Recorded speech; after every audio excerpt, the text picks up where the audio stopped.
This that A1 Perico flow, you know? It's that kind of flow that could change your life. Yo, the kid is back. Word to my fitted cap. Shorty bad, beauty plus brains. I recognize your voice. Yeah, it's I me. knew that was you. I was like, wait, I know that man. I listen to him all the time. That's you. Yeah, my name 80s Brooklyn 80s baby. That's what I thought. I had to get that off. I was like, I know that. I know that voice. Do me a favor, subscribe to the channel, like the channel, hype the channel, all of the things. Holla at me in the comments. You already know. You holla at me, I holla back. And I appreciate it, man. Listen, I did a little look at my analytics, and I'm noticing that when I put out content, most of the people who see my content are non-subscribers. So I need, if you enjoy the content, if you don't enjoy the content, keep it pushing. You know what I mean? I ain't begging for no subscribers, but if you enjoy the content, if you are a non-subscriber, I need you to hit the subscribe button.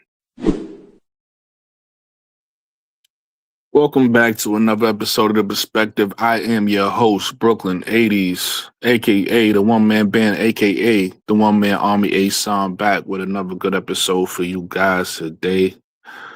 Today we're going to be discussing, obviously, we're going to be discussing the Mercury trade. We're going to be discussing stud buds and all the drama that's surrounding them. And then I got a few other topics that we may get to today. But with that said, do me a favor on the walk-in. If you live or you watching this on a playback, hit the like button for me. Run the likes up. That helps me get in the algorithm when y'all hit the like button. So do me a favor. It's very important. Don't forget to hit the like button for the kid. Also, hype me up. If you're on mobile, hit that hype button for me, man. You know, hype me up. And you already know. Holla at me in the comments. You holla at me, I'ma holla back. You know what I'm saying? With that said, man, what's going on? What's going on, everybody? What is going on? How's everybody feeling?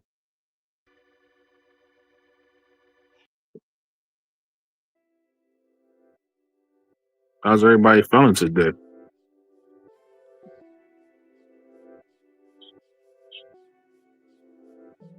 The crook from the brook. My brother Hot Tracks. What's going on, brother? Also, everybody from Twitch, if you're watching me from Twitch, what's going on, man? This is new. This is my first time actually streaming from Twitch, as well as YouTube. So if you watching me from Twitch, you want to come up to the panel and share your thoughts, you're more than welcome to. This is a women's basketball podcast. If you into women's basketball, you're more than welcome to come up and share your thoughts, join the conversation. Yeah. Welcome to all my Twitch people. Welcome to all my YouTube people. Everybody welcome my brother MTT to the panel. What's going on, DT? How you feeling? Oh, you have to ask. Oh, You said what? my team. Oh, I'm gonna have What? nightmares. I'm gonna see Olivia Miles in my dreams with Oh. the goggles. She's killing me. Everybody welcome my brother Hot Tracks to the panel. Hot Tracks, what's going on, bro? How you feeling? Hey, Hot Tracks. What's good, y'all? How y'all doing? Shit, I can't call it, man. I feel good. Another day, another dollar. I was better at 11:59 a.m. I'll say that. Okay. Y'all had a good game today, though. You know. Yeah, they showed up. I like the heart at the second half. I mean, I'm proud of them for that. I like the no excuses in the presser afterwards. I that was good. Yeah, that's my type of energy. No excuses. That's what you want to hear. That's what you want to hear. So, yeah, I mean, I think they match up well. We're in Minnesota. It was hostile, and Minnesota. You know, I thought about something you said the other day. I think it was you, but Minnesota's starting five's better than Indiana's starting five. So, to me, that's kind of where the balance tips immediately off the bat. So, don't know how you saw it, but that's how I looked at it. I think y'all starting five is probably pretty even, but I think they have a better bench than you guys. Hmm. They might have a better bench. Agreed. Yeah. Coach Reeves is a monster when it comes to scouting, and you can tell. She's got so much talent on that team on friendly contracts. Right. It's like she's looking under rocks in Serbia for players, in Australia for players. She's in the Middle East, drilling for oil while she's making investments. Hey, I found a player. Let's bring her up. Right. Listen, Let's do it. Some people have that talent. Ironically, with the team we're gonna be talking about today, Phoenix also has that talent, right? Like players, like who the hell is this player? Where they got him from? They're another. That's when the other team goes 108 or 110. So this is what I hit them with. Okay, so the Fever have scored 100 points in 14 games this season. However, in 4 of those games they lost, and they were all against playoff teams. Currently. Okay. What are we saying here? But yeah. So when I hear that, and you shooter, right? Whereas he makes shots where the average person can't make. I could understand you putting a little junk defense in there for somebody like him. I don't know if it's anybody on Minnesota that you need a junk defense for. You get what I'm saying? You just need solid defense. You need good rotation. Right. I don't know if there's anybody on Minnesota that you necessarily need to throw junk defense at them, unless you feel like one of your players on your team is that much of a liability. You like, you know what? Let's go to this. Let's try this. Let's try that. So I don't really understand the thought process there. Maybe it's like trying to protect Caitlin Clark and just give extra help. But the reason why I don't like that is because you giving up too much. You giving up too much on the offensive end when you do that because somebody's wide open. So yeah, I'm with you on that. And even Kelsey Mitchell's a liability on defense. And so that's 2 people. They give away so many layups, and so that's part of the overall strategy. In my mind, is that they think they're just going to outscore everybody and go for 100. But right. I saw a statistic before the game. They put it, they always want to promote, hey, look, it's the immovable object against the irresistible force, because alluding to is with that trap defense. I saw that too. They're just trying anything to see if it worked, and it kind of did. They had a little bit of a comeback, but just I don't know if that wins you a playoff series, that kind of stuff. I don't know if that keeps you in these games where the better teams can easily exploit your weaknesses. So I don't know. Maybe you can tell me. Yeah, no, I don't ever like any type of zone or in the pros. I don't like, that's college stuff. I don't like any type of pros or junk defense in the pros. You got to guard your yard. You know what I'm saying? Now, I do understand that everybody just don't have the skill, right? Maybe somebody might be older. Maybe somebody might be slower because of their body. L never feels good, but at the same time, it ain't like y'all had a chance to win the game. So, like you said, in Indiana, we'll see with the crowd behind you and everything like that, if you guys could be victorious. But it should be another good game by both teams. Yeah. And that's the other thing that was going on Juju in the comments where I was interacting with people's. I'm like, man, you can't make excuses. If you lose, you better luck next time. Stop. I don't want to hear about fouls and all this other mess. You know how I think about that. It doesn't help you. And even Cece wouldn't want you to make excuses for her. So don't do it. Live to fight another day, just like you would say. Well, now you hear it's the coach's fault. Oh yeah, I hear that too, coach. It'll be everyone. If they could find a good way to blame Kelsey Mitchell, who had 37 tonight, they'll do that. That's how ridiculous it'll get. I've already heard it. Yeah. See, my thing is Kelsey Mitchell and Caitlin Clark are both bad on defense. Exactly. And the problem with that is that's the first line of defense, your guards. So if they getting taken from, it's hard to defend that. It's hard to help when you're getting blown past every time. And and today, Courtney Williams she wasn't really driving to the basket much, but Clark was still lost out Yeah. there. How many times did you see her beat her on those middies? Yeah. Williams been doing that all season.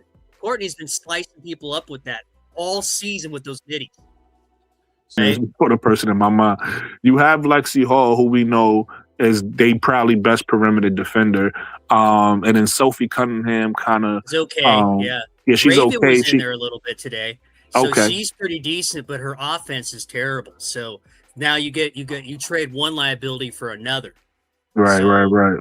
So you get yourself in trouble into your Lainey Hamilton. That would have been great, and I agree. The problem is that they're hamstrung by their cap situation, and without giving some significant resources or really moving around what you're doing, it would have been tough to pull that off. I don't think her contract was too much, if I recollect properly, but just, you were saying this the other live when I was with you about the chemistry, just popping somebody in and expect them to produce. Right. I don't know if that would have worked all that well, but I like the idea. I for sure do, but they probably would have got to work on working out a trade a lot sooner if they were on that path. I think it wouldn't have been that bad only because she would have had a bench role. She wouldn't have came in. Y'all like I said, y'all starting five is fine. Y'all starter roles are set. So she would have been coming in for bench minutes. So I think she wouldn't have broke up the chemistry because y'all top six, like even your sixth woman of the year, Sophie Cunningham is already set, right? And you can even say seven because you got Maisha Hans Allen, right? So y'all core rotation wouldn't change. It just y'all have an extra body, experienced body, a championship body, right? To add to the rotation. So I don't think chemistry would have been broken up added by she's an older player, so you're probably correct on that. It's just like, you start so far as starting fives, like Lexi Hull doesn't give you much on offense. Billings has been coming on a little late. I think she was in double figures. No, she had 9 points. So she's been coming on a little late, but it's not on the level of a Minnesota. I mean, or even your team, or even on a Dream where you've got your team, as far as I know, like 4 and 5 is getting you buckets, and that's if you say Naz Hillsman isn't like a above board type of player, but you would know better than me. So, but yeah, outside of the three, I have a hard time thinking, okay, we got a starting five that can really give somebody the business consistently. Well, the Fever bench outscored Minnesota's bench today. Oh yeah, I think you're correct on that. However, every one of Minnesota's starters was in double figures. Yeah, that's good news for the Fever. Then that's the defense. 7, 10, 14. And see, that's the concern that I have. Yeah.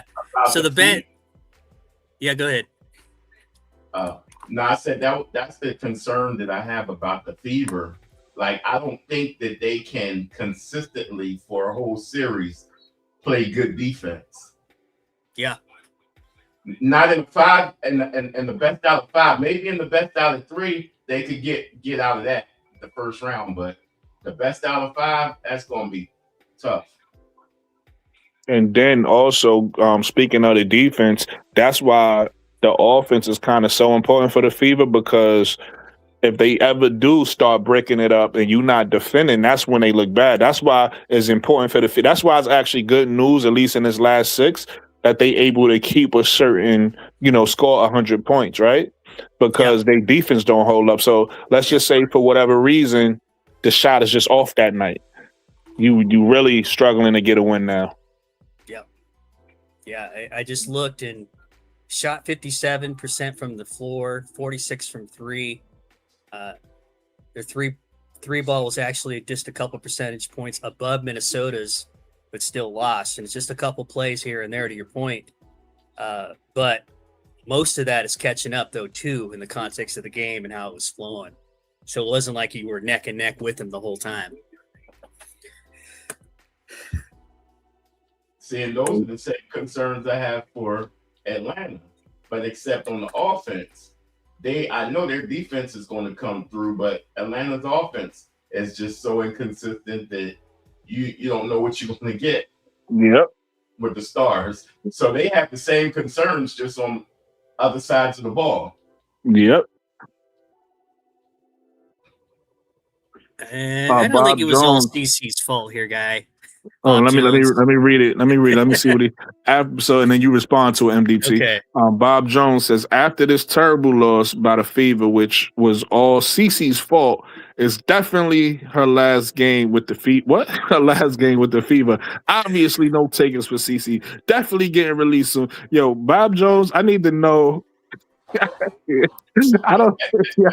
I think I saw him in another chat somewhere, and I said, exaggerate much. I mean, come on, it's team loss. It's not the end of the world. It didn't have a terrible game either. I mean, come on. Bob Jones is hilarious. Yo, Bob, I'm not gonna lie. This is making me respect Bob Jones a little bit though, because he always have crazy takes about Angel. So I'm just saying that. Really? Yeah, so I'm saying that he not biased. He just got crazy takes across the board. Like, you know what I mean? Sometimes he'll say something crazy about Angel, and I'm like, oh, he's a hater. But now I'm thinking he's not a hater. He just crazy. Bob Jones, give me a crazy Angel take. I want type something out for me. I want to see what you got. I mean, right now he might come up with something off the top, but just stick around every time the Dream play. Okay. I see him. Anytime we get into an Atlanta Angel Reeves, Caitlin Clark conversation or whatever, like he start that. Okay, because I've seen him and I've interacted with him. I'm like, okay. Oh, here you go. Yeah, I agree. She's a great rebounder. No, but he does that. He'll say, I like Angel, but then he'll kill her. We'll be in here talking, he'll be in here also. I'll be like, oh, Bob Jones is a hater, but now I'm saying he's not a hater. He just got crazy takes all across the board. I see. Okay. Because I wouldn't expect, knowing him, I wouldn't expect him to say what he just said about Caitlin Clark. That's like him. I could see other people saying that, but him, Bob Jones, that's throwing me off a little bit. Bob Jones is the biggest Caitlin Clark supporter. Okay.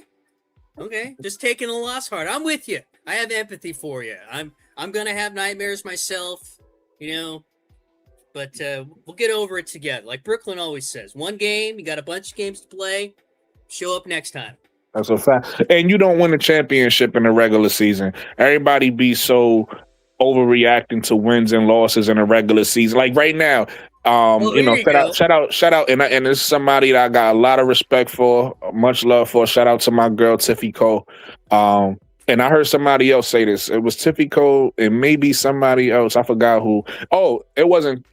It was two different games. So Tiffy Cole said this about the Atlanta Dream game. I'm not the Atlanta Dream. The Las Vegas Aces game coming up. And right. MSL, shout out to MSL, another friend of the show, said this about the Wings game that just passed. They both was like, well, we'll see. I see what happens when that game come up, right?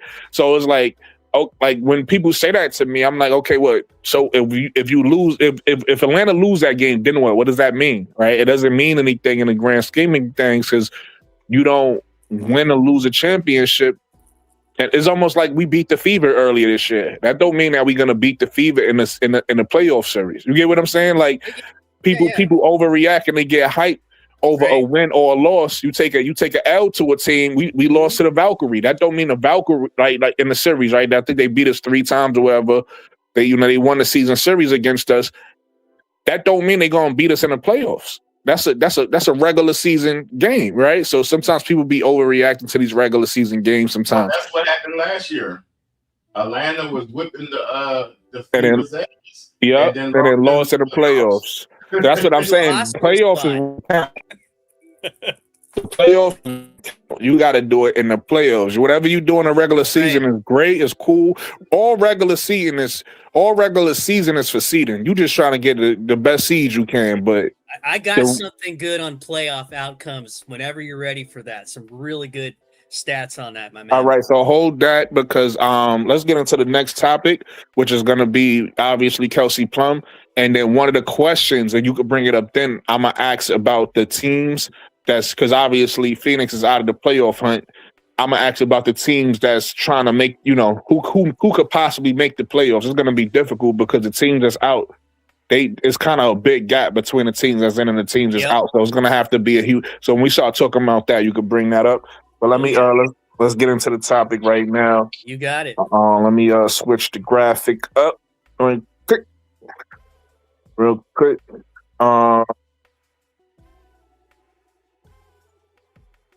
Where is it?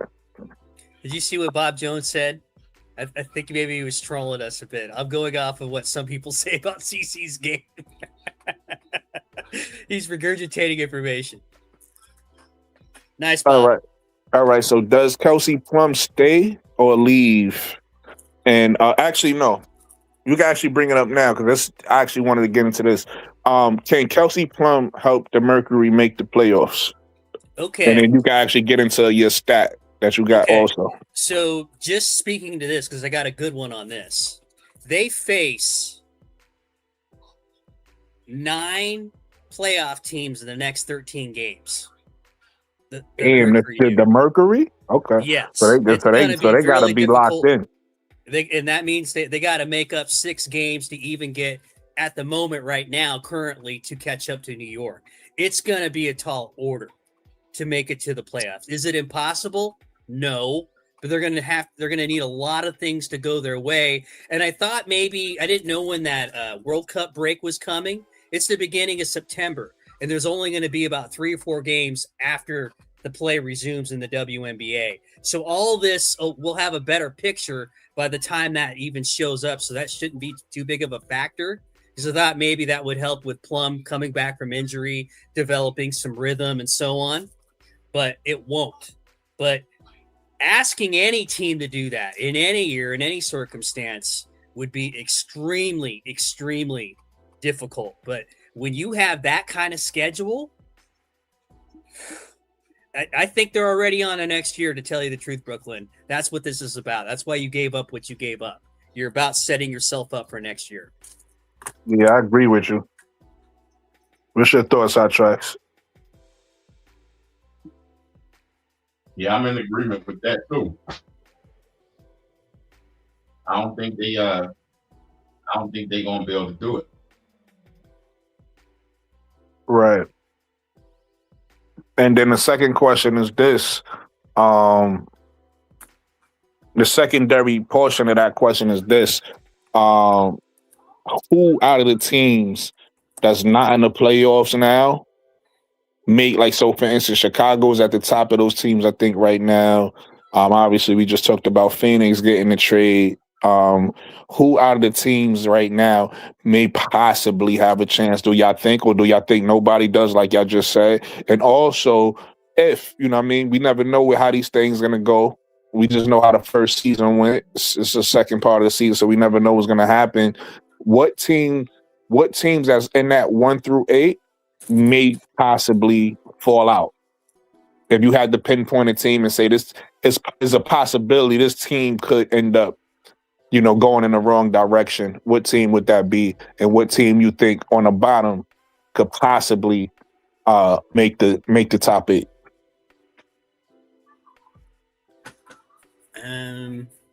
Hot Tracks, why don't you take this one first? I'm kind of looking at this, and then I'll chime in. Okay. If anybody's going to make it in the playoffs who's on the outside, I think it would be Chicago. Okay, tell us why.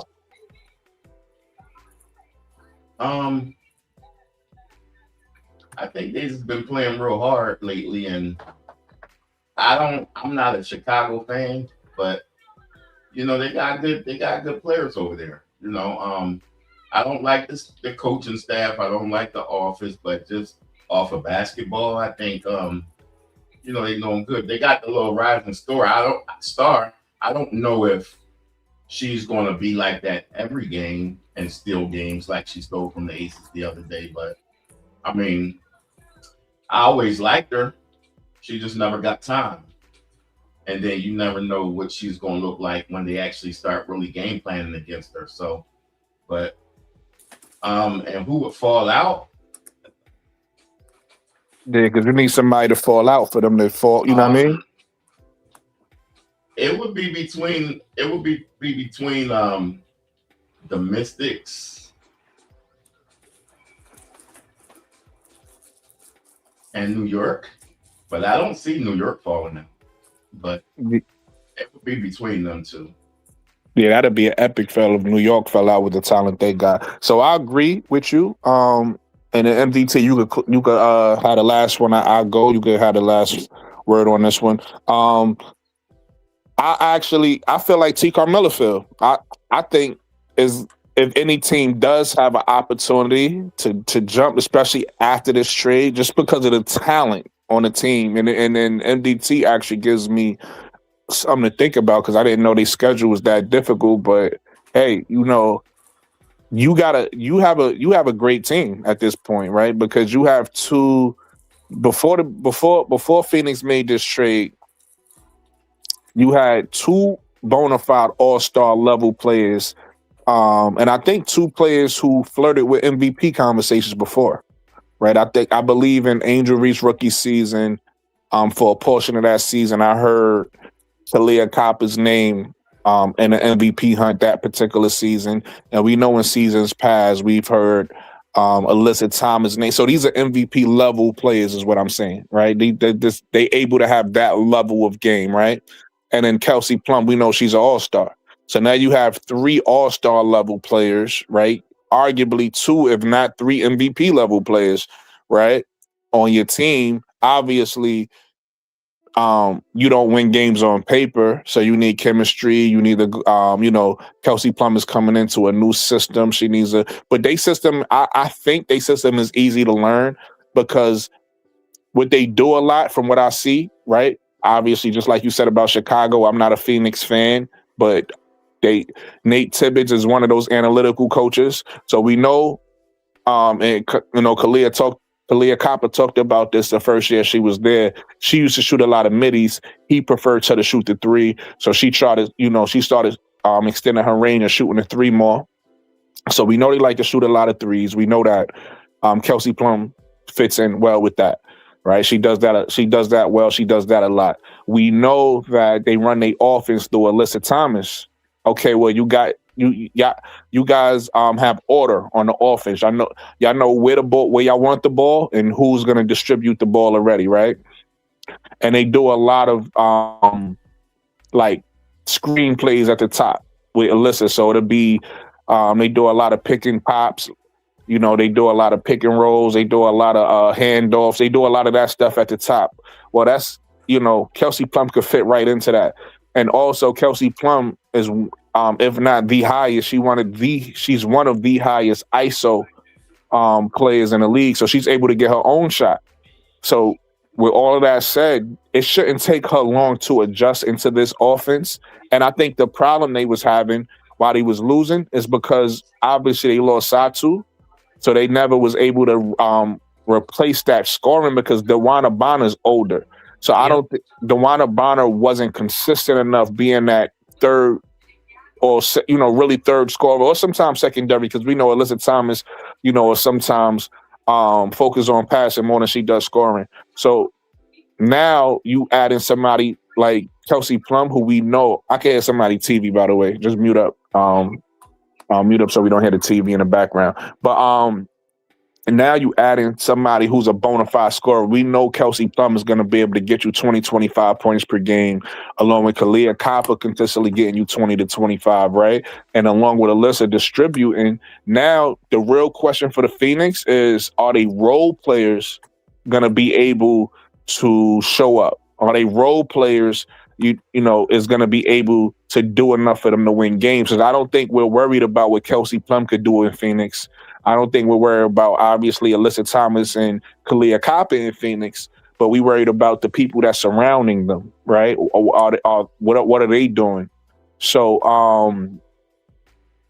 I think they have with all of that said, I think they have the best chance. Now, I do agree with you, Hot Tracks, that Chicago also has a really good chance. I think Phoenix has the best chance, but I think Chicago is right there. The problem with Chicago, I feel like why I bring them down some notches. They do have a good chance. They do actually have, out of the teams that's not in the playoffs, they have the best record out of those teams, if I'm not mistaken. The reason why I kind of bring them down a notch is because of a couple things. Chemistry, right? We know that they had a situation with Skylar Diggins. She got removed out the starting lineup, right? Maybe she's coming back. They said she's coming back. We're waiting to see that. She didn't get traded, so she might come back just to play out the rest of the season, right? They lineup is a little weird. Obviously, they got Vandersloot at the point, and they run Natasha Cloud at the 2, and they run a rookie, Sydney Teller, who I feel like is their best player at this point, right? They run Sydney Teller at the 3. Well, Sydney Teller is having a all-star or historic or great, whatever you want to say, great season on the offensive end, but she's not a defensive stopper. So now you got a small front line, right? So now Kelsey Courtney Vandersloot isn't a defensive stopper. Natasha Cloud is solid on defense. In fact, you can actually call her a great defender, right? But she's still small. She's about what, 5'9", 5'10", something like that. Maybe 5'11", somewhere in that range. So you have her, and then you have Sydney Teller, who isn't the best defender, right? And so because of that, I don't know how good they are based off chemistry, based off lineups. Like I said, I know they just added Dejanay Carrington back, so that's definitely going to help them. But she's coming off the bench, right? She's not starting. She's not in a starting role. She's coming off the bench, so she's going to help them, but she's going to help them in the minutes that she actually gets. And then my other issue is Camila Cardoso. I'm a huge fan of Camila Cardoso, and I feel like if Camila Cardoso ever does it, I don't think she will do it, because at this point, I think she is who she is. But if she ever does it, Camila Cardoso could put her mind to it and say, I'm going to be a top 5 center in this league, right? And all she got to do, because she's a big body and she's 6'7", is she got to start, demanding the ball.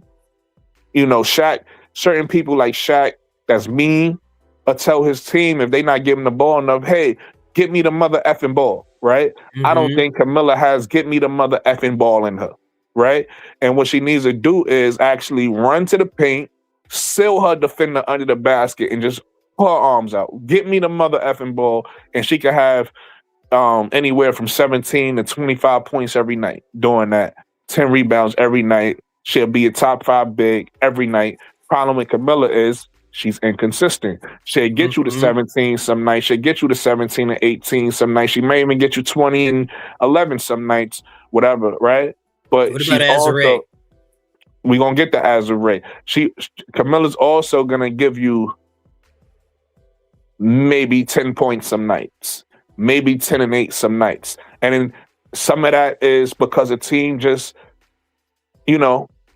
maybe they just, because Camilla's unselfish. She'll get the ball and pass it out. So maybe a team just ain't find her enough. Maybe she ain't read the man the ball. Whatever it is, Camilla's inconsistent in that. And I think that kind of hurts Chicago sometimes. And to your point, Azure, I think Azure actually is injured from what I just heard. If she's coming back or something like that, I don't know. So I don't even know who's playing in her place. But Azure, another inconsistent player, another player who you don't know what you're going to get night to night. So because of those things I just mentioned is why I feel like Chicago is going to struggle, right? But I do like some of the pieces on their team. Like I said, the rookie, shout out the Hawkes. I think Hawkes is really good. I like Sydney Teller. Obviously, I like Skylar Diggins. I like Dejanay. I like Natasha Cloud. I like Camila Cardoso. I like Rakia if she was playing. So Chicago does have pieces that I like.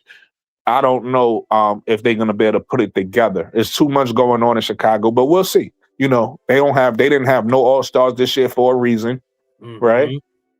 So we'll see. But if I had to choose, I would say Phoenix probably have the best shot just because of the talent level of those 3 players together. Again, the question would be, are the role players gonna play to the ability that they need? And like I said, Hot Tracks, I land my plane with this, MDT. When you have a team Even if you don't win a championship, but if you want to be competitive, you need to have at least somewhere between 7, 8, and 9 players, right? Because you need your starting 5 to have chemistry, and you need a good 3 or 4 players off your bench to be able to come in and contribute. So now the question is on Phoenix, do they have that? Do they have I like Sammy Wickham. I don't think you gotta worry about her. So she's gonna be able to come in and contribute. And I think they have like that tall player. I don't know her name, the foreign player. I think she's solid. So that's really going to be their issue, right? I think one of the players that they traded away was really good for them. McConey. Yeah. So she used to be really good for them. So obviously you place her with Kelsey Plum, that kind of cancel out because Kelsey Plum is better, but you still lose a really good player as well. That's one of those role players. You lose one of them. So we'll see what happens with Phoenix. But with all that said, I ultimately agree with both of you guys. I don't think nobody in that bottom is making the playoffs, right? Well, those are the two I think that has a chance. But I think the 1 through 8 is the team. But if a team does fall out, I agree with Hot Tracks. I think it's probably going to be Washington, which I don't think will fall out. But if a team does fall out, the only team I can see is because I can't imagine a Liberty not making the playoffs with that roster, even though they number 8 right now. I can't imagine that. Like, they have to actually do that for me to see that. I can't sit here and be like, they going, and I can't even see the Washington not making the playoffs, honestly. But if I had to choose a team, it'd be Washington. MDT. Okay. So I'm just, while you're talking, I was looking at these standings, and I think if it's going to be anybody who's currently out of the playoffs, it's going to be Chicago that's going to be able to make it one. They've been playing better lately. Their last 10, they're 5-5, which is better than anyone else in that bottom 7, including the Phoenix Mercury. I don't know the severity of Kelsey Plum's injury. You know, they're very cagey with the injuries in this league. Don't really tell you the full story ever. And I get it. It's from competitive advantages and disadvantages if you say too much. We don't know how much is she going to be able to improve. Next, with only being able to have limited amount of games to make your move, you're going to have to try to make up for them, for the Mercury at least, looks like 6 games. And for Chicago, I mean, they're not doing much better. It's 5.5, but at least they got a lot more players playing right now than as do the Mercury. And they're on a higher trend. Although the Sparks, I think T. Carmilla said this about the Sparks being in 9th place. They are. They're 11-17. So they're about a half a game better than the Chicago Sky. And they actually won today. So far as a team that could drop out, the math tells you, the numbers tell you that it would be the Liberty, who kind of been a bit inconsistent. They won 3 and then lost 1. They're really missing Phoebich. However, that notwithstanding, there are 4 teams currently in the playoffs that have double-digit losses. Your Dream has 10. The Wings have 11. The Fever have 11. The Mystics have 12. And the Liberty have 13, which means all those teams are compacted together. So which could also suggest that if you lost a couple key players due to injury, or even one, that could blow your whole season. You could easily drop some. But if I had to pick one, this is painful, but I think it would be the Liberty, because they've got some older players, and some of them haven't really been playing well lately, and I think that could show itself up. Got you. Really good points, man. Thank you. All right, so I get it from you.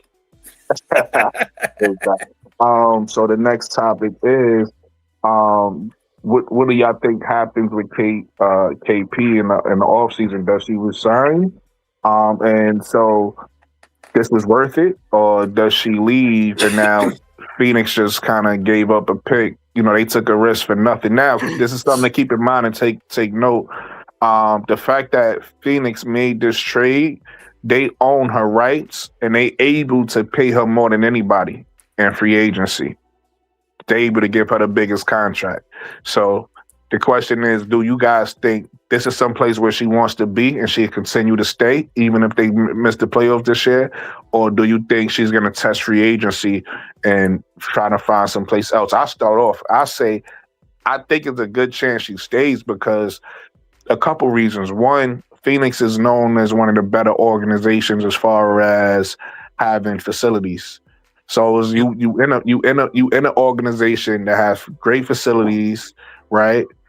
From what I hear from what Kalia Copper says, and then watching the qualifiers this season, it seemed like people like Nate Tibbetts as a coach.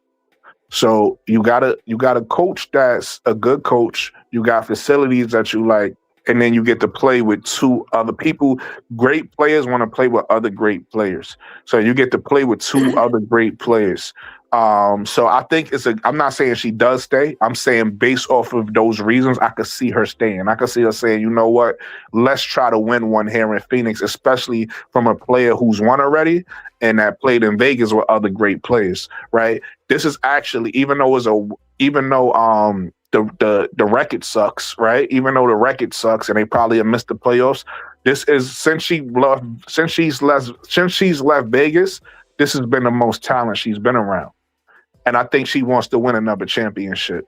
So I think as long as she likes the offense Nate Tibbetts is running, and as long as she develops some type of chemistry with Alyssa and Kalia, I think it's a really good chance she re-signs. Not to say she will. Again, she could easily walk in free agency, and we'll see. But in my opinion, I think it's a better chance she re-signs than she walks. What's your guys' thoughts? Well, I don't believe that she will leave Phoenix after this season. I don't think that is a likable outcome. The teams that she's played for, she was drafted into what was known at the time, the San Antonio Stars, Silver Stars. Obviously, they moved to Vegas and became the Aces. She went to the Sparks and then now with the Mercury, all warm weather places near LA or somewhat near LA, as far as I know. I think she wants to be in that part of the country to play. To your point about being able to offer her a big contract, they will. They won't have salary cap issues next year, even with her.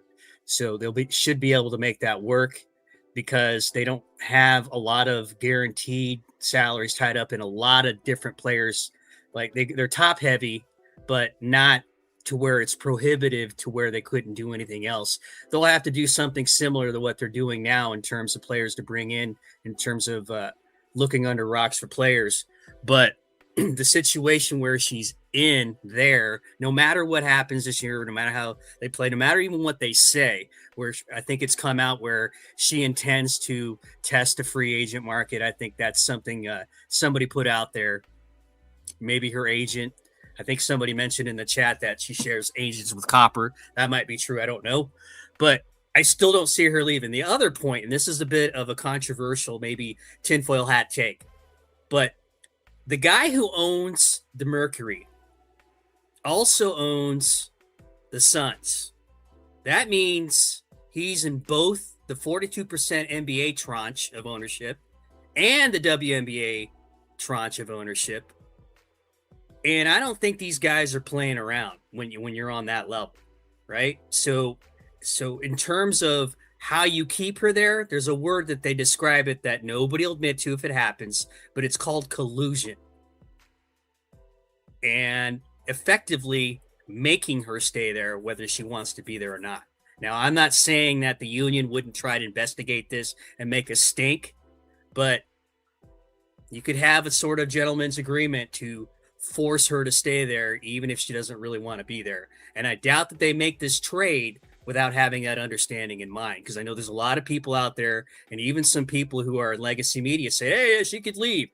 I don't know. I don't see that happening for all those reasons, because I don't know if you give up a first rounder and a second rounder 2 years from now and a player for 14 games. That makes no sense for 99.9% of the players. That's what I got. What's your thoughts? I mean, before you go hot tracks, listen, everybody do me a favor.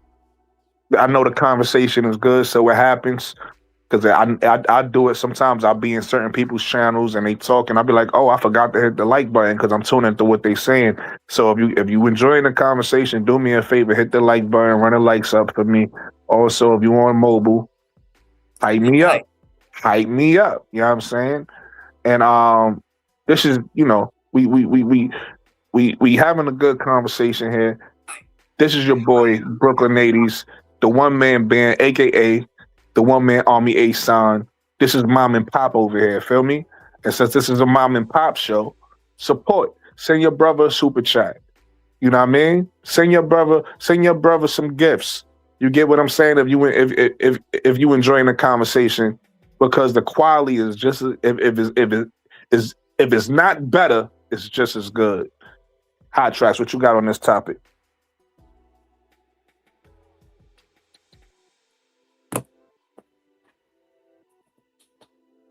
Shout out my brother MDT. Let me get to the money. I don't know what that is. I just saw it, so I decided to send that. Hey, listen, man, it's a gift. You know what I mean? You're being generous, and I appreciate it. It's a gift. But let me show you this love the right way. Shout out my brother MDT for the gift with the 440 joules. Unk alert. I appreciate don't know what it. that means. I really don't know what it means either because I'm new to it, but I still appreciate it. Thank you. Hey, man, I appreciate you coming up and letting me come up, and I'll tell you why. In all seriousness, I think some channels are purposely not wanting guests, and I get it, because sometimes it goes off the rails and goes left for a variety of reasons. But This is what I really enjoy, so I just want to tell you that always coming up. I'll add to the conversation, and if I can't, then I won't do it. You know what I mean? That just seems silly because now you're just talking just to talk. Have some substance. So I do appreciate you letting me come up, man. It's been a blast. Listen, I appreciate you back. You, Hot Tracks, Mo3, the people who typically Miss D, Paige, the people who typically grace my panel, Jonathan Gonzalez, all you guys. I appreciate all you guys as well because the name of my show is Perspective, and I appreciate different perspectives. We don't all got to agree with each other. You know what I'm saying? As long as we have a good conversation and hear each other out. Everybody know, on my show, I pretty much got one main rule or probably two rules. I like clean audio. It's important for me for the audio to be clean because I want the listener to have a great experience, right? And the second thing is, I just don't want us talking over each other. You understand what I'm saying? I want us all to give, even if we disagreeing with somebody, give the person a chance to get their thought out so we can respond to it. You get what I'm saying? Those are my two, because again, it's great for the listener's experience. So again, I appreciate everybody's perspective because I feel like it makes for a better show. So I appreciate you, MDT, and I appreciate all you guys. Yeah, that talking over stuff that you're talking about without it being said, where you have to police it, takes some chemistry to do that too, right? So you can't just have a conversation and everybody talking over each other. If everybody understands that coming in, or at least works on it, then this is what you get. Right. It just flows all by itself. And to be clear, I don't mind when people have a conversation, right? So like say if I'm talking and something I say spark a thought and you chime in and you say, hold on, I don't mind that. I don't mind going back and forth. I don't mind when a conversation is ping-ponging back and forth where somebody might chime in while you're talking but the conversation's still flowing. I don't mind that. I don't like it when it's chaos, when it's like two people is literally trying to get a thought out and they don't care the other one is talking and they both start talking at the, you know what I mean? Because, sometimes you get emotional and the feelings get involved. Yeah, I don't like that. Like last night, Brooklyn? Did that happen? I don't remember. I got a bad memory. Did that happen last night? You were there. You were there. You know what I'm talking about. I don't need to drop names. Okay, yeah. You were there. That's it ain't. If I you talking about, I'm not sure. You talking about on Bro Club channel, I think, right? The after effects on Juju or ADP channel. Okay, yeah, you talking about, there you go, on ADP channel. See, but even that to me was kind of like overblown because I don't feel like we was sometimes, and I say this with all due respect because I got nothing but, again, I told him on the channel, I'm gonna say it now, I got nothing but respect for ADP. Obviously, I got nothing but respect for Tiffany Cole. Right. Tiffy Cole, and I got nothing but respect for Bro Club. But with that said, even if I have respect for you, wrong is wrong. I feel like ADP stepped out of line because Bro Club didn't have an issue with what I said, and I didn't from my opinion, and I saw his face, he was smiling, so I could speak for him from his opinion. I didn't disrespect him. He didn't take it as disrespectful. You know what I mean? I wasn't being mean, but her chiming in made it something. She made it into something it wasn't by chiming in. And sometimes you got to realize when two people, with all due respect, when two people have an issue going on, sometimes you got to, especially if those two people was handling it in a respectful way, if you a third party, you got to stay out of it. Yeah. You get what I'm saying? You got to stay, because you can make it worse. And I think that's kind of what happened because, you know, and not to say that, you know, again, I think her intentions was pure, right? I don't think she was trying to do anything negative. Her intentions was pure. But at the same time, you doing that now kind of made it something. And now we, you know what I mean? We kind of talking about it. And I didn't appreciate, from my point of view, don't say I'm doing something I'm not. Don't tell me I'm being mean. I'm not being mean to anybody. Like, I'm not, you know what I mean? Like, don't do that. Right. So that I was really standing up for myself in that standpoint and speaking for myself. So that was that. That's something a little different though. What I'm speaking about now, what I'm speaking about now is more so when people don't respect each other's. Yeah, and it didn't. You know what I mean? That. Yeah, exactly. I wouldn't have let it, because again, I got respect for everybody in that panel. I wouldn't have did that. That's why you kept seeing me. What I was referring to is the talking over of each other. That happened. That happened. Right. There, and that's what I was talking about. It really didn't add to the flow of it that. It takes away from the show. It takes away from it. All I was saying. And it was, and to your point, MDT though, it was bad because I felt like it was about to become a good conversation because Tiffy was explaining to me how she felt. And I was listening to her. Like I was like, okay. It was no issue. Like she was giving me her information, how she felt. Mm-hmm. I'm listening. It was a great conversation, and then it went left with that. And I just think, and again, that's with all due respect to everybody from that live last night, right? All due respect to ADP, all due respect to Tiffy, all due respect to Bro Claude. You know, and no hard feelings. Again, like I said, I'm not upset about it. I wasn't upset last night. I'm not. That's why I forgot about it. When you have brought it up, I'm like, wait, I forgot all about it. I'm like, wait, something happened yesterday? And then you remind me. I'm like, oh yeah, that did happen, didn't it? But like, I forgot all about that shit. But again, no, I'm not upset about it. I don't feel no type of way about it. No hard feelings. But again, I'm the type of person, like, I stand on what I stand on, and I'm honest, and I keep it real. And that's why I even said what I said, because that's how I felt when I was in Bro Claude's channel. I wasn't planning on. Yeah, but look, when I was in his channel, I wasn't planning on going to the stage. That's why I never did. I never asked for the link. He said my name. And once he said my name, I said, okay, well, drop the link. Let me speak for myself. And he never gave me that chance. So I felt some type of way about that, but not in an angry way. I just felt like, okay, if that's what we doing, that's what we doing. Now I know you telling me how we treating each other now, because I wouldn't do that to you. If you was MDT, if you in my chat and I decide to like start, you know, even if I'm being performative, right? Because I felt like part of what he was doing was performative. He wasn't like angry. I didn't take it personal.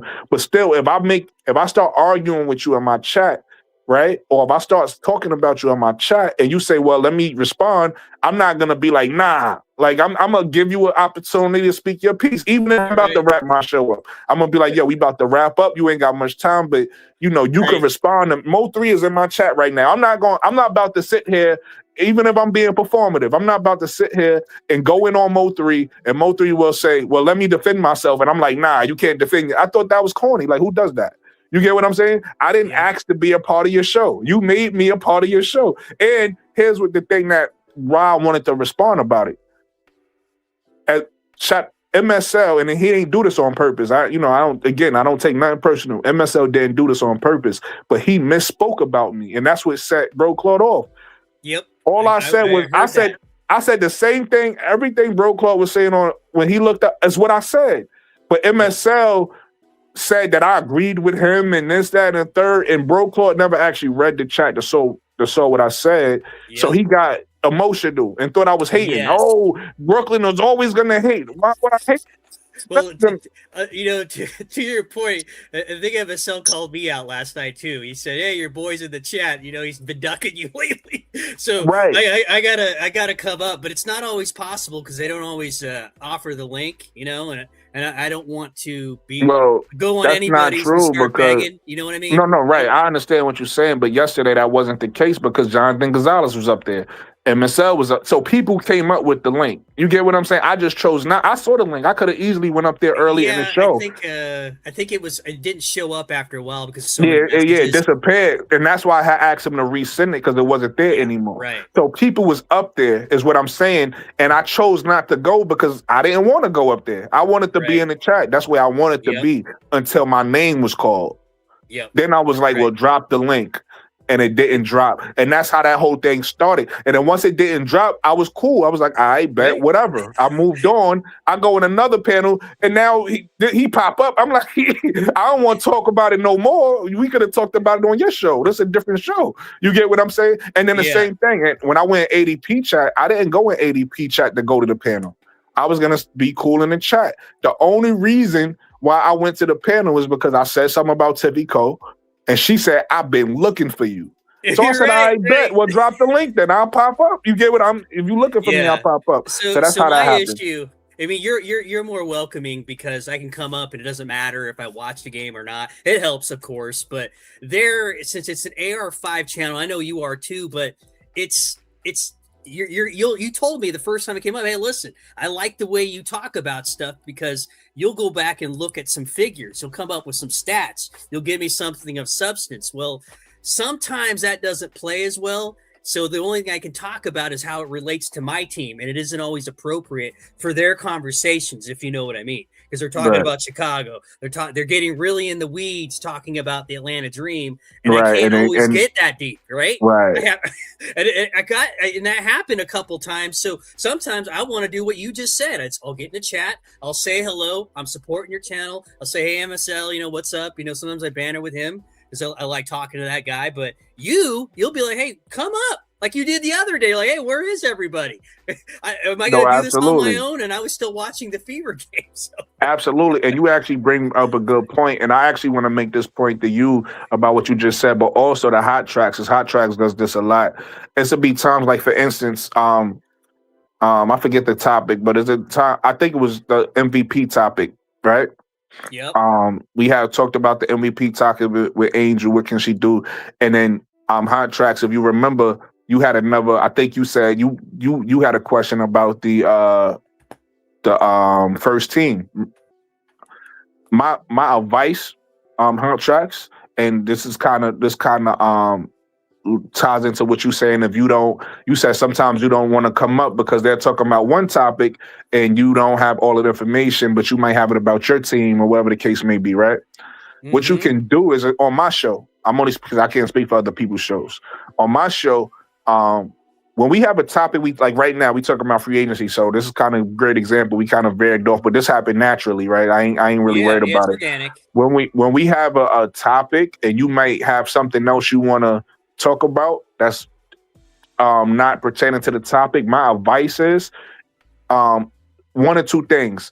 Either hold it for the end of the show, because there'll be times when we run through the topics, we don't have to end the show if it's still something interesting to talk about, right? So we could be like, if you hold it to the end of the show, we could be like, you could be like, hey, and just write it down, because sometimes we forget our thoughts, so you can write it down.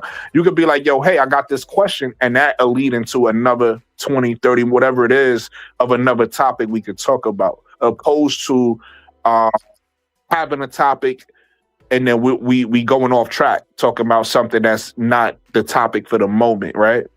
Or you can hold, if you don't want to hold it for the end of the show, right? Because maybe we just went through a good show. Mm-hmm. There's actually no reason to bring up another topic. You can suggest that question for another show, and that could be the topic on another show. You feel what I'm saying? For instance, Hot Tracks question was a great question. That's why we talked about it, which was where Angel Reese falls on the first or second team. But that could have been a whole topic in itself, where it's like, I bet we're gonna talk about when we go live next, that's gonna be the topic. That's gonna be the first topic we get into.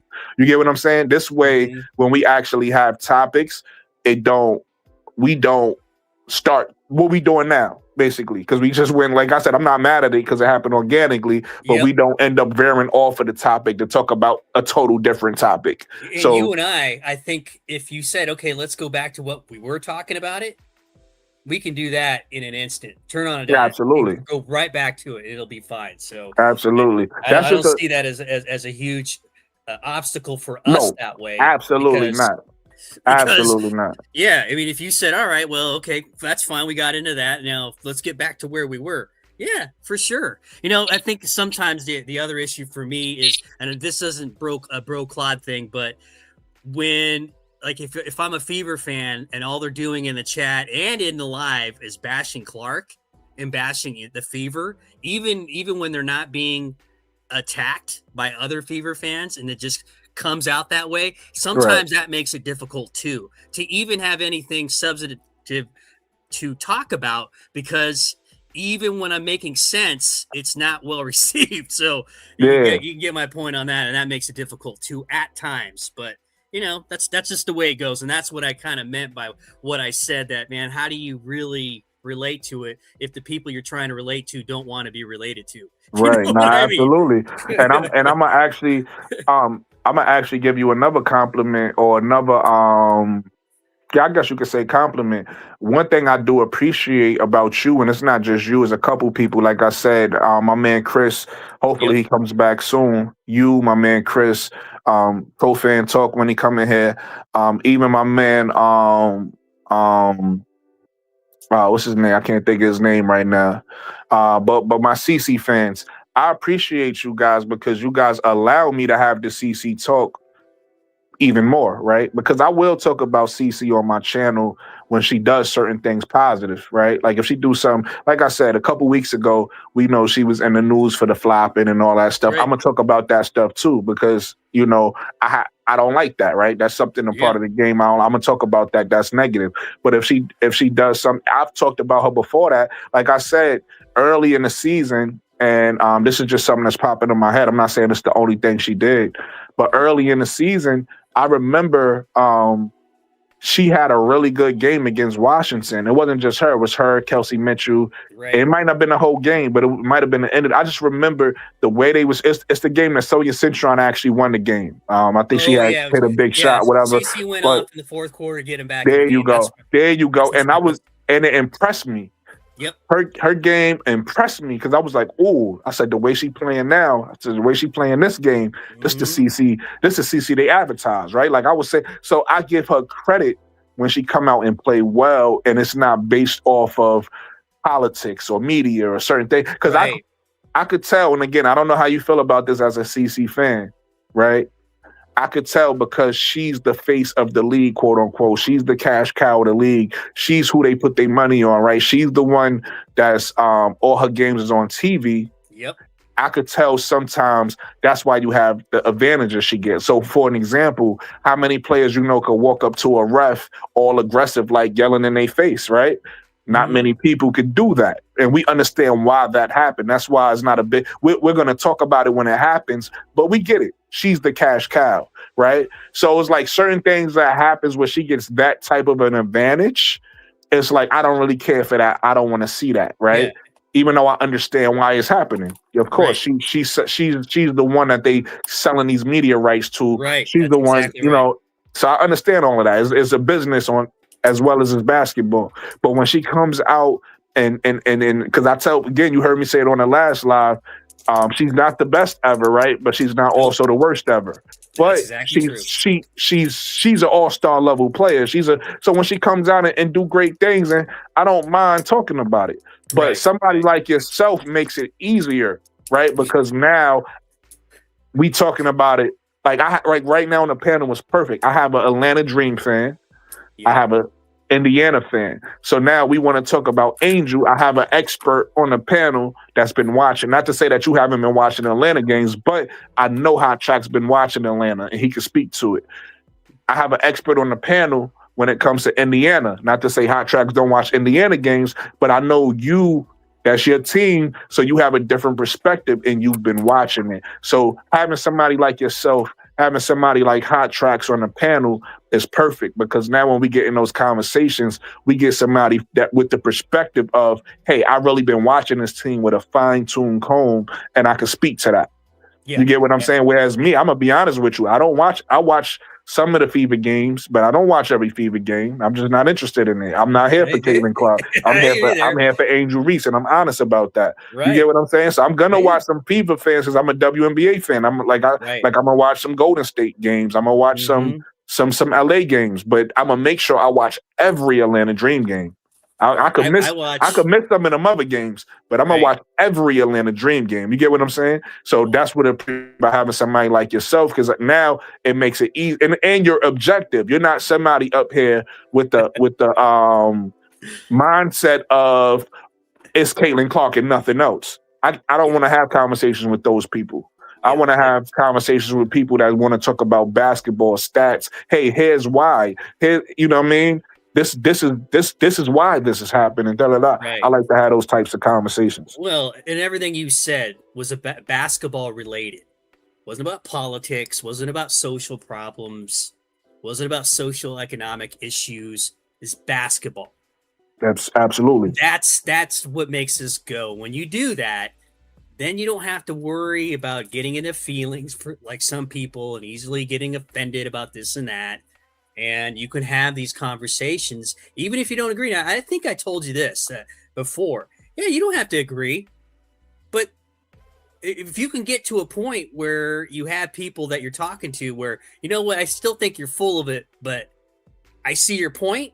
That's great. That's it, man. That's a great place to be right there, man. That makes for great content. It makes for incredible discussions. So, and it keeps this thing going for you. Absolutely. Let's get back into the topic, though. You got it. Hot Tracks. What's your thoughts on Kelsey Plum staying or leaving? I forgot what I even said.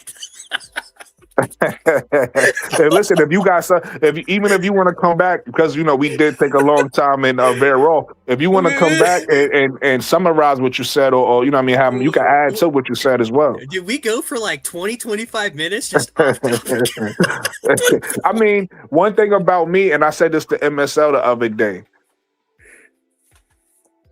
Even though I said what I just said about staying on topic, right?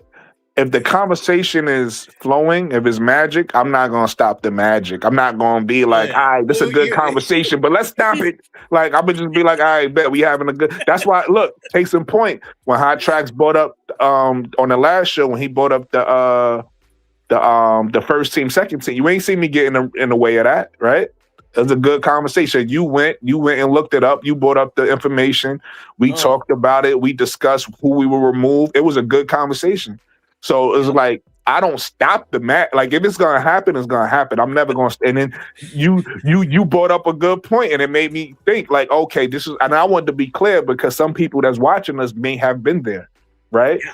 And so I wanted to be clear on my thoughts, because sometimes some people can see things and take it the wrong way. So I want to be clear. I have nothing but the utmost respect for somebody like ADP. Nothing but the utmost respect for somebody like Bro Claude. Same thing with Tiffy Cole. So don't, nice I don't want just because I'm being honest and I'm saying, hey, I'm gonna hold this person accountable for this and I'm gonna hold you accountable for that. Doesn't mean that I'm angry or doesn't mean that I'm mad at you. But I could still tell the truth and say, hey, I think you was wrong when you did this. You get what I'm saying? With the utmost respect, I think you was wrong because, again, going back to the situation, the conversation was flowing. It was flowing, and Bro Claude didn't take no offense. Nobody took offense. I think when ADP, and I think she meant well, but I think when she did that, I don't think that was right. And then I didn't even feel comfortable because I'm like, who are you to like this between me and Bro Claude? Who are you to check? Like, why are you involving yourself checking me? Like, this has it might have been because it was her live, and I get that, and that's why I said I understand this is your live. That's the first thing I said. I said with the utmost respect, hey, you don't know what just happened, and that's why I just try to explain it to her. So I get why she thought, but sometimes you gotta be like even on my live. This is my live, right? Mm-hmm. And let's just say you and Hot Tracks for whatever reason have a disagreement, right? If y'all guys say, hey, 80, stay out of this, I'm gonna say, all right, cool. Like I don't have an ego. My ego ain't so big where I'm like, nah, I gotta be the mediator. You get what I'm saying? Hot Tracks is a pretty cool customer. We'd have to manufacture something. No, absolutely. But what I'm saying is, if y'all both, or even if not y'all both, if one of y'all say, hey, if Hot Tracks tell me like, yo, 80s, let me handle this, I'm not gonna feel like I need to like police it. You get what I'm saying? Even though it's my show, y'all grown men. And sometimes you gotta to know how to mind your business. Is all I'm saying. Sometimes you gotta mind your business. People don't mind I'm their with business. you on that, but you gotta have a little something to be able to let that go, And I'm not sure everybody's on board with that, And again, that's not me. I'm sorry to cut you off. No, I'm sorry to cut you off. I just want to be clear. That's not me saying that I have an issue with how ADP handled it or nothing like that. But at the same time, if I'm gonna be honest, like I'm never gonna lie to you. Like I said, I'm gonna always come from a place of truth. So I felt like she handled it the wrong way, if I'm being honest. But that's, again, with the utmost respect for her. That's not me being upset at her. I'm not mad at her. None of that. I still got nothing but love and respect for ADP. Got nothing but love and respect for Bro Claude and Tiffy Cole. But I just felt like that was mismanaged. That's all. I just felt like it was mishandled. And I just think some channels are just moderated differently. Some of them have, want to do other things, and so they want to keep it a little more appropriate, if you will, for lack of a better term. Others are a little more lenient with that, and you know how that goes. Some people are trying to level up, so they want to just keep propagating it in a certain direction. And sometimes you can find yourself in spots to where it doesn't help you if you allow two things to escalate. So let's move on back, man. We'll be here forever talking about this. Hi, Travis. What's your thoughts on if KP stays the lead? All right, am I unmuted? Do you hear me? Yeah, you good. Okay. All right. No, I agree with everything Mate said. What I do think though is when she left Las Vegas, she said she wanted to go somewhere and she wanted to have her own team. She's not having her own team in the Mercury. That's AT's team. So that would be the only thing. That's a good point. She still want to be number 2 when she said she wanted to be number 1. Right. But everything else goes in line with what he said, though. The money, the contract, everything, her being on the West Coast. I mean, the Midwest, West Coast. So. Yeah. Alyssa Thomas is in guaranteed for 2 more years, but she is kind of falling apart, guys. So might not have a choice. So and one thing. Sorry about that. I saw that too. I was laughing too. Sorry you did. We went off topic. Yeah, but that goes to my point. That's why I try to stay on topic. I'll take that. That was on me, not Brooklyn. We'll take the blame on this one.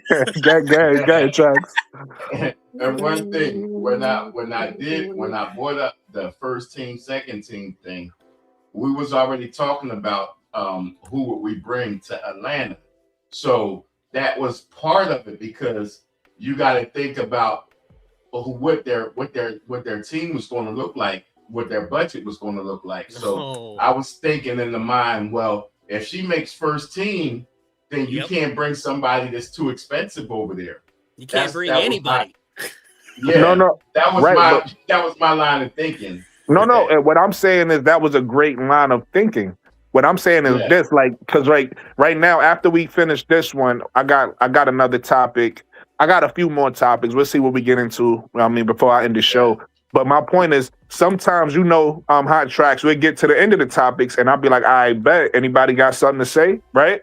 To me, that's a better take, because now we got another 20-30 minutes, another topic to talk about, because then we could be like, oh, you know what I mean? So that's all I was saying, because what happened was, me, hot tracks, or maybe you don't. I think I might have said this to you. Maybe you don't know this. Anybody watching me, I like the 2 things. One, I think about the show after it's over. Like, I just be sitting there, just be thinking, like, what could we do, right?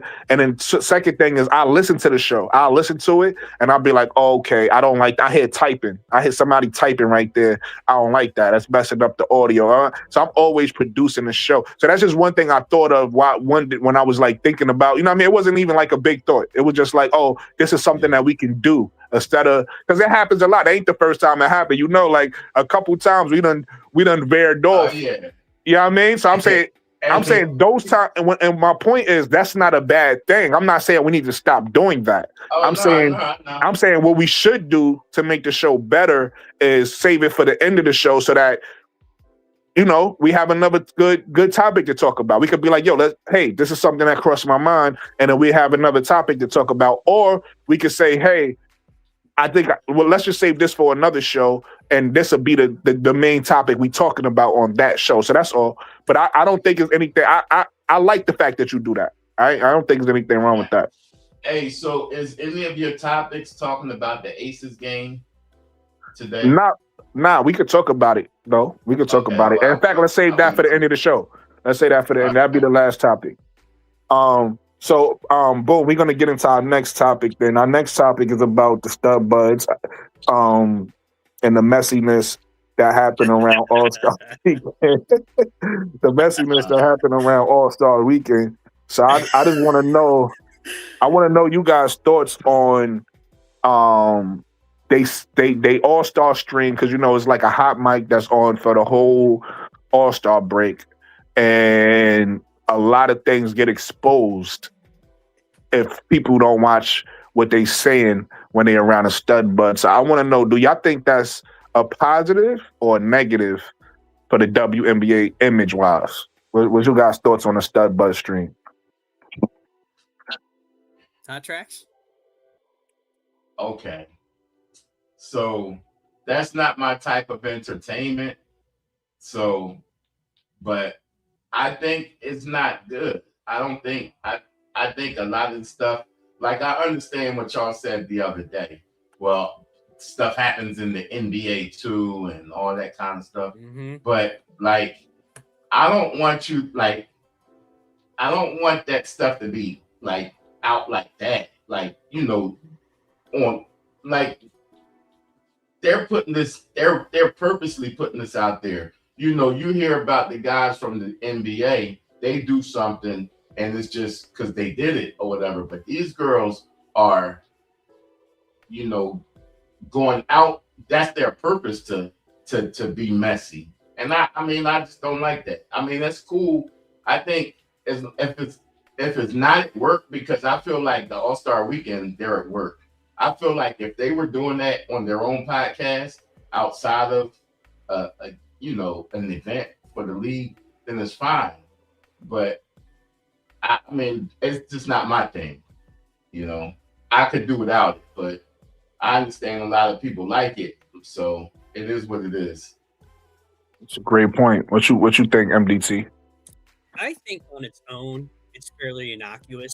It's not very threatening. I just think in our current climate of the scrutiny that's bestowed upon the league now, the only major of note women's professional league in any sport that's a team sport. I understand golf has professional league or tour, and then of course World Tennis Association for the women there, but this is something new and you've got a lot of eyeballs on you.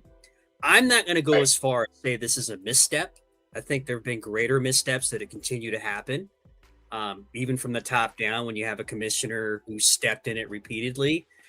These sorts of things probably don't help your cause in terms of legitimacy, especially when you talk about the content that is created just off of this and people with big voices talking about it. But again, I went back to what Hot Track said about what we talked about this same thing the other day, where you have this similar level of debauchery happening in other sports and it doesn't get the covers. Maybe they manage it better. That's probably true.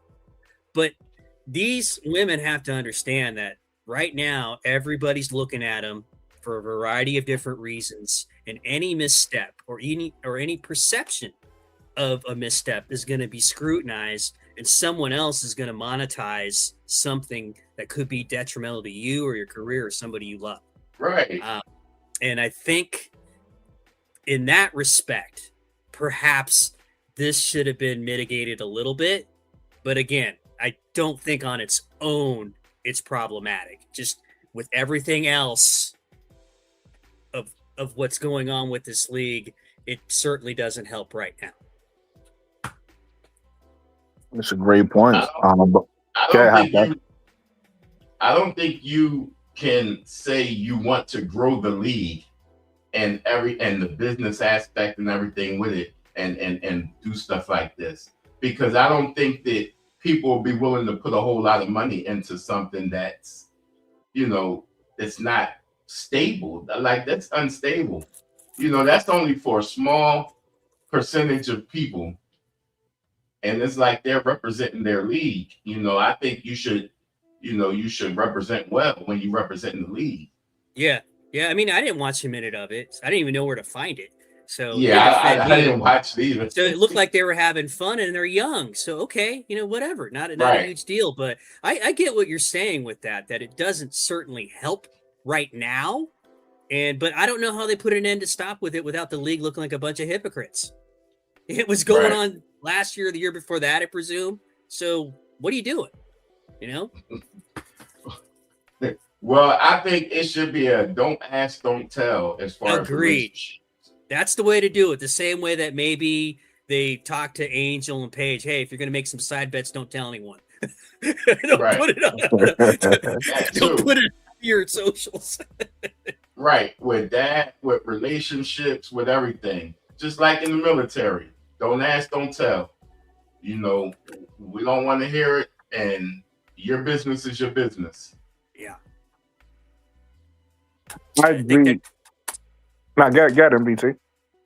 Oh, I think it starts from the top down. I always come back to this one episode when the commissioner was asked a question about her job security by a female reporter, and she was indignant and said, "Would you ask a man about that?"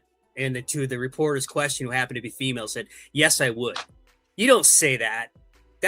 How do you expect your players to act right when you do dumb stuff like that and you want to be a legitimate sport? You're a hypocrite, at the end of the day. So they got to level up there too. So I agree with the whole operation leveling up, but it definitely starts at the top. And I don't think the stud buds on their own are a real deleterious to your league just because they had a live stream for 3 straight days. Right. Those are all great points. I agree with both of you. I'm kind of I'm somewhere in the middle on it, because I do see Hot Track's point of it could hurt business, right? And I do see MDT's point of is innocent and harmless to a certain extent as well. The one thing I don't like about it, let me say this and be clear, and this is kind of, I think, with Hot Track, I think we all agree on this, is when they start being super messy, right? Like when they start talking about, like, Courtney had she was in the locker room with Marina, and she outed to the public, "Oh, you not together with Sanaya no more." Like, we didn't need to know that. You get what I'm saying? Right. That's their personal. I'm with you 100%. That's their personal business. That's messy, and that's the kind of the part, like, why I even brought this up, because stuff like that, I don't like that. I don't like when, like, for instance, and this is not a stud bud thing. This is more of a Dejanay Carrington thing. So I want to be clear. I don't want to put this on a stud bud. That was messy, but with Dejanay said about, you say whatever you want about Nalissa. We know y'all dating, but when she put Deja Kelly and Aaliyah Nas in, she didn't do that. Who knows if Aaliyah Nas, because we know, listen, girls like to be curious sometimes, right? It happens. Who knows if Aaliyah Nas' parents is like, real religious or whatever the case may be, and she just did, maybe she did something she ain't tell her parents about. Now you put that in the media. Right. And now her parents is like, you was messing with this. You know what I mean? So you don't have to, sometimes people not comfortable yet telling their loved ones everything they doing. So I don't like stuff like that. That's this type of stuff I'm against. Now, some of the stuff I don't mind, right? Because to your point, they are young, MDT. They are young, they having fun, so I don't mind the camera on. But another thing, and this kind of goes to the Angel Page thing, us as fans, sometimes we got too much access. And when we get too much access, people don't know what to do with it. Some of us is responsible, like us. It's like, okay, we got some extra access. That was cool. Okay, we learned some information. Other people going to get extra access. And now Paige and Angel is in the news for sports betting, right? Yeah. Now, I mean, now you got certain people in the news that ain't asked to be in the news, don't want to be in the news, right? So that's the kind of stuff I don't like about it. I do think that I will say this, and this is a positive thing. And my next question for you guys is going to be about solutions. So this will probably be I'll probably go along that route of giving a solution, and I ask you guys, well, what's the solution? But the WNBA, it's a new up and coming league. It's not old school like NBA, football, baseball is, right? That kind of have their model set up already. And we kind of know what to expect from them because it's business as usual. The WNBA is creating its mainstream business right now. We figuring out what is looking like from a TV standpoint, from the game standpoint, from what we learning about what the WNBA is now. The WNBA has something they could look to because obviously you have the NBA and you have these other leagues is there, and it's like, okay, we can follow this path, but it's okay if the WNBA creates its own path. And these are women where we know, even though we're all human beings, women are different than men, right? Yeah. So it's okay to have certain things that men maybe don't have. So for instance, this is a solution I think the WNBA can do. And this is not necessarily a stud butt thing. It could be stud butts. It could be something else. But I'm going to be honest with you. I think it'll be big business, and y'all heard it from here first on a perspective with 80 baby. Hey, nobody else talking about this. This was actually a topic I was going to bring up on another show, but I'm adding it to this show in real time. I think it'll be big. Reality TV is big, right? People love reality, or women, I should say. That's mainly they demographic. Not to say no men like reality TV, but women love reality TV, right? I think a reality show similar to the Stud Bud thing, or could be different, but some type of reality show of what's happening off of the court. Like we see right now what's happening on the court, and it don't have to be everybody. I'm not saying it got to be every team. It could be certain people who sign up, certain people who want to be, like somebody. In other words, somebody like Nafisa Kali, I could see wanting her privacy. Right, she got her family, her husband. I don't see her wanting to be on a reality show. But somebody like Dejanay or Alyssa Smith may want to, right? So I think the WNBA should invest in some type of reality TV of these girls when the game stops. I think people will tune in. I think people will tune in for that. I think people will be watching and they want to see the lifestyle. They want to see the relationships. So I don't think there's nothing wrong with that. Like whoever's dating who relationship, I don't have an issue with that. I have an issue with the messiness part or people exposing people and stuff like that. I don't like that part of it. But whoever want to date who and whatever, or just friendships, it could be just cool, conversation. Like that's what made the Stud Buds popular because them two not dating. Right, but they two good friends. They two good friends, and they give us a little reality behind what's going on with them. So I think the WNBA should invest in some type of reality TV with these women off the court, and I think that'll bring in the casual woman fan, right? The woman who doesn't watch basketball or don't care for basketball or watch that show, and now you have that audience too. Right. And they may tune in here and there for a game, but they don't care about X and O's like we do. Right. They don't care about how good the coach is doing in the rotations like we do. They don't care about who's going to win in the playoffs like we do.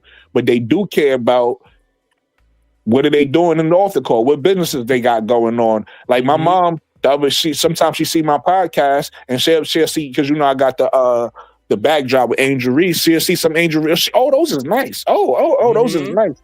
She don't, she don't care about these conversations we talk about on the podcast, but maybe she'll see Angel Reese on a reality show that's a WNBA reality show, see her Poison Ivy shoot. She'll be, interested in that. So I do think that's a solution or something that they could. Yeah. They would just have to put boundaries on it. Right. It would have to be done classy. It'll have to be done right. That's all. Yeah. But so that's why I said I agree with both of you. I think y'all both brought up great points about how y'all feel. I don't disagree at all. I just fell someplace in the middle on what both of y'all was saying about it. Pause.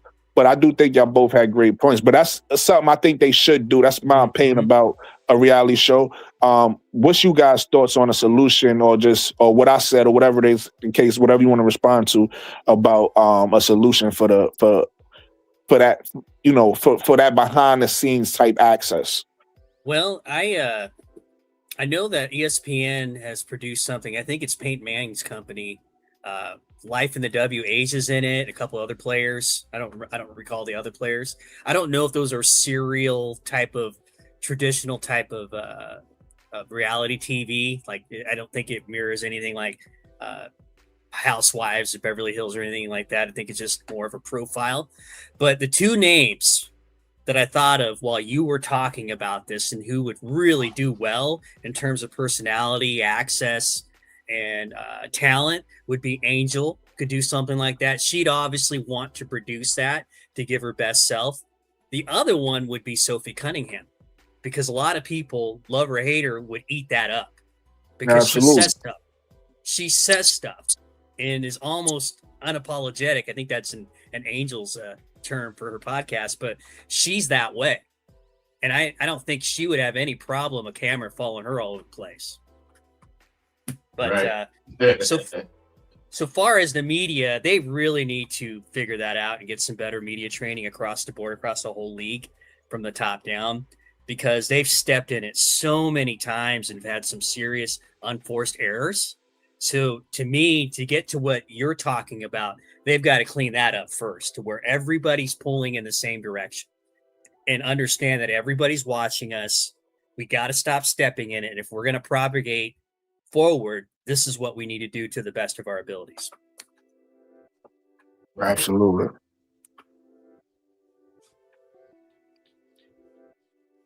All right. You wanted to talk about the Aces hot tracks? Yeah. Well, so what y'all was talking about when you were saying that you was on another panel and they was tripping. So after that game, I had went on what's the name of this guy? I know you know him. HDI TV. Yeah. DZ, whatever his name is. Yeah. So yeah. So I just said that Chicago, they looking pretty good right now. I mean, they showing signs. And that was a real good shot at the end. All of a sudden, oh, you glazing, you da.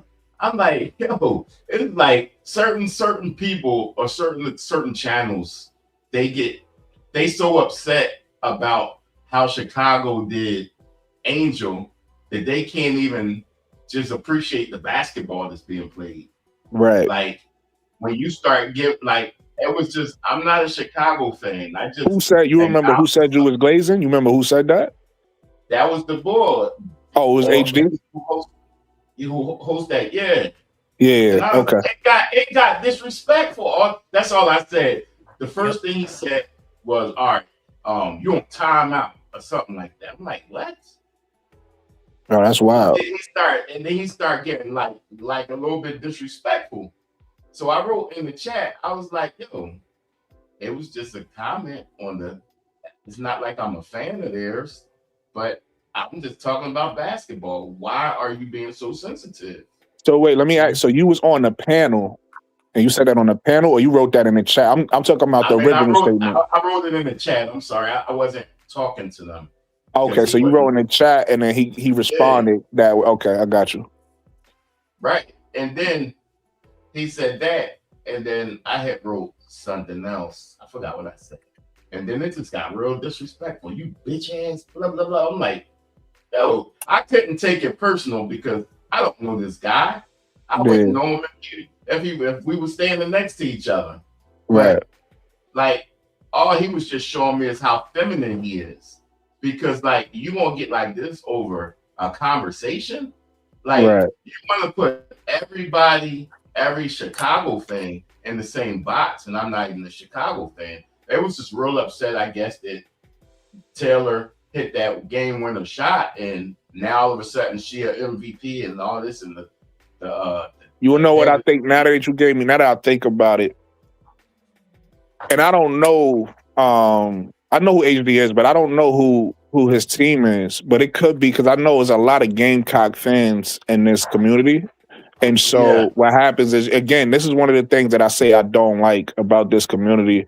And this is not about HD. This is just about in general, about people, like people that's fan bases of they whatever respective team or person in general. I hate that the W, and this is one thing I don't like. I said this before in one of my past live. The one thing I don't like about this space is the fact that people make it almost like it's gang culture when you start liking your player or your team. If I'm an Angel fan, now I gotta have beef with all Caitlin Clark fans, right? If I'm a to your point, Chicago fan or whatever, you say, and you wasn't even a fan, but I'm just saying, if you're a Chicago fan, you say something about that shot, now you got beef with the Gamecock fans or the Angel fan, and it's like, that's corny, bro. Like, I hate that people can't just have we can have conversations. We should be able to debate. And then after the debate, we should be able to leave it alone. That's one thing that I don't like about this community. Same thing happened to me. I was on Twitter, and I ain't going to mention the gentleman's name, but, he's famous in this community. A lot of people know him. He's a Gamecock fan. And he was talking about the Liberty. This is early in the season. This might be before the season started. He was saying that, how did the Liberty get all this cap space to sign all these players? I was like, yeah, the Aces too.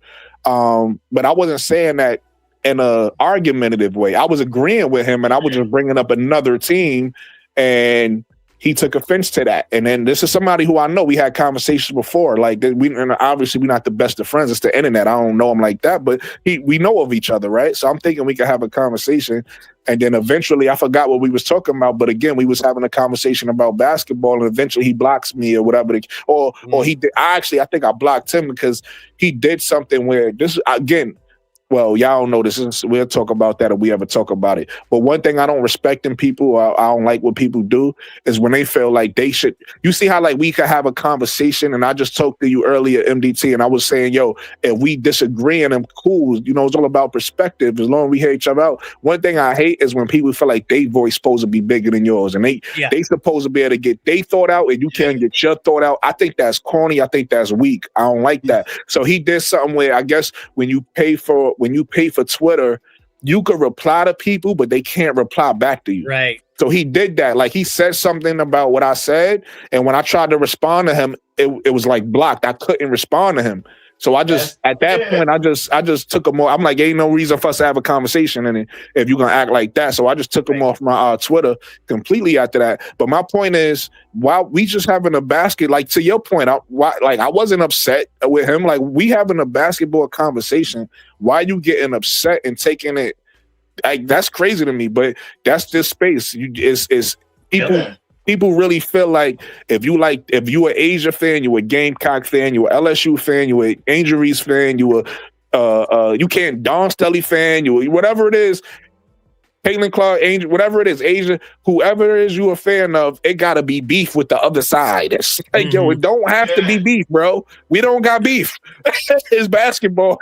You know what I'm saying? So, but yeah, that's I know HD a little bit. It's unfortunate he did that. I wonder why, because in the times I was in his channel, he never, I've disagreed with him before. We had conversations before. He's never done that with me, so I don't know why he was in rare he form, did that. Bro. Yeah, I don't know why he did that. That was weird. He was mad because of that game, and I was like, "Yo, listen, like, what's the difference between the CC fans who be acting all crazy and this right here?" I'm like, it's just an opinion. Like, you taking it personal. You know, listen, I'm gonna name somebody else. I'm not gonna say their name, but I'm gonna give you an example. And there's somebody I got respect for in this community. You know, still to this day, like I said, like I told y'all, especially when it comes to females, when it comes to women, I'm going to always show respect. I'm a man at the end of the day. This is somebody I got a lot of respect for, but this person surprised me because I was giving my opinion on a draft pick one time, and I said, you know, I was going back and forth. One week I would say, oh, Raven, you should draft Raven over Flau'jae. I would take Flau'jae over Raven. So as I'm looking at them, I'm like, so one day I said, I'll take Flau'jae over Raven, and the person got mad at me. It got mad at me that I said I'll take Flau'jae. I'm like, yo, like, you upset over that? Like, so yeah, it's Man, like people take this shit too personal. Look, I don't care about saying no names. Key Facts did the same thing to me. I said something, but it was just me adding on to like a conversation that was going on. And it just got indignant. Like, what? Like, y'all talking like having fighting words and all this, all because somebody came with an opinion. Like, you're in the wrong business if you're gonna be like that. I was in one in the chat, and I was talking to somebody else, and the communication was misconstrued, and the host got on me. Hey, you're saying that I wasn't talking to you. And then it kept escalating until I finally said, listen, I wasn't referring to what you were talking about. I know, but she was already triggered by that point. And it's like, well, how did this get from what I said to what you think it meant? Even though it's all there in writing who I was talking to. Kind of like how we were communicating in the chat sometimes, Brooklyn, where I'm responding to me, and then they read it and they don't know the context of what it is we're talking about, and then go off on you, tie it into their subject. And if it goes against what they were saying, like, oh, what are you saying that for? It's like, you got to read the whole thing or leave it alone. Right. Yeah. I'm gonna tell you something that happened that was weird to me because you just reminded me of something different. MDT. I ain't gonna say no names on this one either, but I was in somebody's chat, right? So I run these channels, as y'all can see. I'm never gonna let what people talk. I'm never gonna let what somebody is talking about in the chat derail me on what I got to say on my show. If I, you know what I mean? Whatever I'm talking about on my show, I'm gonna talk about my show. I don't care what y'all talking about in the chat. Now, after I'm finished saying what I'm saying, I might go in the chat and start reading the comments and stuff like that. But even when I do that, if I see two people arguing or you talking about something that ain't got nothing to do with nothing, I'm gonna just skip your comment and keep going. Like, I'm never gonna ruin my show, or you never gonna throw me off. Like, I'm never gonna be like, I'm never gonna have a train of thought and I read, you know what I mean, you throwing me off by what you said. Anyway, I went in a particular person's chat, and they started telling me I can't talk about what I want to talk about in the chat. I'm like, what that had to do with you on the? Yeah, that threw me off. I'm like, what that got to do with what you talking about on the panel? Right. Like, I could understand if I was on the panel and I changed the subject or something like that. You could be like, yo, we ain't talking about that. I'm in the chat. You telling me I can't? You trying to police what I'm talking about in the chat is crazy. I was like, but hey, listen, everybody different, man. Everybody different. It's crazy because sometimes you're talking to somebody in the chat. Like if I'm talking to you, it's at Brooklyn 80s to you, right? Nobody else. And then also the host wants to, okay. I don't know what to make of that. I'm telling you, man, people in Brooklyn, we're getting in trouble. I never listen to them. Brooklyn, we're getting in trouble. So look, you heard the show is over, bro. We just talking at this point. But if you want us to talk about a topic, it was a topic, and we're discussing. Hey guys, matter of fact, since you want to be a part of the show, you heard, send a super chat and give us a question. Can we go back to the message before? Because I want to know who the guy was talking about, and can he or she? He's talking about Hot Track. He basically explained it. He's saying Hot Tracks was talking about how well they was playing, I guess, and then I guess HD according to this comment, he said HD was upset because of the record. Yeah, he was upset because of the record, saying that. How could they be playing well if their record is this? I guess that's what Brian Allen Hines is saying. But is that what you're saying, Brian? How they've been playing lately. You know, you can give somebody credit with a bad record, but it shouldn't have led up to him telling me he gonna slap me. Like, yo, listen. He says he did. Nah, I didn't get no. I said send me a super chat. You ain't send no super chat. First of all, thank you for reminding me. Listen, if you watching us gossip, like your hood deal, your hood deal. I'm trying to. I'm not even trying to be funny. I want to say his name correctly. I'm gonna just say sorry. No, you good for laughing. I just want to let him know I'm not trying to make fun of his name. I'm gonna just say because I don't know how to pronounce your name correctly, brother. I'm not trying to make fun of you. Since feels like we gossiping, right? And that was funny. That's why I was do me laughing. a favor. No, you can laugh. I just wanted to. I don't mind. I was never talking about you. You can laugh. I was letting him know I'm not trying to make fun of his name because it could have sounded like that. Like I was trying to joke on his name. And I wasn't making fun of your name either, Yahoo. I was right. Because I like the way he said gossiping. Right. So listen, do me a favor. If you're watching us and you haven't hit the like button yet, make sure you guys hit the like button. Run the likes up for me. If you on mobile, hype me up. And if you want us to talk about a particular topic, send a super chat, right? Send it, because that's what lives is about. You see, I don't ask for them. You mad we gossiping, right? You mad we up here, but I ain't asked you for no super chat. But that's what lives is about. You're supposed to be sending super chats. If you in here, send a super chat and send a question, and we'll talk about the question that you ask. Well, that's how that is. No gossip. I just called names out because that's who disrespected me. Hey, I appreciate you. No gossip here. Hey, I appreciate you, Brody. I appreciate you. Thank you. I'm not feminine. He said he ain't the ops. Bro, hey, listen, I don't think you the ops, bro. I'm from bro. See, that's one thing, and that's why, again, this brings me back to what we just talking about a second ago, MDT. I'm a little, and Hot Trash could tell you because he from Philly. He's silly aggressive too. Niggas talk like this on a regular basis. But when niggas hears talk like this, they be like, "Oh, you're mad or you're aggressive." Like, nah, I'm being super regular right now.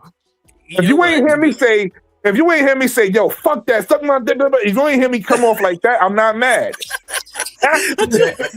Right? If you ain't hear me really like snap, I'm not. I'm gonna tell you. I'm gonna put it to you like this. You want to know how you can really tell if I'm calm? If you hear me articulating myself, no matter how the tone of my voice is, I'm not mad. I don't care how the tone of I could be super aggressive. I'm gonna give you a case in point. Did y'all see my last video about the sports betting? Did any of y'all watch that? I watched that. Yeah, I watched that. Okay. Yeah. Did you hear how aggressive I was being? Yes. That was all performative. I believe it. I was just doing that to perform. I'm gonna be honest with you. But how you could tell is I was articulating everything perfectly, right? When I'm mad, I don't know how to put sentences together. Like I start really talking in real short, straight to the point. You gonna be like, oh, he tight. Because I don't even give a fuck how the sentence coming out at that point. I'm getting straight to whatever I gotta say to the point. So I'm just letting people know because people be misconstruing my energy sometimes. They be like, yo, calm down. I'm like, yo, I'm 1,000% fine. Like I don't know what you're talking about. Yeah, so I say that to say, you not. I don't think you the ops, bro. I'm just playing. We like you cool. You good. You good with me. You good in my book, Brody. Yeah, I don't think you the ops. Man on the internet, bro. Right. Guys, it's not real. I'm gonna talk my shit to you though. We gonna talk our shit. We gonna have fun. But like Hot Track say, hey, we ain't none of us taking this personal, Brody. We having fun. Man. We having a good time. I'm a Hispanic man that lives in the Midwest that grew up with a bunch of poor white people. So it was a bit of adjustment to come on these lives and understand what you just said, that it can be performative or it's just how I communicate. Right. I took a little bit, man. I'm like, oh man, was it my turn to talk? It was funny. I once went on Bro Claude's chat one time, or his live, and I said, just let me know when it's my turn to talk. And he came up and said, you know what? When you go ahead and talk whenever you're ready. They know you're here. Yeah. And look, but you just reminded me again, MDT, that whole exchange with me and Bro Claude yesterday. Bro Claude was being performative. He was being performative. Like I understood that. That's why I wasn't mad. I was just upset. I wasn't really upset. That's the wrong word, but I just felt some type of way that I couldn't get my piece back. Like let me speak back. That's all I cared about. But I wasn't like mad that he was like, nigga, I get it. I understood what he was doing. Like, it ain't bothered me, but at least let me speak back. I thought it was corny. He ain't let me speak back. I'm like, all right, bet. You don't let me talk. You don't let me talk. And that's what I say about these things. If you want to call yourself going in on me, let's talk about it. Give me a chance to respond. That's all. Don't be trying to put me on timeout or mute me or do anything like that. And you the only one that could talk. Yeah, I don't like that. That was corny. I That's don't like that. nutty. It's nutty, no matter who it is. Yeah, that's corny. Oh man, Now, if you But get that's out of not control, again. That's not the HD I know. The HD I know, and maybe he was just having a moment that day. I don't know. But the HD I know is usually objective. Like every time, because it's been times because I don't know how often you've been in his chat. It's been times where I've been in his chat and he'll have other dudes on it. Like I know some of them now, but when I first went in there at that time, I didn't know them, and they would be aggressive, or but he'll hear me out. And then we'll talk about it. I remember one conversation we had, and this is like maybe a year and a half ago to 2 years ago. We were talking about Damian Lillard. And they were saying that they don't like the type of point guards like Dame that'll shoot those shots. They prefer point guards that'll get to the basket, find their teammates, stuff like that. And I was saying, I agree with you, but not with Dame. Because I was like, when you got a certain type of player that's efficient at it, you can't put him at the same rules as another random person that's taking them shots. So I was like, Dame, I said, this is part of his skill set, right? And even though HD, I don't know if he agreed with me in the end, but he didn't agree with me in the beginning, but he allowed me to explain myself, and it wasn't nothing. So that's the HD I know. So I'm a little bit surprised and disappointed that he did that. I mean, I don't, again, I wasn't there. I don't know why, but but he typically he put me isn't in like that. somebody else's category. I think he grouped me with some people he had beef with. It could have been that. He could have misjudged you, and that's what happens. Sometimes people do that. He probably could have thought you was one, like you said, especially because I know you, not a Glazer, because you on my show every day. So I don't know how well he knows you. Maybe that was his first time seeing you. He probably just saw you and thought you was a Glazer. It could have been that too. Yeah, so it is what it is. I mean, it's internet. I don't Hold on, he said he got a tie. Let me see what he said. He said, I did have a topic. He said, I did have a topic. I asked who was the top 5 point guards in a W right now. I'm driving right now. I can send a super chat when I stop because my card not connected on here. But it's all love. Yeah, definitely all love, brother. And I was just joking. The super chat is optional. If you want to do that, I appreciate it. If you don't, it's no big deal. But to answer your question, who's the top 5 point guards in the league? Guys, what's your thoughts? Okay, I was just thinking about that before you read that. So, just off the top of my head, no qualifiers. Just Miles, Clark, Plum. God,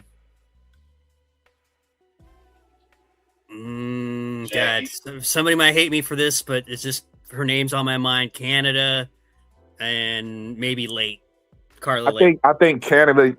I mean, obviously, Hot Tracks brought it to my mind. She's been playing bad since the All-Star break, but I think if you judging Canada from before the All-Star break, can't nobody argue with you. She been bowling this season from before the All-Star break. But I'm surprised you ain't have the point guard on your list. Yeah. I mean, I haven't seen her stats. Again, that was on top of my head, so you got to definitely. Yeah, but to me, and again, not telling you how to think. Again, just giving perspective. If I don't change your mind, cool. But to me, the way I look at it is, if you want to top of the mountaintop, somebody got to knock you down. So it don't even matter. Stats ain't everything, because we know you can manipulate stats, right? LeBron James, because he played long, he had a long, not to say he's not great, but LeBron James had a longevity career, so now he's passing everybody in a lot of stats. So stats ain't everything. Stats is we can manipulate stats. Like Chelsea Gray out of the point guards in the WNBA right now, Chelsea Gray probably the best winner.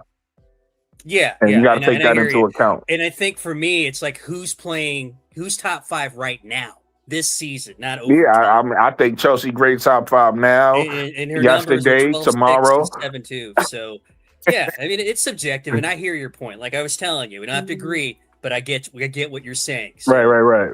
And if you ask me point guards in a 1-on-1 tournament, I got her.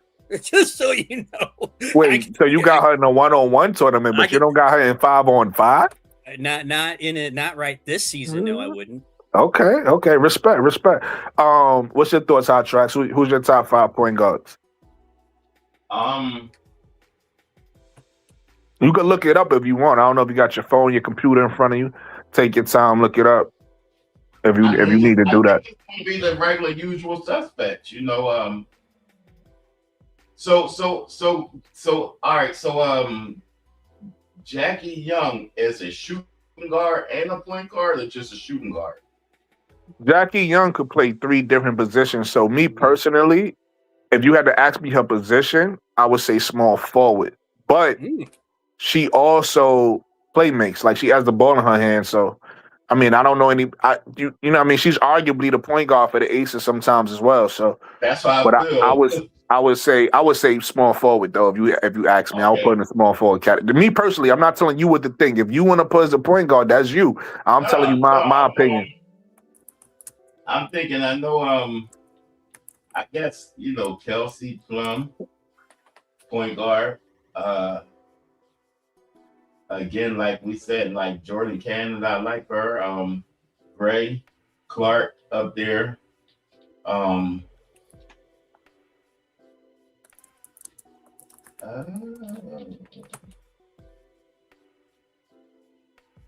forgot about Paige. I guess she is a point guard. Yeah, she's a point guard. She's another one like Jackie Young that could play the 1, 2, or 3, but she mainly plays point guard, whereas Jackie, she mainly plays 3. So, but they two similar players where you can say that about them. I look at Paige Morrison too, but she is, I guess, point guard. No, you're right. I think her best position is a 2, but right now for the wings, she's playing the 1. She's playing the 1 for the wings, but I'm with you. I think because I'm still thinking about her at UConn when she had I forget the point guard name that's overseas right now. Nogic? No. The one she hurt. She had hurt her leg. She played for Seattle. She got drafted to Seattle. Oh, Nika Mule?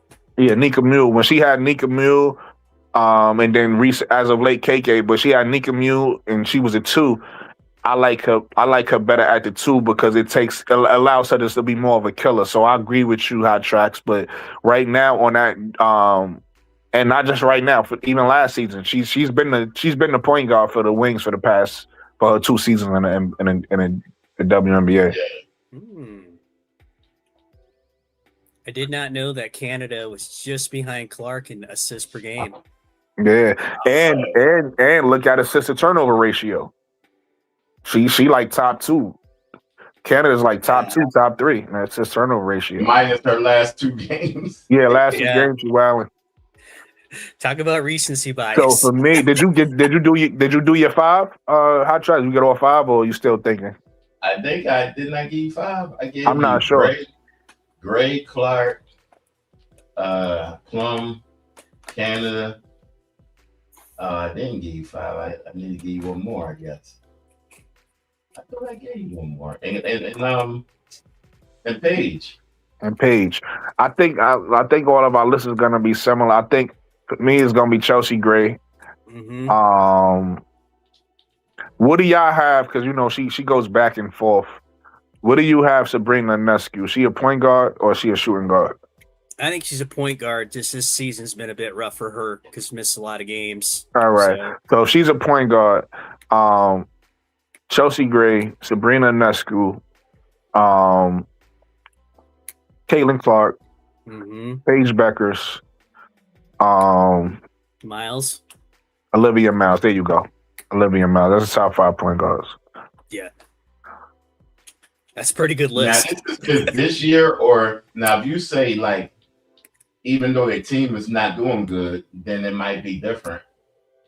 Well, see, I think it's criteria how you basing your list. It sounds like MDT is basing his list more off stats. I don't base my list off stats when it comes to questions like this. I base it off of. Remember, we was talking about Angel yesterday, and I was saying where I got Nafisa, not based off her stats, but based off who she is as a player. She hasn't, even though she just came back from injury, Nafisa hasn't lost a step. She's still Nafisa. She's still the MVP level type player, right? Same thing with Alyssa. Same thing. So when I talk about these things, I'm not solely basing on your numbers and what you did. I'm basing it on who you are as a person, where your talent level is at as a person. And that's why even Chelsea Gray, I don't care what her stats is. That's why I said she's a winner. To me, until she gets knocked off and somebody is dominating her, to me, she's a top point guard in the league, period. I don't care what nobody say. Chelsea Gray is number 1. I don't care if somebody is more athletic, somebody is faster, somebody hit more shots, Chelsea Gray is the number 1 point guard in the league to me. Sure. And Everybody else below that. I see that, but his question says right now, five best point guards in the W. Yeah, right but now. again, I'm saying I'm talking about based off their talent level right now. So again, if let's just say Chelsea Gray wasn't the Chelsea Gray, the point guard Chelsea Gray no more, right? So, for instance, my favorite player is T-Mac, right? After Jordan and everything. Mm-hmm. After he got hurt, T-Mac wasn't T-Mac no more. He was Tracy. It was Tracy McGrady after the knee injury. I don't know. You said you're not familiar with basketball, so you might not know that. I know who Tracy McGrady is. Right, but what I'm saying is, if your talent level is still elite, regardless of what your numbers is, we know who you are. We know who you are, right? Anybody could be having a down season or whatever, or a team could be. That's why, like, even though Phoenix is playing how they playing, it don't make me look at Kalia Copper and Alyssa Thomas and say, oh, they not as good as they are. They still as good as they are. They team just struggling right now. You get what I'm saying? Mm-hmm. And I get in totality. But in current, right now, and when I hear that, I'm like, okay, who's playing top 5 basketball right now? Right. And that's where I base mine. So there's no wrong answer, and I agree. Right, and I agree with that. I agree with that part 1,000. There's no wrong answer. That's why I said it's based off your criteria. Yeah. I think your criteria is more stat based. My criteria is more talent based. But it's also currently too. That's the thing. It's not just okay. Who's got the best stats? Because if you're playing great point guard play on a last place team, that's not going to mean as much to me as opposed to if I was comparing that same player to Olivia Miles. Right. Yeah, now. but see, I think, and again, I'm not trying to change your thinking, but in my opinion, the mistake you making is making an individual question a team question. You feel what I'm saying? Like, to me, that's separate. You understand what I'm saying? I agree, but if the name of the game is to win, then that means something. So in my opinion right now, right, is, and this is probably going to support Brooklyn a little bit. In my opinion right now, if we in the playoffs and we got 5 seconds left, 6 seconds left, which one of them 5 am I going to put the ball in again? I'm going to put the ball in. I'm going to put it in. I'm going to put it in Chelsea hands. The winner, no matter what. I have to agree. Because she's clutch. You got me. So, but. Yeah. But again, to your point, MDT, there's no wrong. I'm not mad at your criteria. Like I said, the only thing I would do differently, I think you're doing everything fine with your ranking, with stats and then winning and everything. The only thing I would do differently is I would focus more on the end, because the question was about it. If he changed the question to team success, then that's different. But you can ask any question about an end. He just said, yo, top 5 right now. Who are they? That has nothing to do with what your team is doing. It's just who you are as a person. You can have a team. You can have a team that's struggling that year. That don't mean that you lost your talent level. Right. When KD left OKC, Russell Westbrook was still Russell Westbrook. That's why he went on the average triple doubles and all that after. But he never made it back to the Western Conference Finals after KD left. You get what I'm saying? His talent didn't diminish, but his team did.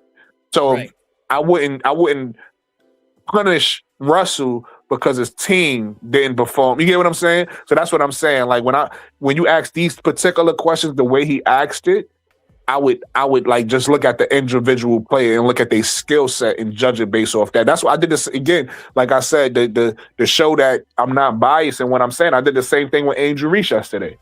Yeah, right. I looked at the skill set of the players that in her position and say, you know what? Even though Angel, I feel like eventually may surpass this player today. To your point, right now, I have to put Alyssa Thomas over her. I have to put Napisa over her. I have to put Asia and Brianna over. Like, those are the people I have, only because they already reached that height of MVP level status, whereas Angel is still getting there. And I'll leave it with this on this question here. So I like my criteria still, but in the context in which Hot Tracks asked that question, I'm taking Kelsey Gray first to take that last shot over all these people. And I just think that they're separate questions is all. So anyway. Absolutely. I do. After look, to your point, that one-on-one tournament, got my vote. To your point, I think all of us agree because I think we all said this at one point or another, but or we said it differently. I think me and Hot Track said that Aaliyah Boston is the best player on Boston. And I think you said MDT, she's the most important player. But Yep. either way, Kelsey Mitchell taking the last shot for me. You get what I'm saying? I don't care where you got Boston. I don't care where you got Right. Caitlin at. Kelsey Mitchell taking the last shot for me. And I would say 1A, 1B on taking the last shot for the Fever for those two for Mitchell and Clark. Either one would be fine for me. Right. So let me ask you a question on the Fever though. Like as far as that's concerned about so you think you actually so the production that Kelsey Mitchell is doing, given you still think you think that they can do that without her, and that AB is still the best player on that team? I don't think AB's the best player. She's the most important player, which means they're not going anywhere in the playoffs without her because of what she does, because they can't replicate her what she does with the players that they have. So can you hold win? on, hold that thought real quick. Let me get to the money real quick. Shout out the shout out the for the $2 super chat. Appreciate you, bro. He says, who will win a championship first, Angel or Caitlin? Ooh, got a CC fan and an Angel fan up here. Ooh. And they both got good teams. So let me tell you, the answer to that, I'm gonna say if Indiana don't win this year, to answer that question, it will be Angel, because Indiana about to get broke up. So they got to win this year, unless they luck up and get some more good players next year. Okay. I'm gonna drop the link also for you, Brody. If you want to come up and have a conversation with us on the panel, you're more than welcome to. I'll drop the link in the chat. All you gotta do is click the link, and you can actually talk while you're driving. Okay, so I think, and because they're both in win now mode right now. Yeah. So if you ask me today at this moment who will win first, I'm going to go with Angel, because I like your starting five over my starting five. However, if neither one of them win this year, they're both in trouble next year, because Angel is almost guaranteed to be eligible for that epic extension. And that's going to make a mess of things. You're going to find that out, and you're going to be dealing with the same stuff that we are, because you're going to have to let some players go that you don't want to let go. And then we're both up shit. You know what? Sorry for my language, but it's going to be problematic. And that I just wanted to emphasize that. So and I'm looking at this, and the answer might be neither. It might be that young lady up there in Minnesota who's playing lights out. I think they call her the spectacle. She might win before both these women. I call her Minnesota Miles, but I think we all agree on. I think it's going to be Angel, but I disagree with either one of them. I think both teams is going to be fine. I explain. So here's where I think Angel, though. Not because I'm an Angel Reese fan, simply because, number one, defense wins championships. So I believe in Atlanta Dream more than I believe in the Fever right now. You could win. Not real talk. I'm just being honest. You could win a championship with a offensively powered team. It's possible. So I don't rule Indiana. I don't rule them out. It's just where I put my faith at. It's like if I had to put my money on something, I'll put my money on defense before I put it on offense, right? And because defense travels, offense could be hit or miss. And also, we know that Atlanta Dream, even though offense, quote unquote, is an issue for them, it's not because they don't have it. That team got a lot of offensive firepower. It's just that they come out and just don't make shots, right?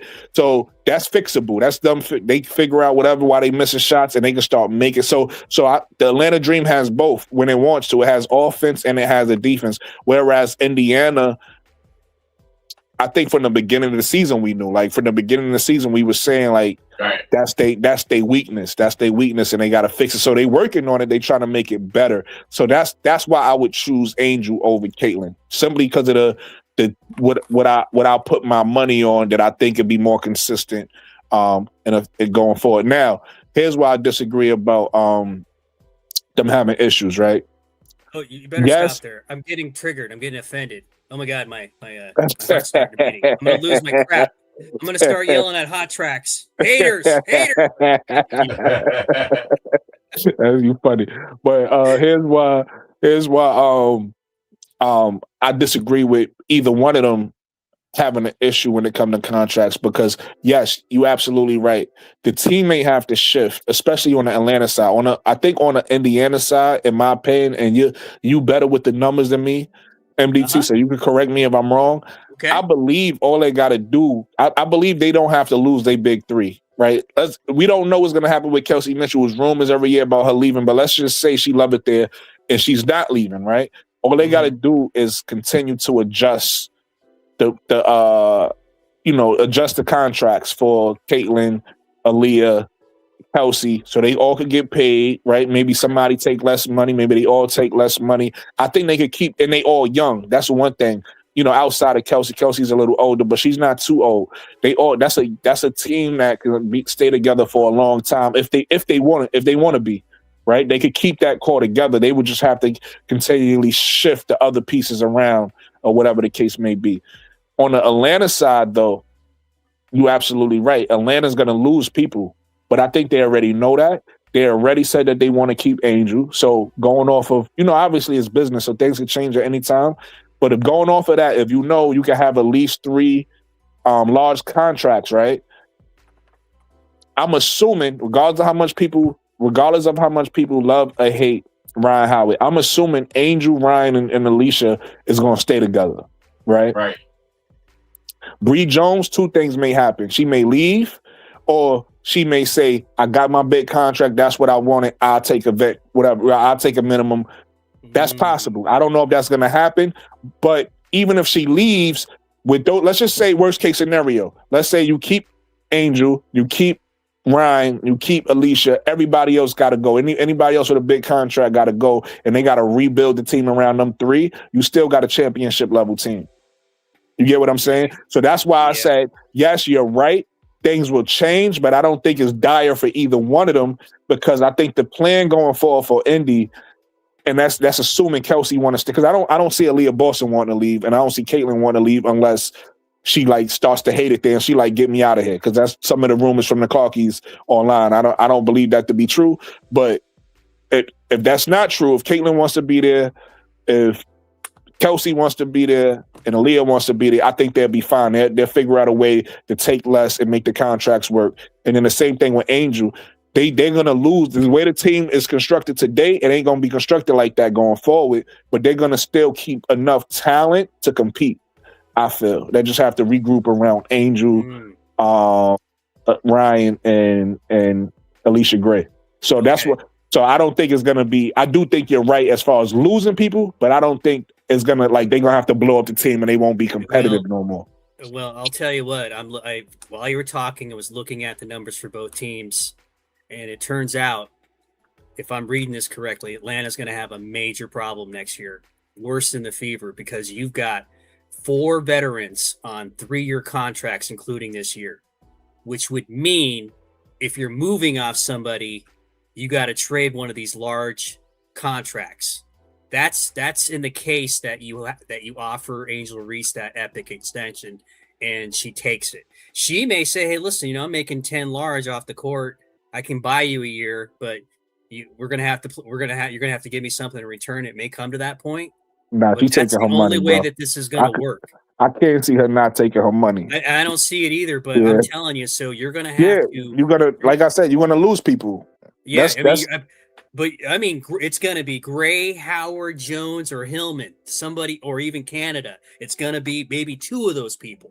So I think it's going to be up for 2 more years. I think it's going to be Bree Jones. Yeah, I mean, and you'd have to trade her. That's the other thing. Yeah. You can't release her because that money stays on your cap. Listen, that's fine. You're a trader, but they already have a piece that's being I can't think of the word, but you know, you have a piece there that's being groomed to take over already, right? And Mhm. Medina Okot. So I think that's why that's gonna end up being a piece that's that gets traded out. You know what I mean? Again, we don't know. I don't know what's gonna happen, but that's what I'm like in my brain. I would say Bree Jones gets moved out, and maybe somebody like you said, if it's two, maybe Bree Jones and a Jordan Canada gets moved. They move on. Like I said, I think the call in Atlanta is gonna be Angel, Ryan Howard, Alicia Gray. Yeah, I think that's the way to call. go. And I think they just build around that. I think they just retool. They'll bring in pieces that fit around that. And you know, to your point, the contracts is too large right now, and I think they know that. I think they knew that already. This is not like we'll deal with that bridge when we get there. I think they know we have right now to win it, and if we don't win it, we got to retool going forward. Yeah, but I will say that moving that Bree Jones contract, nobody's going to make that easy on them. They're going to, because that's something that you could stick it to Atlanta and make them make a tough move. So you have to take that. I don't necessarily agree with that because of how talented Bree Jones is. I think she's like Bree Jones should. I believe, again, I'm not saying I'm right. I believe she's an attractive piece. I don't know. I think teams is gonna want Bree Jones over $1 million. I don't know, man. That eats up a big portion of your cap. And I'll tell you what, but look, to your point, you just said Aaliyah Boston, right, is the most important or best. I think you said most important. Yes. Most important player on a fever. Bree Jones is that type of talent, though. Like, so that's if you feel like that about Bree, you said you felt like that about Aaliyah Boston. You get what I'm saying? They both similar style players. The difference is that the Fever, their cap situation isn't like this. And if I'm one of the other 14 teams, I'm sticking it to you. I'm doing that. I'm making you do something you don't want to do. I don't know. I don't see it the same way you see it. It's okay. One factor we're not considering. A factor we're not considering is because they're going to lose her for a pittance.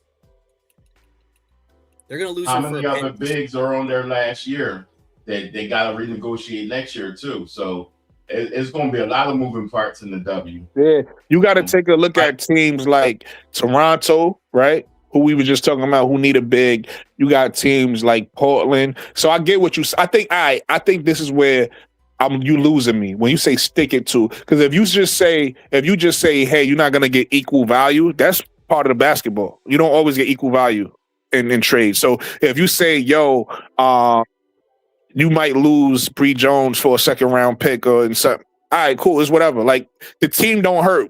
The way you saying stick it to, like it's almost like, you know what I mean? That I guess I don't know if it's the language, but I don't necessarily agree with that. But if you just saying like, hey, you guys is not gonna get equal value in a trade, I'm not worried about that. And that's essentially what I mean. And I would be more worried about that if I were you. So no, I'm not worried about that because, like I said, it's the talent level that's still on the team. I would be worried about that is if Bree Jones was our main piece, and you know, kind of like where LA is right now, right? They was in a situation that you were talking about where it's like, yo, we're gonna stick it to you because ain't nothing you can do. You either gonna lose her for nothing, right? And not only do you lose her for nothing, you don't have no way of getting better or being good, right? If you LA.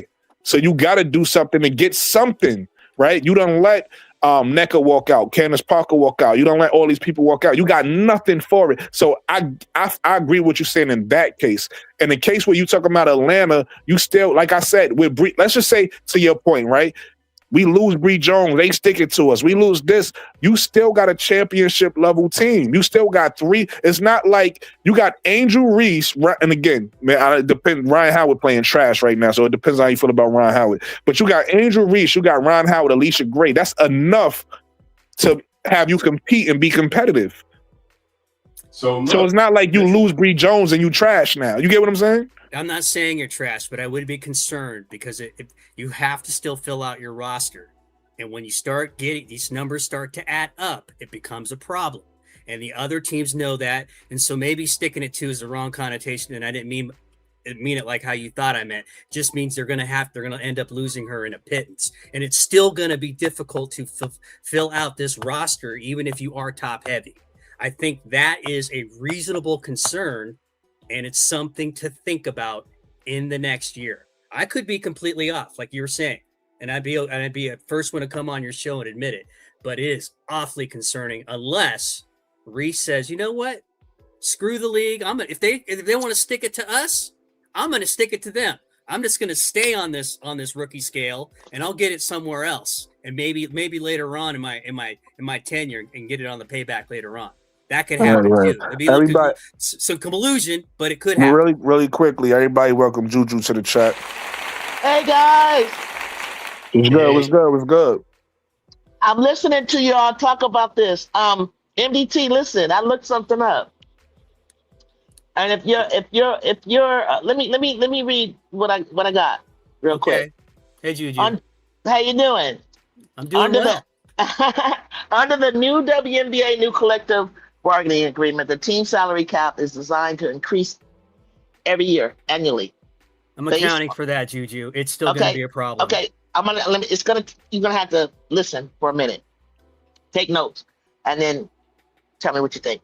Designed to increase annually based on the league team revenue rather than staying fixed. Okay, I think this is why Perspective is trying to slow you down, but he didn't really know. He may not know this. Okay, so for 2027 specifically, the 2026 team salary cap. 2026 team salary cap is $7 million. The 2027 cap is expected to be higher, with CBA allowing an increase or decrease of up to 13% from the 2026 figure, depending on revenue growth. Okay. If the league continues its strong growth, which I believe it will, from the new TV media rights, expansion teams that are going to be added that we talk about a lot, higher attendance, sponsorship, merchandise sales, then the 2020 cap should rise about $7 million. Now, let me finish. Stay with me.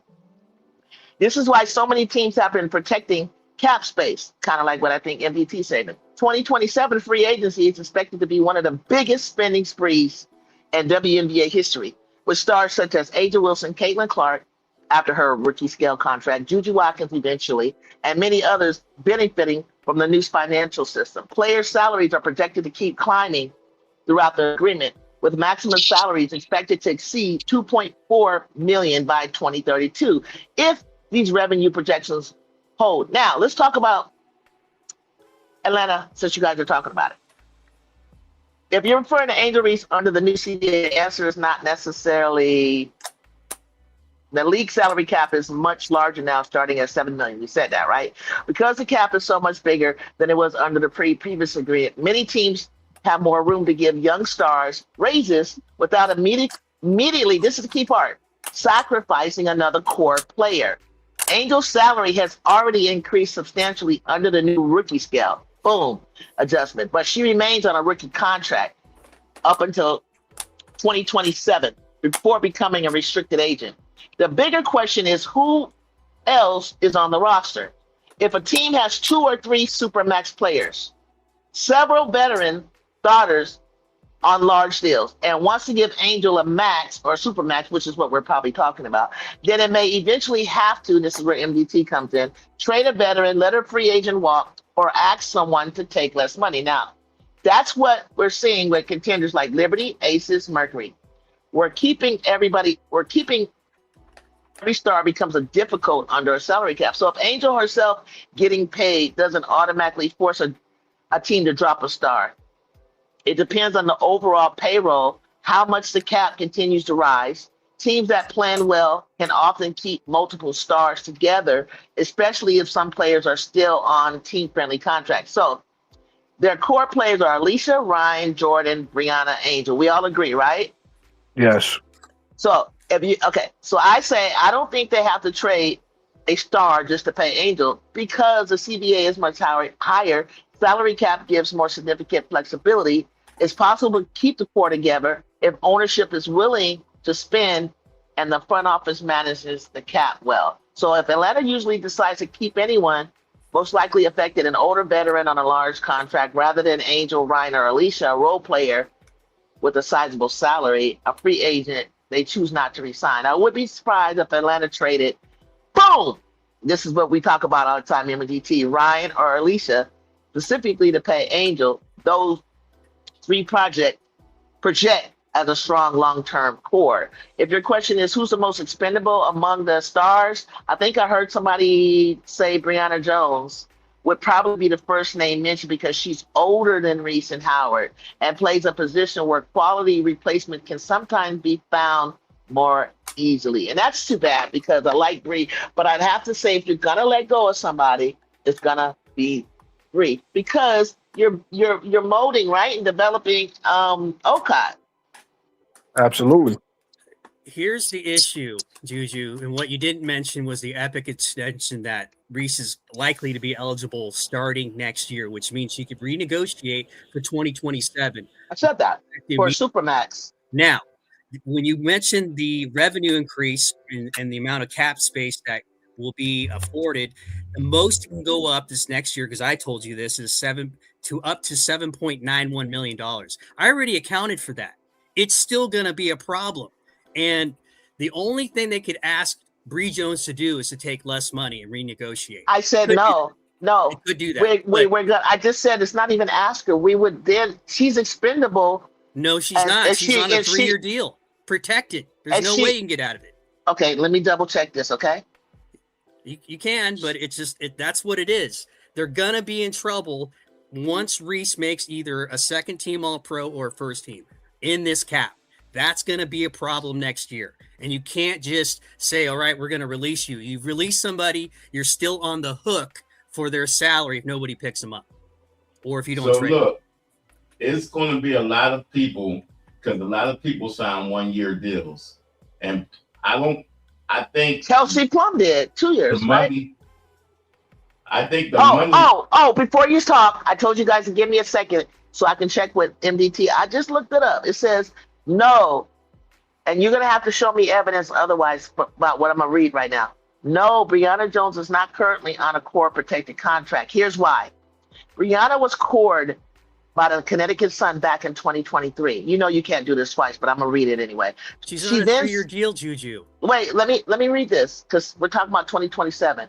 It says, no, Brianna Jones is not currently on a protected contract. Here's why. She was cored in 2023. This is 2026. So we're not talking about getting rid of her in 2026. She's on a guaranteed deal, Juju, for 3 years. Okay, let me finish reading it. She then signed with the Atlanta Dream in 2025, and then she re-signed on a 3-year contract in 2026 under the new CBA. Under the WNBA rules, a player can receive a core designation a limited number of times. That's what I said. Brianna has already reached that limit. Because of that, Atlanta could not use a core designation on her in 2026. Instead, they simply just re-signed her to a multi-year deal. So the answer is no, she's not on a protected contract. Yes, on a let me finish. It's called a guaranteed 3-year contract with Atlanta. So if you're asking because you're thinking about how Atlanta could eventually pay Reese, Brianna Jones is one of the veterans whose contract could become part of a discussion in the future off seasons, depending on Dream's cap. So if she's guaranteed and protected are two different things. She's not on a protected anymore because I just told you why. She's on a guaranteed 3-year. So that still probably can be negotiated. It can be, but you think she wants to take less money to stay? Nobody's asking her to stay. That's what I'm trying to tell you. But I would say this though. That's one of my issues because I think so. I think because you got to realize Bree Jones is an older player, right? So she may feel like it really depends on what you want out of your career, right? So if Bree Jones say, "Hey, I wanna try to win these last. I don't know how many years I have left, right? I want to win these last years." I think she will take less money. But in the event she don't, is what I'm saying. If we lose her, I do get what you're saying that, hey, you can't just cut her. You have to trade her, right? I do understand what you're saying, MDT. I get it. Okay, you have to trade her, and you're saying it's going to be hard to fill out your roster because of the amount of money the roster. I understand all that, but what I'm trying to tell you is we've seen this before. This ain't new. We've seen this move before. If you remember the 2011 Miami Heat. What they did was they negotiate or waive. Right. But listen, they paid their big three the money that they deserve. So I think some people may even took less, right? But they paid their big three the money they deserve. And then what they did was the other contracts around the team, because they felt like their big three was enough to win, they just bought in minimal contracts to fill out the team.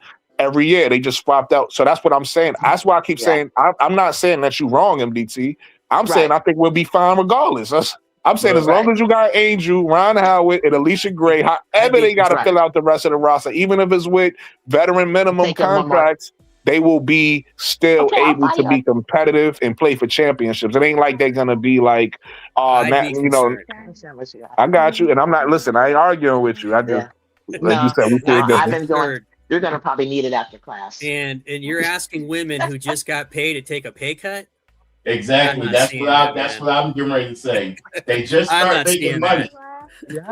She's at the end of her career almost. They just start getting paid. She's not taking no less money. Okay, listen. Okay, so we lose her, and then we'll still be good. We are where we are without having her all season.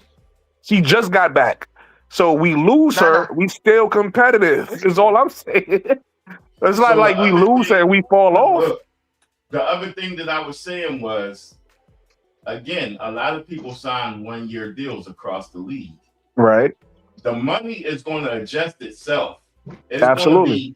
Because people are going to be looking for a deal, and the teams are going to be looking. If I got to spend $1 million, I'm going to spend it the best way I can. So it's going to be people moving around, and some people going to be forced to say, well, listen, I don't want to go there, so I'm going to have to take some less money. But I don't think Brianna going to take some less. Well, okay, but remember I said that you can trade her and or negotiate, right? Negotiate to buy her contract out. And I think that teams could use a big body like that. And remember, because you have to core people, right? And I think I named the ones that they probably will because we got the expansion coming in. But everybody's going to kind of get blown apart. So don't look at it like, well, where was she fit? Because I don't see it. Well, you don't see it now because we haven't done it yet where you can only choose 1, 2, 3, 4 players. Brianna, it's not like we're just going to throw her out to the wolves. There's nowhere she could fit. But it could be a lot of teams that can use her size. I just told you what team that can afford her and that need a bid. Toronto. Ooh. So if we have to get rid of her, Toronto can absorb her contract, and they need a bid. Yeah, and that'd be really good. No, they got Toronto. Toronto has Izzy. I'm not worried at all. Wait. Toronto has Izzy. You don't like Izzy? No, not Bree Jones. Way better than Izzy. I'm talking about talent. I'm talking about talent level. Bree Jones is still an all-star. Again, I don't know if you heard me when I said this, because I said this a little bit before you came up, Juju. So even though Bree Jones just came back from injury, right? Bree Jones is still to me, from what I've seen, right? Until I see her lose a step, Bree Jones is still the same player she was before the injury. That's an all-star level player. She was an all-star last year. She's on a national team. She's a national team, and she's an all-star level player, correct? So she automatically become their best big. Maybe, well, Marina Ballin, so maybe they second best player, but she automatically is one of their top 2 or 3 best players if she go. And this is, we talking hypotheticals. We don't know what's going to happen. But if that does happen, she automatically becomes a top player over there. And they need a big. That's one thing they was looking for at the trade deadline.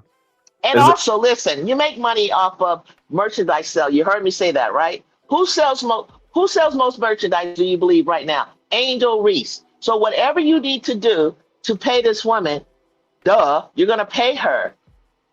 Okay, because she brings in merchandise. Also, I mentioned, what brings up the revenue, and it does it annually, right? She doesn't have to jump to a supermax. Okay, she doesn't have to. She couldn't get it because she's not winning any awards. Yes, she is. She's going to make second team All-Pro minimum. No. You have to win. Remember, I believe you have to win like No, he's MV right, MDT. She just got to make a first team. If she make a first First team, or second. yeah, that's what I meant. She If she qualifies make an for all Epic. team, if she makes an all team, She's she's got to make one eligible. of those teams. Yeah. Well then she so you want to give her the Supermax?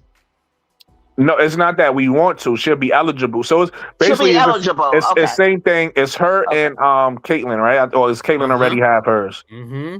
Or she's gonna be Caitlyn eligible. doesn't. She'll be eligible. They both will be eligible by next season, basically, right? Mm-hmm. Yeah, So, Caitlyn is. I think Caitlyn is already Caitlyn- eligible. is I don't think is Caitlyn has to do no. anything. Is Caitlyn is already eligible. Angel has to do that to be eligible. Are you saying she's eligible because she got the Rookie of the Year a couple of years ago? No. This First year, team. she's likely to be first team. Oh, or you're second saying team that? All-Pro. So you think she'll be the first team? Oh First wait, team honestly, All-Pro. Okay, No, so maybe I'm wrong. Let me ask. Let me ask the really, question. Hold on. Think about this, guys. Is she? How many people get to be on the first team? It doesn't have to be first. It can be first or second. She's guaranteed to make one of those two. Okay. But my question is, I might be wrong. Rookie year though.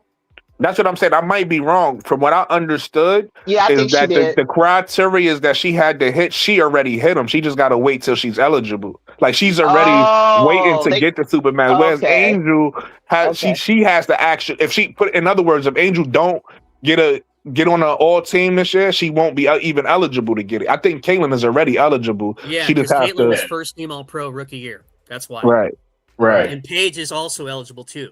So, right. And there's another team in a couple years going to have very similar discussions. Well, do they get the same amount when they gave the rookie? No, the rookie salary. I mean, not the rookie. I mean, the new salary.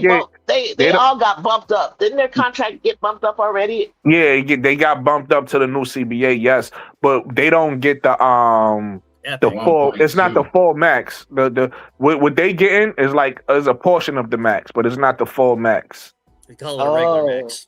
Yeah, regular max. It's still a lot of money. It ain't much off, but it ain't the full max. Yeah. It's like 1.15 or something like that, if I'm not mistaken. 17.5% of the cap is what it is. I like the core that I named, including Rihanna, and so that's why I think they mentioned like the way Enrique and Kelsey said, okay, Plum, don't give me $2 million, give me blah blah blah, and so that rest of that money could be extended. So that's what Ryan and Alicia would, if they want to keep her and they want to pay Angel more and you want to keep Rihanna, they need to not accept more money, if that makes sense. If they really want to do that, and they could. Yeah, that's what most. That's likely. That's what most teams do. I mean, that's what owners. You sit down, you talk to them. It's like, do you want to win or do you? And listen, once we get this, more revenue is going to come in. You get another year to get bumped back up, and so on and so forth. It's like, do you want to stay together until we get this championship or not? And I wouldn't say that they wouldn't necessarily going to do it, because I know that they got other money coming in. So we don't know what their intent are in their heart. We don't really know. They already recognize Angel as a star. They say it all the time. They know that. See, this is one of them things that the owner and his partnership outside will have to give them, like, well, look, we're gonna give you this many commercials, or we're gonna do this, and it's just gonna be something else off the books. Yeah, somewhere else, something else. You know what I mean? But you could take less money, and we're gonna make it. And we're talking about 100, 200,000, 300. I don't know, something around that, which kind of helps you on the taxes anyway, I believe, when you do that. But I don't know if you want to bust that up. Maybe the reason why, because y'all saying that Brianna Jones don't want to take less money, but maybe the reason why she took the money right now was for her to say, let me get my money now because I'm planning on taking less money. Yeah, we could. Yeah, but we could be that. We don't really know. Because Angel isn't eligible to get right now. She's still on the rookie scale. So maybe Brianna Jones said, you know what, the money here, let me take it. And then once Angel is eligible, I'll take less. I want to see. Yeah, I want to see if we don't know that. We got to bookmark this. We Yeah. got a bookmark. We got a It's bookmark. really, this it's time. really, it's really how bad they want to stay together. Because to MDT point is correct, and this ain't the first time we talked about this. This is something that we knew, from the whole season. But MDT is correct. At some point, those contracts is going to be an issue, and they just going to have to figure out what they're going to do. Are they going to take less, or some people going to leave? But the one thing I'm saying is the good thing about it all for Atlanta is, regardless of what they decide to do, they still going to be able to keep enough talent to compete. So I'm not worried. Like, either way it go, I'm not really worried about it. It just would be a different team. So for people that's fell in love with this team, it might bother them because it'd be different faces. But that's sports. Like I said, this ain't the first time I've seen this happen. Right? If you was a Warriors fan, you had to get used to new faces. If you was a Heat fan, you had to get used to new faces. It happens all the time. You're right. Right. So it's like, as long as you can get used to new faces, as long as they keep enough talent to win, you good. You'll be happy. Even if they get like a third rounder from, I don't know, 5 years from now, if that's how it played out, you're right. You got people coming out from behind, younger legs, and she'll still get her money somewhere else. Who's willing to take that contract? Could be Toronto, could be anybody, could be Portland. So next year's team could easily look like, and we don't know, but next year's team could easily look like Angel, Ryan, Alicia, with Medina at the 5 and Pau at the point. That could be the team next year, and we lose Jordan Canada, and we lose Bree Jones. Jordan Canada. It's possible. I'm not saying it's gonna happen, but I'm saying the 2027 roster could be Pau, Alicia, Ryan. It could be. It's very possible that happens. Jordan Canada, you got her for $650 next year, man. That's a bargain. That's a bargain. No, I would love to keep her. I'm just saying, in any event, because of the contracts, you might have to, she might have to go. But I want to keep Jordan Canada. I'm with you. Would you move off Hillman? Nah, I wouldn't. Okay. Only because of, again, remember what I said about your fever. That's when you have that core. She's a part of that core. So Sophie Cunningham as that 6th woman helps to start and lineup. You get what I'm saying? So Naz Hillman as that role player 6th woman, even though talent-wise or stature-wise you don't look at her like anything, she helps the other ones be great. It's almost like what I said about Jordan Canada. I don't know if you've been in the chat when I said this, MDT, but Jordan Canada is the reason why the All-Stars get to be the All-Stars, right? You need certain players to play. Yeah, you need certain players to sacrifice and play a role. And then that when you a star in your role, you allow the All-Stars to be the All-Stars, and that's who Naz Hillman is to me. She's a star in her role, and she's a part of the chemistry. I feel like if you get rid of her, you break up some of that chemistry. So they could win. They could win without her, but you always look at certain teams. Look at again. I don't know how, because you told me you a football guy, so I don't know how far you go back, MDT. But even look at teams like the 2008 Boston Celtics. They won in 2008. They never could get back because they lost certain key pieces. Right. You never want to lose a key piece to what you're trying to do. You know what I'm saying? I think the Bree Jones is the one that you could afford to lose and be okay. I'm with you on that. That's what I'm saying, because you got to replace. You got somebody that's being molded, right? You got Okot. Everybody know how good Okot is. When she comes, she has good minutes. Right, it ain't her time right now. Right now, she don't need to get minutes. Right? You got Bree Jones. You got an all-star ahead of you. You got Angel ahead of you. Learn from them. Let them teach you. Watch them, because when it is your time. And you got that, you now got the tools that you remember. You seen Bree Jones came in and she made this pass. She didn't panic, right? She didn't. By the way, if you're looking for a trade partner, I know a certain team that plays in Indianapolis. We'll take Bree Jones tomorrow. Yeah, but that ain't gonna make sense for y'all. That ain't gonna make, because what you gonna play Bree Jones and Aaliyah. But I mean, that's possible. Y'all could do that. Y'all could play both of them together. We'll be top heavy, but let's do it. Yeah, it's possible. It's possible. Because Aaliyah Boston, even though I think she's a center, she has the ability to also play the 4. So it's possible. It's a possible. Well, I know one thing. But then hold on, that'll be an issue, because you already saying that you guys have an issue with. So you're gonna add Bree Jones to that contract? We got lesser issues than you. We got lesser problems. No, with but what I'm saying is you kind of come close, because you already got, if I'm not mistaken, correct me if I'm wrong. All right, so Aaliyah got a max. She got one of the highest contracts in the league, if I'm not mistaken. Kelsey got a max, right? And CC about to have a max. So that's 3 max. That's 3 maxes already. And then you just saying Bree Jones is not going to take a pay cut. So that's going to be pretty much $4 million contract. What we'll do. Here's what we'll do, Brooklyn. We'll invoke CC's white privilege to get her to take less money. I knew you guys would appreciate that. You stupid. That's crazy.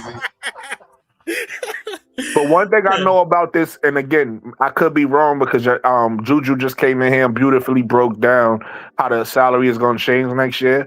But for right now, how the salary works, and y'all correct me if I'm wrong, I believe it's difficult to have 3 max contracts on your roster and to be able to fill out your roster. I think you need to have I think the ideal is have 2. Yep. And then have 1 big one. You can have another large one, but it don't have to be a max. And then you can then you'll be able to fill out your roster better that way. Yep. And this goes back to what we were talking about earlier in your live stream when we were talking about the teams that are looking under rocks for players, digging for oil, drilling down for oil and finding. That's how you make this work for you when you have situations that way where you're top heavy with the cap. This is why somebody would take advantage of trying to get somebody like whatchamacallit that just got kicked out the league again because she's gonna be cheap. Kennedy Carter. Oh, and at least you know at least you know next year with Indiana, y'all gonna see Raven Johnson playing because she's cheap. They ain't got no choice. Oh, you guys can't have her. I know you want her, but we're keeping her. Nah, y'all keeping her because y'all still on the rookie deal. Yeah. Yeah, she's cheap. She got in the game today. Since who's your team? Juju is. It's the Aces. Who's Juju's team? Is she still with us? I don't think so. She dropped down at the stage. My bad, Juju. I didn't know you dropped down. My fault. Yeah. I hear back. Yeah, I hear echo though. Okay, yeah. I was gonna say, who's my team? By proximity, it's the Sparks. Okay. LA.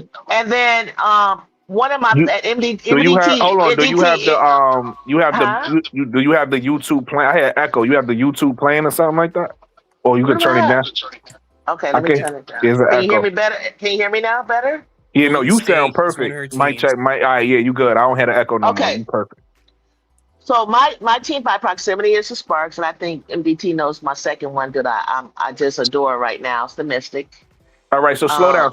We're gonna talk about it. Since your team is the Sparks by proximity, what about how did you feel about the trade? Kelsey Plum? Yeah. Not only Kelsey Plum, but like what they received back. Like, how did you feel about the trade? Oh, I like it because my thought process is that we're building to get Juju. Y'all not getting Juju. I mean, it's a possibility, but I feel like Connecticut got the best odds. But I could be wrong. We'll see. But I feel like Connecticut got the best odds. But I also tell MDT all the time. She does. My inside is Juju's not leaving. But let's say she does. I'm perfectly fine with either of her going to become a Comet because that's where my Trojans laid the foundation in the first place. But the story, the storyline is homegirl, Naya Watts, LA, LeBron is gone. So the biggest stars for sports is Juju Watkins and O'Shea Ohtani. And Magic and ownership, everybody's going to make this happen. Let me say this. You know what? Let me say this because first of all, let me welcome your hood to the panel. Help me pronounce your name, brother. How you say your name? It's Yahuda. Yahuda. Okay, got you. Everybody welcome Yahuda to the panel. Before I get to you, Juju, I apologize.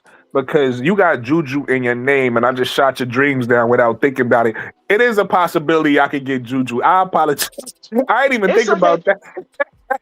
She knows.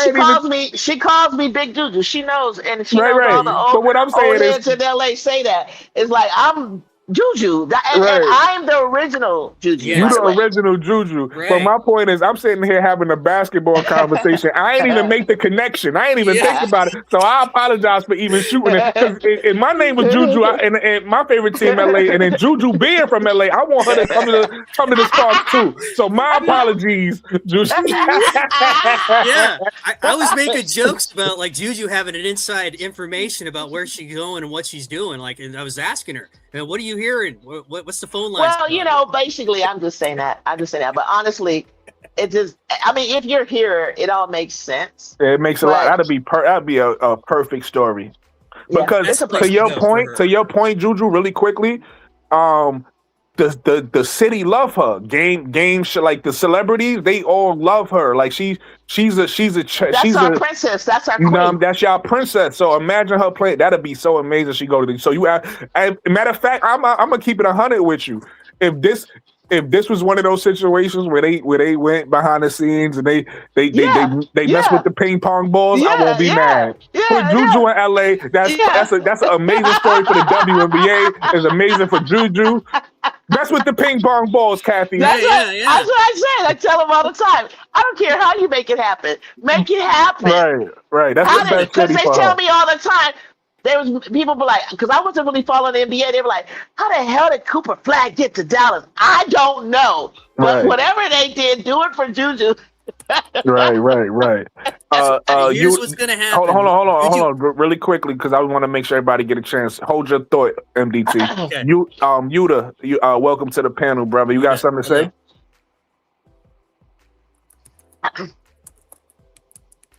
Yuta, you with us? I think you muted, brother. All right, so he get back. Get MDT. Okay, so this is what I think is going to happen. So when Juju announces her intentions for the next coming season, she's purposely going to schedule a live stream with our Juju. So we hear about it first. Oh, that'd be fire. Juju is going to broadcast it to the world, and then she's going to have me on to discuss potential salary cap ramifications. She's going to have you on to talk about any basketball, social, and political issues that might ensue from some of the male superstars in LA getting jealous of Juju coming in and taking everybody's shine. Oh, that'd be fire. Yuta, you with us, bro? What you got on this conversation we talking about?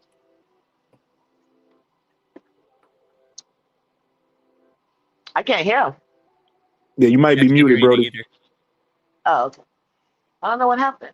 I don't know. He just came back up, so he. Oh no! Wait. Let me add him back. All right, Yuta, you back? You on the stage, Yuta? All right, can y'all hear me? Yeah, we can hear you. Go ahead. Yeah. I appreciate you for bringing me up, Brooklyn. Want to say what's up to everybody. Hello. Hello. So I'm from H-Town, man. So I'm Houston Comets all day. Okay. You know So what you I'm excited? Yes. So you got a close eye on Connecticut right now. Yes, sir. I ain't liking what it's looking like right now, but No, you I better know like what one it's looking thing, like because it got to look like this to get Juju. But Juju. I know that's what I was just about to say. We in the Juju sweepstakes, and that's one of my favorite college players. So I'm really excited about that, man. If we don't get her, I'm gonna be sick, man. I ain't gonna lie. Let me tell you that if you get her, I want you to come back to this station, my channel, whatever. I want you to report back to everybody here what it's like to see Juju, not only on the court, but just in person. And tell me, do you feel her? She's very humble, real sweet spirit, but the aura, you're gonna get it. You're gonna get what I'm saying. You're gonna see it in person. And you're like, God, dog. And I always say she played like a dude, and that's not a bad thing. That's a compliment, Yo, Juju is 6'2" with point guard skills. That's Magic Miles-esque type of compliment going on there. Miles is fun to watch. I ain't gonna lie. Listen, I was the one to tell people how great, before anybody was talking about Olivia, I was telling people how great she is. Juju is a Juju a notch above Olivia. Yes. I was telling That's just Juju the about truth. Miles. And what makes Juju so special, you guys, is that what Olivia doesn't have. Juju's a two-way player. Listen to me. She had everybody on their goddamn feet. When she played the number one team in the nation, undefeated UCLA, which is something we do often. She was trying to get her teammates involved, whatever, but it wasn't happening. Finally, she's like, I am not leaving here without some. This woman had 38 points, 11 rebounds, 8 blocks, 5 assists, and 6 for 9 on the three-point line. That's the kind of stuff that she can do. Okay? Block 6, 7 bets about 4 times, 5 times. I mean, you have to see it. You guys, it's Yeah, they about to be real cold because they got Jazzy Davis over there. Yes. And the other girl. Sanaya Hall. Yep, Sanaya Hall. She's so above everybody in her class. You don't even know. She continues to tell us that she's 6'1.5". She was on UFC Talk. Let's Talk Women's. UFC Talks Women's Basketball with CC Play. Shout out to CC Play. CC interviews her and she's like, I'm about. For real, the doctor said I was 6'1.5". We're like, Sanaya, we're watching you stand next to Juju, stand next to Jazzy. You are like 6'3", honey. And she's big. And then and then the Australian, the baby, that wants to come off the bench, Taya. And then you got Sarah Okeke. And I haven't even talked to you about my niece, what I call my niece. She called me auntie. Kennedy, Ken Dog. Kennedy's going to be all on track offensively, but her defense, man, you guys, you got to see this. You got to see this. Says our Juju is great. That's nice. That is nice. You guys, they're going to be so MDT funny, man. MDT got jokes. I like that. And fun to watch. And the big game that MDT is going to, you guys need to cover because I'm going to be in South Carolina. I'll try to come on after when I get back to the hotel. Okay. That's going to be a very fun game, MDT. I feel like MDT, I feel like November 15th, I feel like I need to give you access to pull my channel up. Yeah. And you be the host. And I got to figure out how to do that. You be the host. Okay. And that game is going to be so the talk of the town. Yeah, they're gonna have to come see my Longhorns now. You know, we did that. We did that in a scrimmage. Juju's sophomore year, we won, but the scrimmage is hard to tell because it's kind of like stop and go. It's not really, running classes, whatever.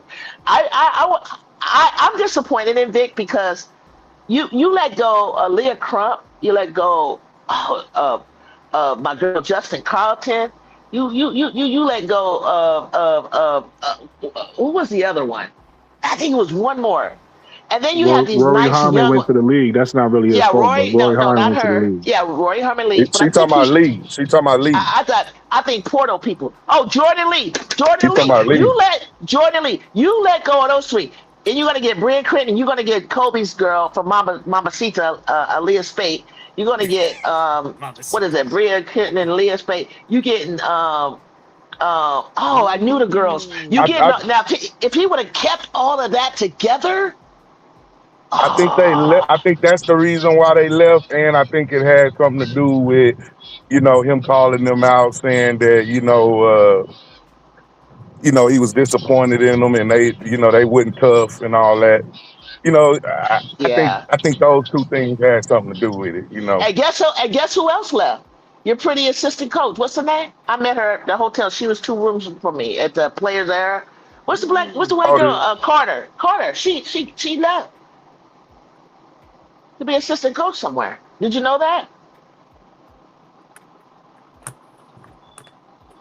Yeah, Did y'all know that? Something's going on. I mean, just like Gino lost the longtime black assistant.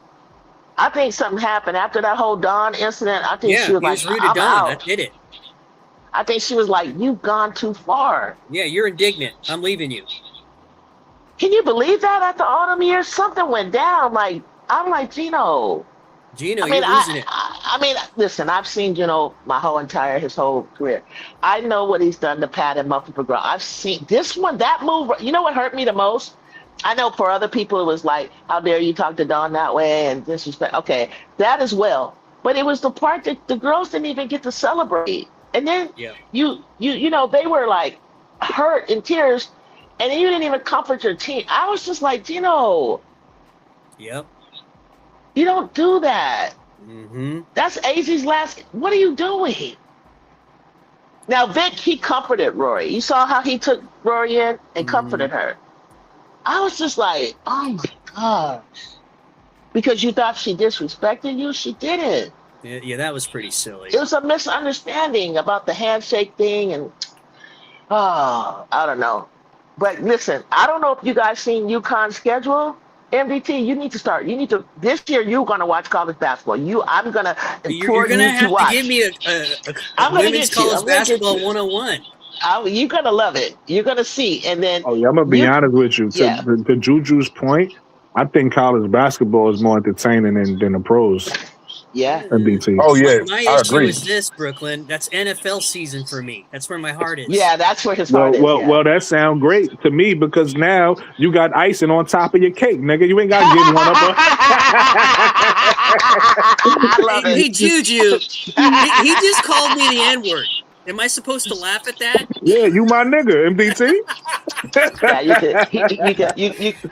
I did it to MDT. I started to say that to him too, and I was like, "Oh shit!" And so MDT now, like we'll be laughing about white something. People don't understand. Like, hey, Juju, white people don't understand they niggas. Hey, Juju, white people don't understand they niggas too. They just can't say it back.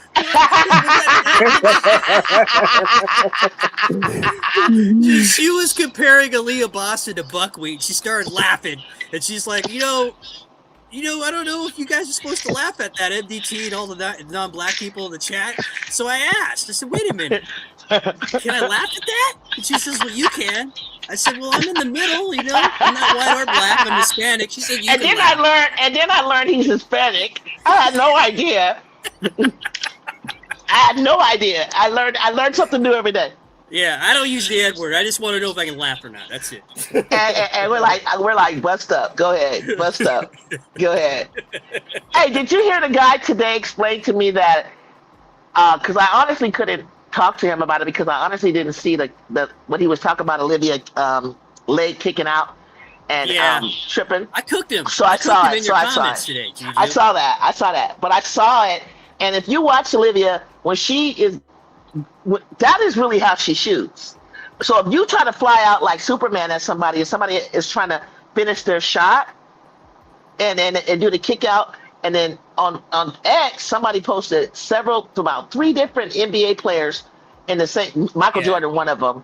And I was like, see, it's a normal thing. I mean, Caitlin might have looked crazy, but I was like, I don't, but he was trying to say, she was trying to say, my part was that he was trying to say she did it on purpose. I'm like, why do you guys?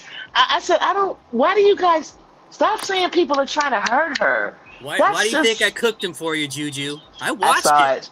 You saw it. You saw it. Okay. I cooked him. So I believed you because I was like, I couldn't answer one way or another. Only thing I could, You don't know how hard it was. She was down, but she came back and balled out. So what's this? Yo, Drizzy, if you want to join the conversation, I dropped the link for you, Brody. Drizzy! Juju, maybe you ought to look into getting a moderator for your comments, And then I do. I do, but the ones that I have, like Brazil, a lot of them, like, they're sometimes I can make you, but Ball and Chill's always there. I have to get their YouTube email. I will give some of those guys some credit. Some of those people, when I started dropping facts, like some of the ones that you pointed out, they let it go after that, or they toned down their rhetoric. They did. I appreciate my chat so much. You guys are like, I have some regulars. Perspective comes in. I'm meeting so many new people, and we're all helping each other. I just hit 800 today. Oh, finally. Congratulations. Thank you. I'm trying, guys. I'm trying. It's fun though. I just love the conversation. Like, I'll bring you up like we're doing now, because he's gonna love college basketball, but it gets crazy because we're gonna be getting into playoffs and getting closer. You're telling me. Like, and then football, I want to watch Shador. I want to see how Shador does for the he's got my heart right now. Yeah, Shador me too. Sanders. I need to see what I just saw him in a clip. First team, offensive and defensive team he was playing again. I loved it. I got to see this kid. Is he got He's it? gonna get a shot for sure. Yeah. Gonna get a shot.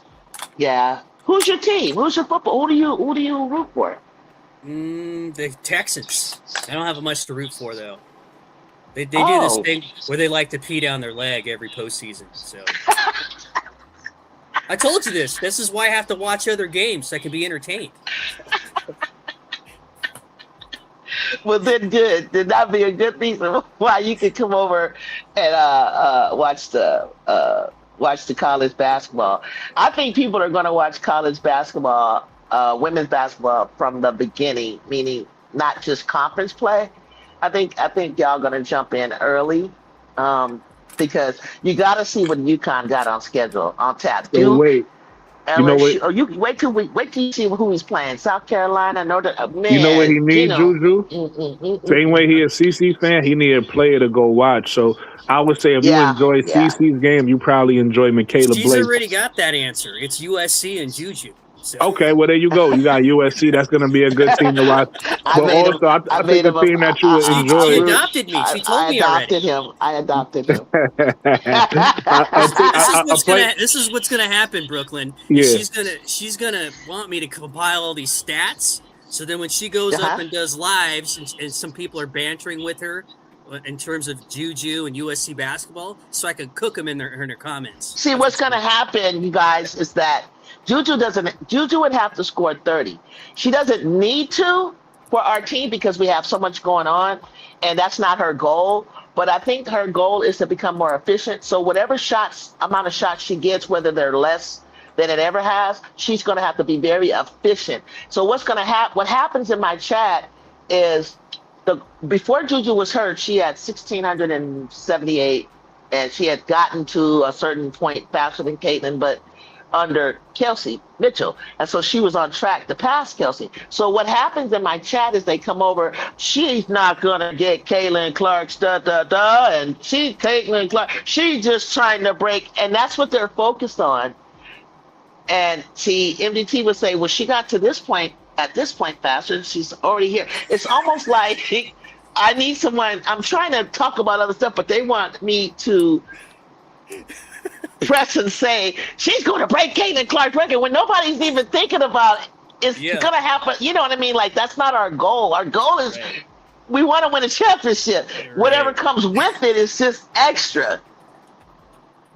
But they go crazy. They go crazy. Everybody loves her. Everybody loves you. Even Iowa fans. But it's just that they love her until you start trying to say that she's going to break Clark's record. Right. That's all. Because she really is. She's unproblematic for real. And your live streams go well when you don't have to deal with that a lot, where they don't get you off topic, Juju, when they don't try to be disruptive. So that's why I was in there today, and I was really vocal in those comments because I wanted you to stay with what you were talking about. And they stopped because whatever you were doing, whenever I had a chance to kind of look at it, hold on, really quickly. Hey, Drizzy. Yeah. Hey, Drizzy, I just sent you a I was trying to DM you. I can't DM you. I guess your DMs is off. So I just tweeted you on Twitter. So DM me on Twitter, and I send you the link in your DM. Yeah, Drizzy's come by. He's come by and graced my show, bless me. So he's always on the run. And we found out we have a lot in common. I think it was about San Diego or something like that. But he's out in where's he out in Texas, right? He lives in Texas, I think. Because I think he goes to the Wings game or something like that. I think he goes to Dallas games. So he gets to see Paige up close. That's Drizzy, right?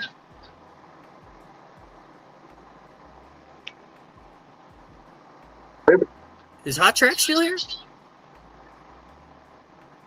I think Drizzy's talking, but it's kind of like the mic is going in and out. No, that's not Drizzy. That's what he said his name? Yuta, right? Yuta? Yeah, that's Judah. Can y'all hear me? Haven't Yeah, heard you from just Hot going in Track. and She's out. still here? Yeah, Hot Track's still here too. Okay. Yeah, everybody here. So look, Judah, let me ask you this question, Brody. Since you asked us, who you got for your top 5 point guards in the W? So it's no particular order, but I'm an Olivia Miles fan, of course. You know, so I really like her game. I got to throw Paige in there. I got to throw Sabrina in there.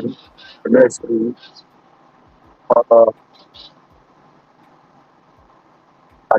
Man, I got to throw the point guard in there. I was wondering if you're gonna say Chelsea guy. I was wondering. I'm outnumbered.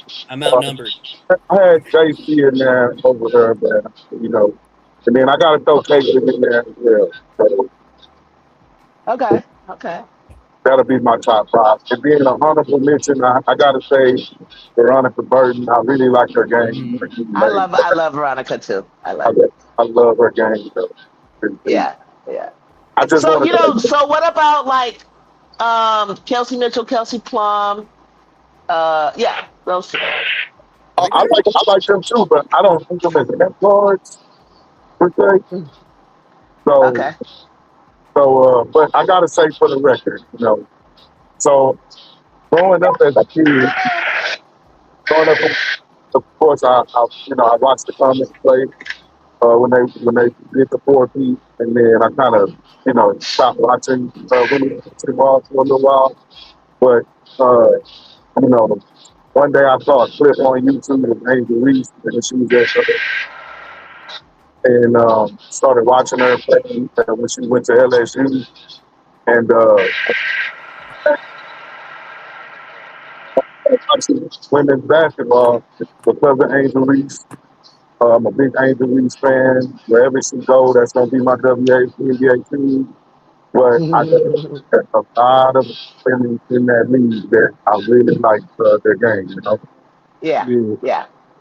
But I am from H-Town, so the Comets always gonna be my. Yeah. Kim Parrott, Jenna Arcane. Tina Tina Thompson. I watched her all the way from college in person. And Cynthia, I grew up. I mean, she's a year older than me, so I knew her mom and everything. Love Cynthia. Cynthia is a winner. Her heart is like the way she talks trash right now. She's like me. She's like, we're 60 years old and we still like act like we can get out there and whoop your ass. Like, you know what I'm saying? Like, but she's always been like that. I am. I thought you was in your 30s. Everybody says that. I don't know. I'm like, I take the compliment. Yeah. But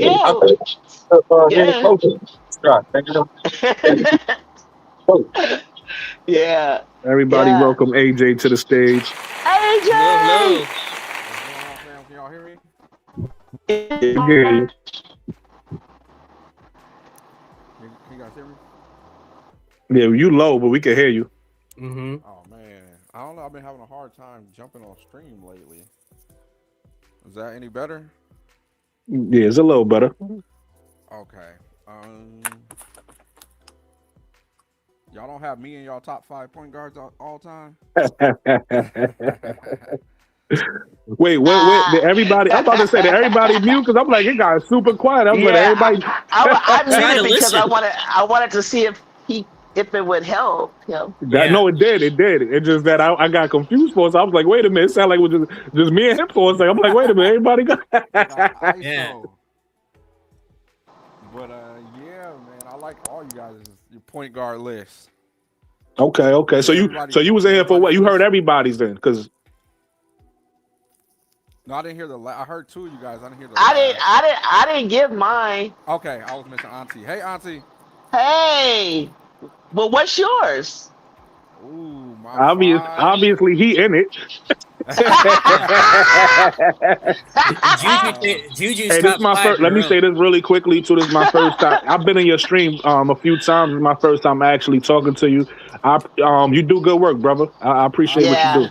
Yeah. I appreciate that, bro. I'm just really bad at this, so I'll be not knowing how to respond to comments, and I never been a moderator, so I'm real bad at this. I'm down to chop it up with anybody, and you know what I mean, I'll be throwing my link out there when I'm live. I want people to come on, so I'm just really bad at it if I never responded or something, man. But I appreciate Absolutely. it.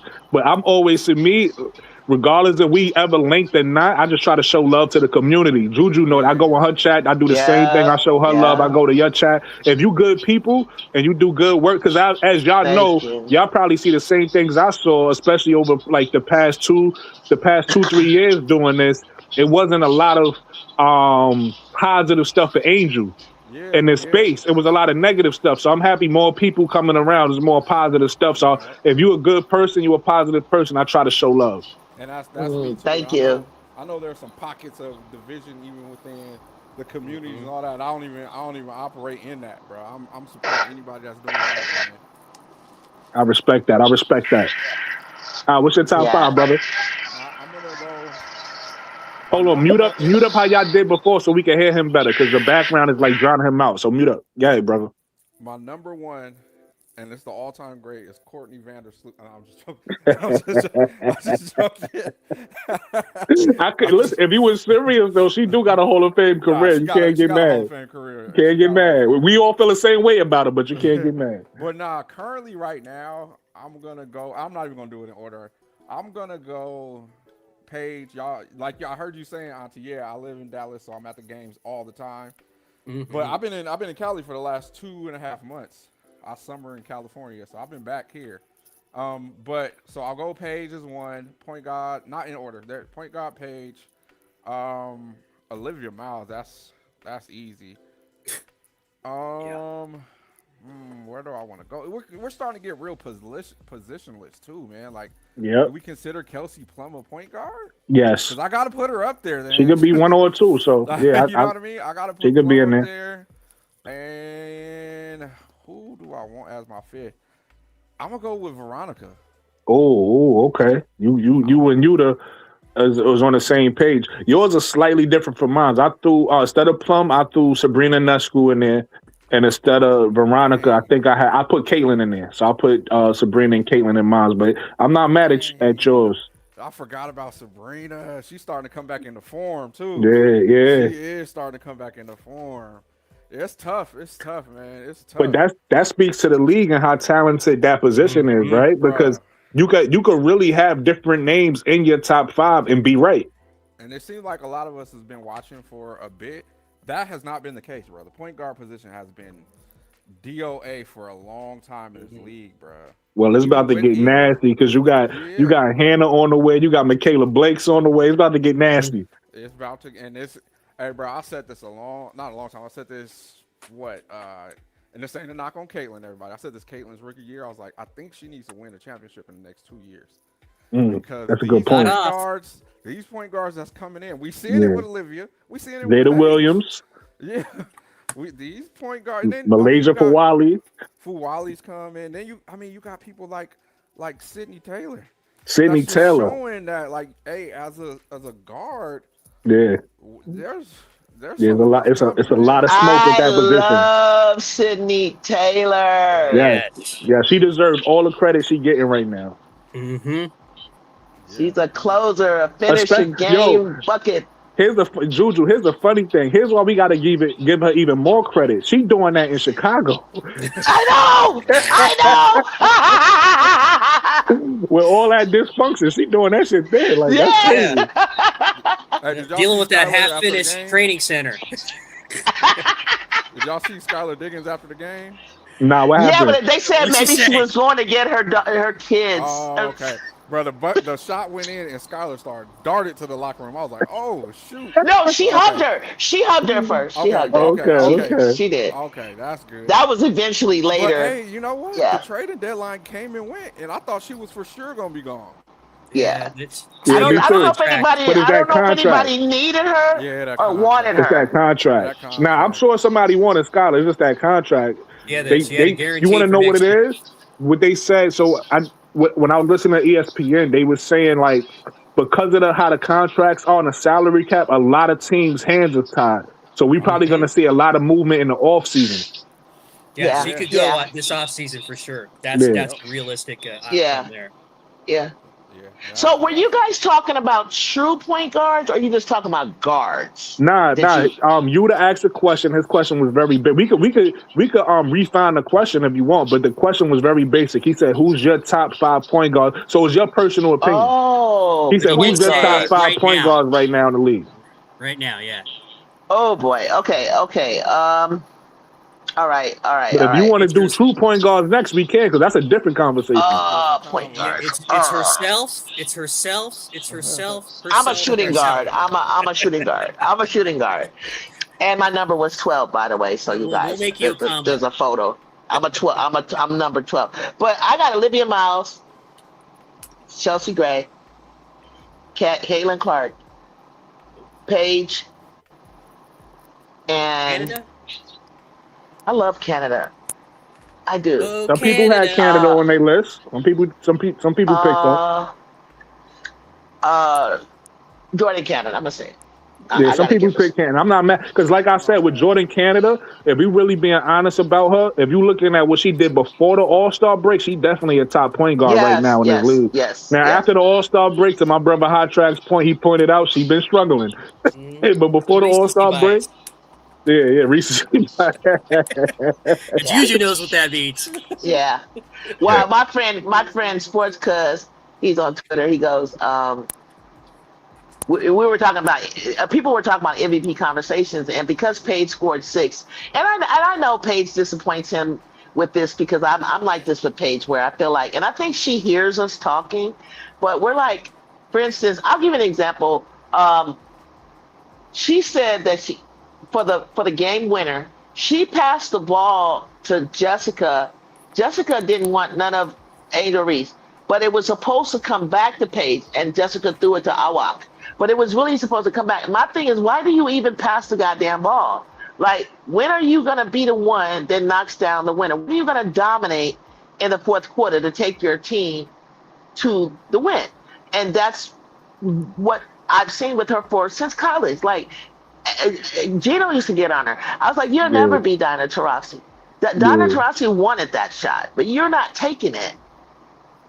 I need her to step up on that. Chelsea Gray will, Olivia will. Who else, you guys? Point guard. All the top ones will. We know, like you said, Caitlin Chelsea does Gray it will. too. Caitlin does that too. She disappears. Yeah. You know. But I think what I think it could be, and again, this is just my opinion. I could be wrong. She can't create it. That's true, but she'll take it. She'll take it. You know what I think it could be, Juju? I could be wrong. It's just my opinion. Paige might be one of those players who, depending on the position she's in, she falls into that mind state, right? So right now she's playing the point guard, so she probably is thinking about making everybody else better. Whereas if she was 100% the 2, and they had a point guard, and she was the 2, her mindset might be, I need to knock this shot down, opposed to I need to find the right play. You get what I'm saying? So I'll give you an example. She might need to be the 2 100% of the time.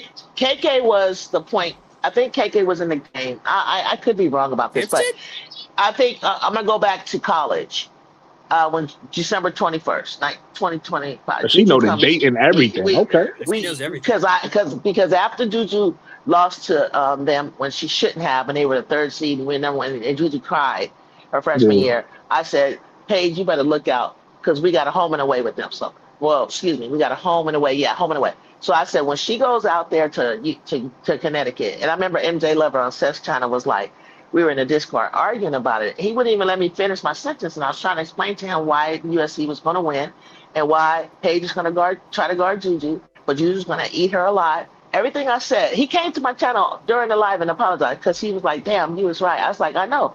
Because one thing you guys got to understand, Hannah Hidalgo and Juju Watkins are killers. You understand me? They are killers. That's a fact. And she got there, and when that shot, it was like for the tie, or hopefully for the tie or the win. She has the ball.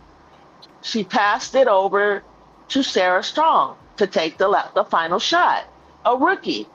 And that's when Juju flew out, brushed her, got the foul, a 3-point foul. Oh my God! Like everybody was like, "No, Juju!" And I was like, Paige, why didn't you take the shot? Was that the way it was supposed to be designed, to pass it all the way to the other side for Sarah Strong to shoot a 3? Yeah. She does weird stuff like that. Yeah. Yeah, she just, I guess it's something she needs to get out her game. Something she needs to work on. He's trying to get weakness. it out of her. And I think I've seen her get like real aggressive. I mean, she went on this killer. I think me and MDT were watching. Mm-hmm. And everybody was talking about the drama surrounding Caitlin. When she took over, she scored 17 points in one quarter, like third quarter, something like. I was like, Paige, that's you. Fourth quarter. I said, Paige, that's who you are. Yep. Yeah, Paige had gotten better at finishing games. Now, I don't know if this has anything to do with recent events, but she did hit her head about 2 weeks ago, if you guys remember that. Pretty hard, the same day that Angel got hurt. So I don't know if that has anything to do with this. Not many people are going to use that excuse, but, but she does disappear at times. That is true. But she had been doing better before the last stretch of games. I'll say that. I think so, yeah. Yeah. What do you guys think about that Seattle team? You know that's going to be a team of the future, right? Yes. Yeah, they're scary. Dangerous. Yeah, they're scary. I think they're kind of scary. Yeah. I think our fam just scratching the surface. We've been watching Florida for forever, so we know her potential, how better she's going to get. And Dominique Malanga's already an all-star. Yeah. Floje just does this thing where she is game ready. She looks the same way all 40 minutes. She does not like losing. You talk about a killer like you're talking about, she's got that, whatever that is. Hates losing. Yeah, she just got to improve on her shot selection. Yeah, but I love her drives, her dribble drives to the basket. I love that. Her attitude. My only issue with Flage is to MDT's point, you can see she figure it out sometimes, and she look like she's gonna be a killer, and then some nights she come out and only have 8, and it's like Flage, what you doing? It's sometimes it gets a little rough. She's learning. It's not easy, but I like that she's cares about the outcomes. No matter, she's not indignant. She'll shake hands, hugs, all that, but whistle to whistle. She takes it hard. She is on it. Cares. I dig that. She hasn't lost because she hasn't lost very many games. From college to now, and this is just something that they have to get used to when they haven't lost a lot of games. So they just have to. Speaking of that, Aaliyah Boston was like that because she hadn't lost, and Raven they hadn't lost very many games. But you mentioned something today. She's a 5, but she could play a 4. My thing is, if she can't play a 5 because you know how many rebounds she had today? Correct me if I'm wrong. 2 rebounds. She said she can't play a 5 because she don't go hit the glass. So she ain't gonna be nobody's 5. Yeah, nobody hit the glass today. And you know what's funny, Juju? That kind of goes to what we've been saying about the Fever. Like, they Achilles heel is defense, right? And it's MDT brought up the point earlier about the perimeter because you got Kelsey Mitchell and you got Caitlin Clark, but you just brought up the other point where sometimes Aaliyah Boston ain't aggressive enough on the inside, so that really hurts the defense. You ain't got inside or outside defense. I know. So that's why if they have to play the Mystics in the first round, don't be surprised that Shakira, Kiki, and Betts tears them up. Don't forget about Sonya. Oh no, I'll have it. And crazy ass Cody McMahon. Crazy Cody McMahon. Hey, Cody gonna get to that basket. Who'd you do that to? Was that on Enrique? Oh, God.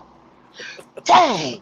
Cody gonna get to that basket. Cody gonna get to that. And I wouldn't even get in her way. I see her coming down the hole like that. I swear to God, I'm getting out of the way. Who I'm did 5'8" she and a half, 9. Ground?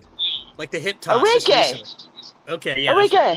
Enrique knocked a man out in the club, and I was like, I don't know, Enrique. I don't know if you want to mess with this girl. I'm not. She got the charges dropped, so She won that one. Yeah, It's all she good. knocked him out and won the torches.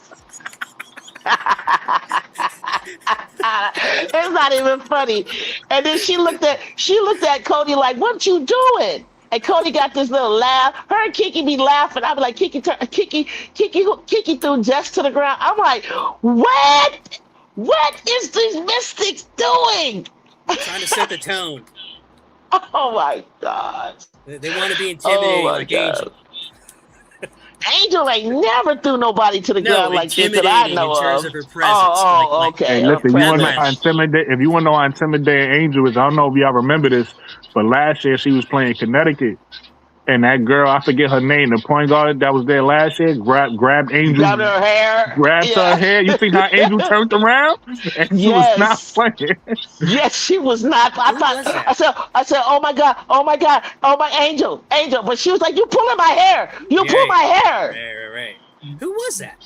She's not in the league no more. I know who she is. I forget her name. I know she played in like, was it UConn? I think she's from UConn or something like that. Yeah. Let me check. Bria Hartley. Bria Hartley. Oh yes, that's right. Yeah, Bria Hartley. Yeah.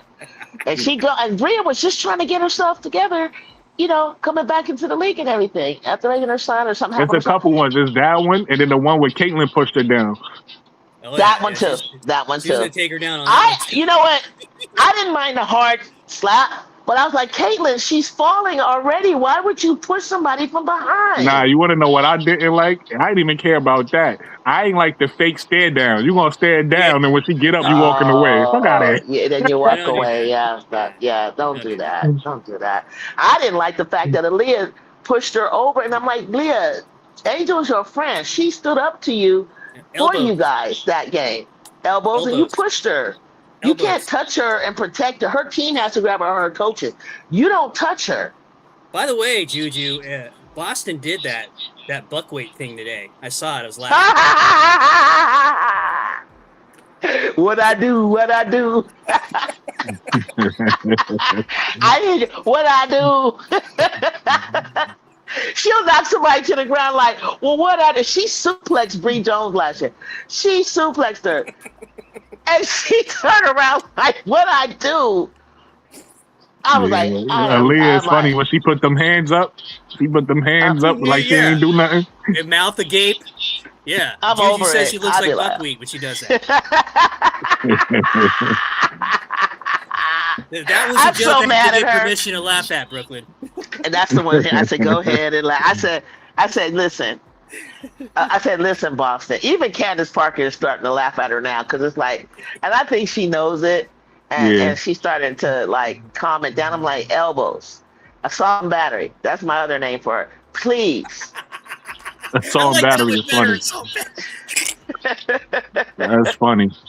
I'm like, sweetheart, come on, like. That's why Tina Charles fired on you. Knocked her. I felt so bad for her. She didn't know what hit her, guys. Do you guys remember when Tina Charles fired on her? And she looked up like, where am I? I don't know. I'm too new for that one. I was like, because what she's doing is she's hooking you as well. And I'm like, she grabs you. I'll never forget Lynette Pearson hooking Candace, and she pulled Tina Thompson's shoulder out. And I don't like players who do that. Like, don't hook on that. And especially don't hook somebody and then turn and try to flip them. Like, you're not trying to, but you can really hurt somebody like that. And I'm just like, come on. Yeah, absolutely. Like, don't do that. Like, let's just keep the kosher. But there's been a lot of crazy, just trying to get flagrant. A lot of crazy stuff going on, guys.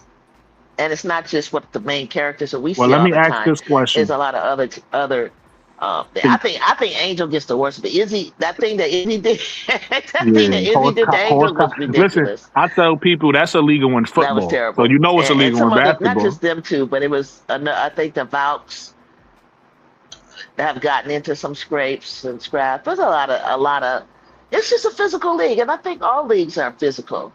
I don't know why they just pick on the women, but all leagues. But look, let me ask you this question. You just made me think about something, Juju. What's your when do you think Kelsey Plum gonna play? You think she's gonna play Friday? Gotta pass the Probably. physical first. So I forgot about that. And then still kind of beat up. So who knows? Who knows? How bad is the ankle? What is her ankle? They don't say anything, Juju. They're always cagey about the information. Nobody. I mean, they never say anything about anything. I thought she was faking sitting out. Yeah. As people say that about Diggins. He's just. Yeah, you know what, guys? I'm not gonna lie. There's several people that I thought were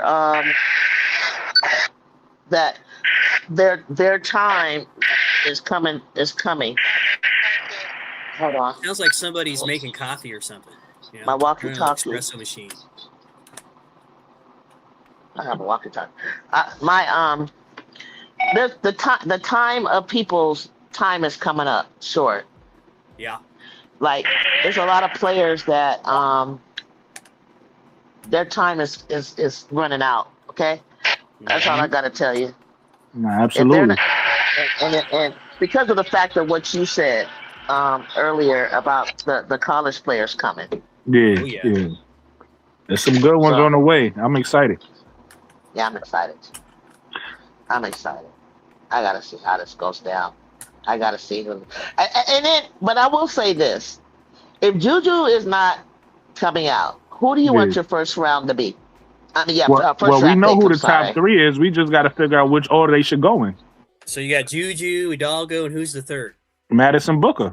Okay, Madison Booker. Okay. And really, to me, top 4, you got to throw Michaela Williams in that top 4. Okay, Michaela Williams. Now, Blake's don't come out yet. Okay. But Michaela Williams, I feel like that's your 1 through 4.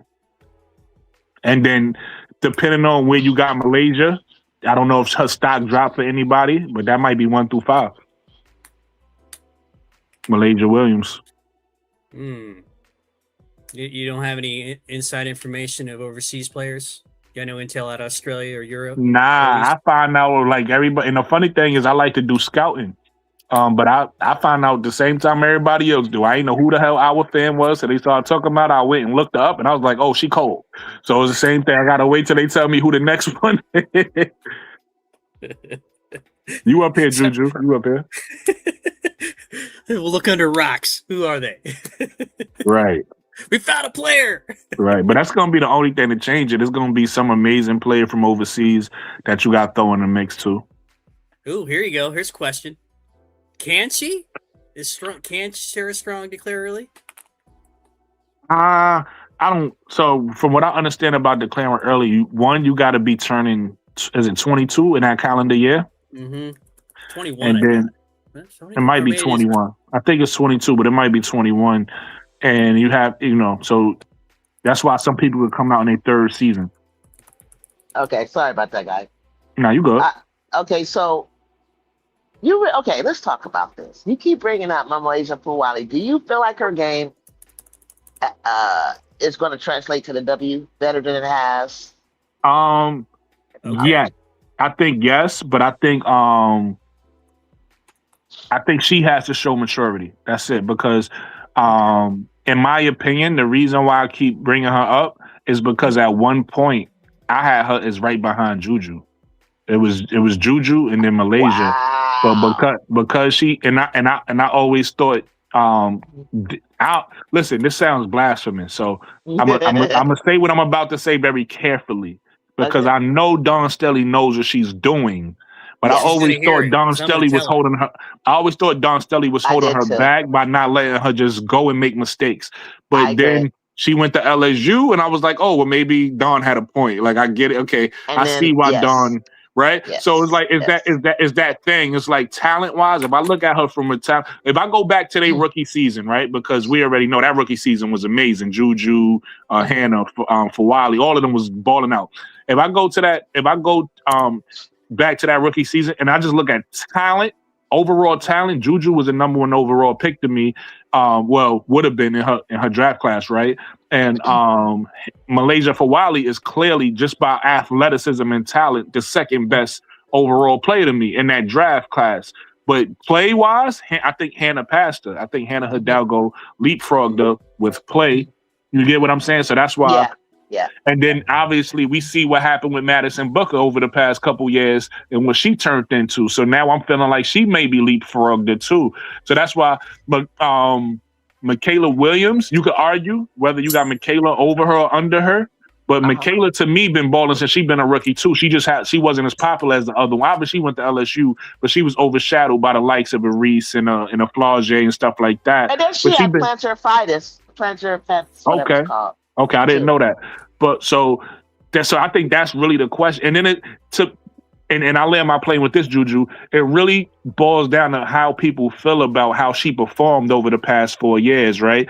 Do people feel like she dropped down and maybe she's going to go somewhere around 7, 8, 9? Or do people feel like talent-wise she's in that top 5? So that's the question on Malaysia. Yeah, I can't wait to see this. Yeah. I cannot wait to see. I think those 5, and y'all correct me if I'm wrong. Maybe y'all got it different, but I think those are your top 5. Because isn't this Adi Crooks draft as well, right? Yes, sir. Adi Crooks draft. My issue with Adi Crooks is defensively. I don't know what somebody her weight. We know one thing we've learned, and I shouldn't say we because some of y'all been here a lot longer than me. So I'm gonna say me. The one thing I've learned watching college is that the athleticism, the speed, the strength, all that's different on the next level. So even though you dominate in college, when you come to this level, you got the Asia Wilsons to chase around. You got the Nafisa Colliers to chase around. You could score on them on one end, but what you gonna do on the other end? Shakira Austin. Shakira Austin. You know what you gonna do on the other end when you gotta guard them? So I think she might drop a little bit off of that because offensively, we know she can score with anybody. Yeah. Amen. You nailed it. You landed it. And I'm gonna have to. We'll have a pre-draft show, and then you have to keep updating it as they play to start. Absolutely. Because we can say what we think. Yeah, all this is speculation. We don't know until you can't play the game on paper. Yeah. So to address what's going on in the chat about Sarah Strong, she's not eligible indeed until 2028. So, correct. So I think somebody's talking about her I guess maybe they feel when I always say Juju, they come out in Sarah Strong and Michaela Blake's class. I've had pushback from real Sarah Strong fans in UConn that even if Juju, I'm telling you guys, it don't matter what draft class you pick. Juju's gonna be number 1. Yeah, as long as Juju is healthy, as long as Juju's healthy, she the number 1 pick. If she come back as either the old Juju or better, she the number 1 pick. Ain't even no question about it. It might be just a matter because the draft order will be set by the time she decides. So if it's and I was saying, like, if she didn't come out in 2027, she's still the number 1 in 2028. Yeah. I put my money on that. Is there any team that you wouldn't want her to go to? I'll ask you both that. Chicago would be bad, but just from like a franchise, yeah, okay. If it was like Chicago or something like that, yeah, that makes sense. I mean, they'll have that training facility done by then. So you're not gonna waste five. You're not gonna. I want Chicago to be. I love their uniforms. I love Chicago. I've always wanted to root for them. The only jersey I ever bought in my whole life was Candace Parker, number 3. Of all people that I choose after all this time, I chose her. And I can't believe, and I've seen the pattern over and over from Adela to Sylvia Fowles. It doesn't matter. Like, I've seen what they do over there, and I just wish it was just ran better. Right. That's all. They can get better. I see her going to Los Angeles. Maybe they'll have a frozen envelope thing. You know what that's about, Juju. You know, David Stern will come out of the grave and pull something out of the hopper. And, hey, you saw how Kobe swaps from the Magic to LA, or Blage was going to the Vouch kind of shenanigans. And the Vouch swap with the da da da da da da. You know, whatever it happens, like we. Make it happen. You know what? I got a controversial question for y'all. Okay. You ready? Yeah. Which one of these players, this is going to be difficult for MDT, so I guess it's for you, Juju. Which one of these players in college that we love, right, that's killing it in college, ain't gonna be able to translate. Maybe because they not physical enough. Maybe because they you know what I mean. The physicality, the speed is gonna be different. The height. Who's killing it in college and gonna come to the league and just not be that good? Adi Crooks is a good one. See, I had something. I think because you know we always get those. You know, basically you're saying like it's not going to translate as well. Like they're at the top. Say, you know, it's like they dominating in college, but they not dominating in the pro. Like they won't dominate. They might even be a good pro, but they not gonna be the same. You know what I mean? Like they not gonna be the same type of player in the pro. Madison Booker and Tessa Johnson. And I know those are pretty, like, what? Are you joking? Madison Booker and thought those are good names. Get tougher for me. Okay. Even if you guys think that she going on one, Madison needs to have like total focus. She's supposed to be really, really, really good. She has all the tools. I better see something this year. I better see something from Michaela Williams, and I better see something from Tessa Johnson. And I better see something from Adi Crooks. Those are good names. And everybody, these people, all of them, I love. They need to. Hold on that thought, Juju. Really quickly, everybody cross over and hang with this league. Really quickly, everybody welcome my brother Jonathan to the panel. Not there. All right, go ahead, Juju. Yeah, I just wanted to and welcome somebody to the panel. Go ahead, finish your thought. Can she hear me? MDT, you can hear me, right? Yeah, I can hear you. I got you. Can she hear you? Yeah, she probably can't hear. I was saying Tessa Johnson, Adi Crooks, Michaela Williams, and Madison Booker. Yeah. That's a good name. Those are good names. Y'all hear that? Yes. Can you hear me? Oh, yeah, something wrong with her mic. Okay. Jonathan, welcome to the panel, Jonathan. Hello. Okay. Can y'all hear me now? Yes. Thank you for having me. Can you hear us? So I want to know, can Brooklyn, can y'all hear me? Does anybody in the chat? Because I can't see the chat. Comments. Let me see. We can hear you. Oh, they said Ashlyn Watkins. Ashley Watkins from South Carolina. Okay, do you guys think I was wrong for what I said just now? The Tessa Johnson, Michaela Williams, and I know Madison Booker is right behind Juju. So if Juju doesn't go, then Madison comes up next. You know, I used to never. I'm gonna lie. Hannah, I didn't think was going to, but something changed my mind last year about her. That she can do whatever she wants to do. Yeah, because she played with mad heart last year. So I just don't see. They said I think Gabriella Hawkins better than Tessa. Hey, Kyrie, you know what I'm talking about. Ashlyn Watkins. I don't know how, don't worry about Juju's knee. Don't worry about Juju's health. Don't worry about maybe I need to do a little bit more on my show about Juju and some show you photos of her and videos of her for you guys to really understand she's better than what she was. I'm gonna have to do that. Yeah, Hannah is another anomaly, and that's just what it is. I mean, we've seen 5'6" players, Dana Evans.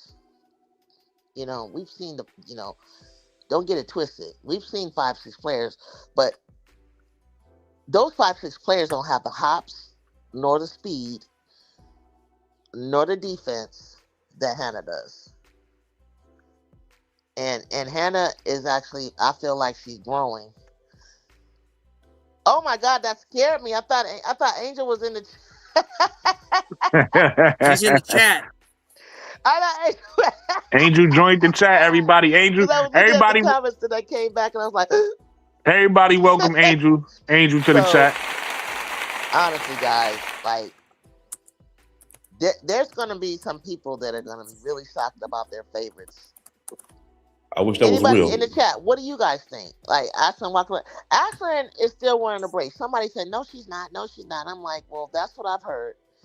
And she's been Jonathan, I out don't 2 think Juju years. can hear us. Like Juju really is So going to we just let be her cook right 16 now. months or something to that. But You heard me, Jonathan? she wasn't even Yeah, practicing yeah. with the team. Yeah, wasn't she even can't hear around us, so we just let her cook because So she can't and hear us. Chloe, I think I feel bad for Chloe because I don't want She Chloe can't to hear rush. us? Nah, as you can They can't see. hear us. We can hear her, but she can't hear us. Can they hear us? Can they hear me? Wait, can you hear us, Juju? Hold on. Hi, Juju. Are you there? Or are you just looking at Angel? Can you hear me? I think she can hear you, MDT. I'm confused. Wait, Juju, can you hear me? Can you hear me? 80. Yes, I can hear you. Can you hear me? Hold on. See? Can you hear me, Juju? I can hear you. I can hear you. Yeah, she can only hear What'd you. you do, man? I don't know. Listen, I'm. What are you trying to do? Can she hear Jonathan? Jonathan, say something to Juju. Hey, what's up, Juju? Yeah, my microphone's on. Yeah, she can't hear me. She can only hear you, MDT. Well, what do you want me to say to her? No, it's nothing. I was just letting, because Jonathan was waiting to speak, and she don't know because she think like we just not talking back. She just can't hear us. If you can hear me, if Brooklyn's trying to get everybody to let Jonathan speak, that's his name, right? Oh, I'm sorry. I can't. No. She's fine. I didn't want to rush her. I was just saying that's why Jonathan wasn't. Yeah, Tell her to like close out, come back. Maybe that's what it is. I don't know. Close out and come back if you can. Okay. Okay. Yeah, because she can't hear. Okay. She only can hear you, but she can't hear. I don't know what's going on. But Jonathan, yeah, what's your thoughts, brother? The thoughts on the USC. Like, what, I'm late. So I ain't gonna lie. So I was trying to see what topics. I know Juju was mentioning names, like college names, but you want to know what the conversation was? Yeah. So basically, I asked a question. It wasn't really messy, but it's a controversial question. I said, who out of the names we love, right? The names that we love in college, who's gonna be somebody who actually doesn't translate to the WNBA? Somebody that's a star in college, somebody that's killing in college, but that just they game or the physicality, or maybe they body type, maybe they too short, whatever it is, just won't translate to the next level, to the pro level. Who do you think that might be? Well, first off, I'm not sure. I'm not gonna count out Hannah Hidalgo. Yeah, of course not. We know she translates 100%. She's definitely going to translate in the WNBA. She is a Wolverine. Like the girl is small but bloodthirsty and deadly. That's the type of player I want on my team. If Houston can draft her and Juju, that would be a big service to us. Now, I'm not saying that might happen, but I'm just saying. I'm thinking Connecticut need a tank for the rest of the season. Don't win no more games. Probably going to have the shittiest record. Okay. Yeah, have the shittiest record of this. Have them. They're gonna need the most shittiest record in order for us to get the first round, second pick. They need to make a trade or whatever. But yeah, it's a lot of names. I do like Zaya Van from Oklahoma. I think she can translate. She doesn't seem like the most aggressive, hungry type of guard. She got that little look where it makes us think that, she's just a nice player with a nice play style that won't translate to W. I say she will translate to W because she has good defense. She's not afraid to snatch that ball from a defender's hands. A good pocket picker. She can shoot the ball pretty well. I see her more of a defensive player that's going to allow her to translate to WNBA. Who else? Ariana Mitchell. I think with more playing time and more, being used more, I think she has the ability to be one of those bigs that can get a double like Angel Reese can. Maybe not as much as her and Lisa Morrow, but enough for her to translate to WNBA. Don't let the Let me give you a perfect example, right? Somebody Vanderbilt. let me give you a perfect She'll example. go for that. She'll get in that paint and make some things happen if needed. You know what I'm saying? I'm pretty sure people didn't think too much of a Tiana Key for Toronto to be a big impact of the Juju, you WNBA, back but with she us? You can hear translated me, pretty well Juju? so far. Yeah, I So, can hear you now. and I All know, right, cool. Go ahead, Jonathan. and a lot of us, and I'm pretty sure a lot of us, when Cassandra Prosper got drafted in the WNBA, I'm sure a lot of us had our doubts. I just think she shouldn't have been drafted yet. I think she should have stayed another season with Hannah college, so they both can go to the to get develop fully to go so that she can go comfortably in the league with Hannah. But so far, Prosper has impressed me. She's been still playing good defense. She's been Look, let me give doing you, some good Jonathan. Let stuff me give for the you a name though. Mystics.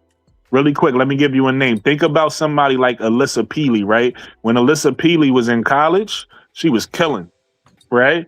But for whatever reason, it seemed like in the pros, maybe due to her size or whatever the case may be, she it's not the same. So that's what I'm saying. Like, who's gonna be that player you think maybe in this draft that's not gonna that's good in college, but maybe not so good in the pros?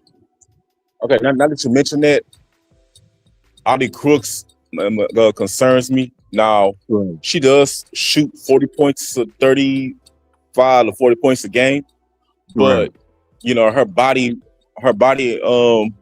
her movement won't be enough to transfer to WNBA because the players are much more stronger, faster than out there. Right, exactly. And they're more aggressive. Mm-hmm. And Audie's weight ain't gonna hold too much on it. People said that she might drop 30 or 40 on Angel Reese. That will not happen at her best game. Like, Reese will destroy her.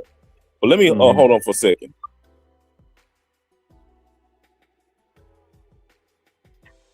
What's up, Juju? You back?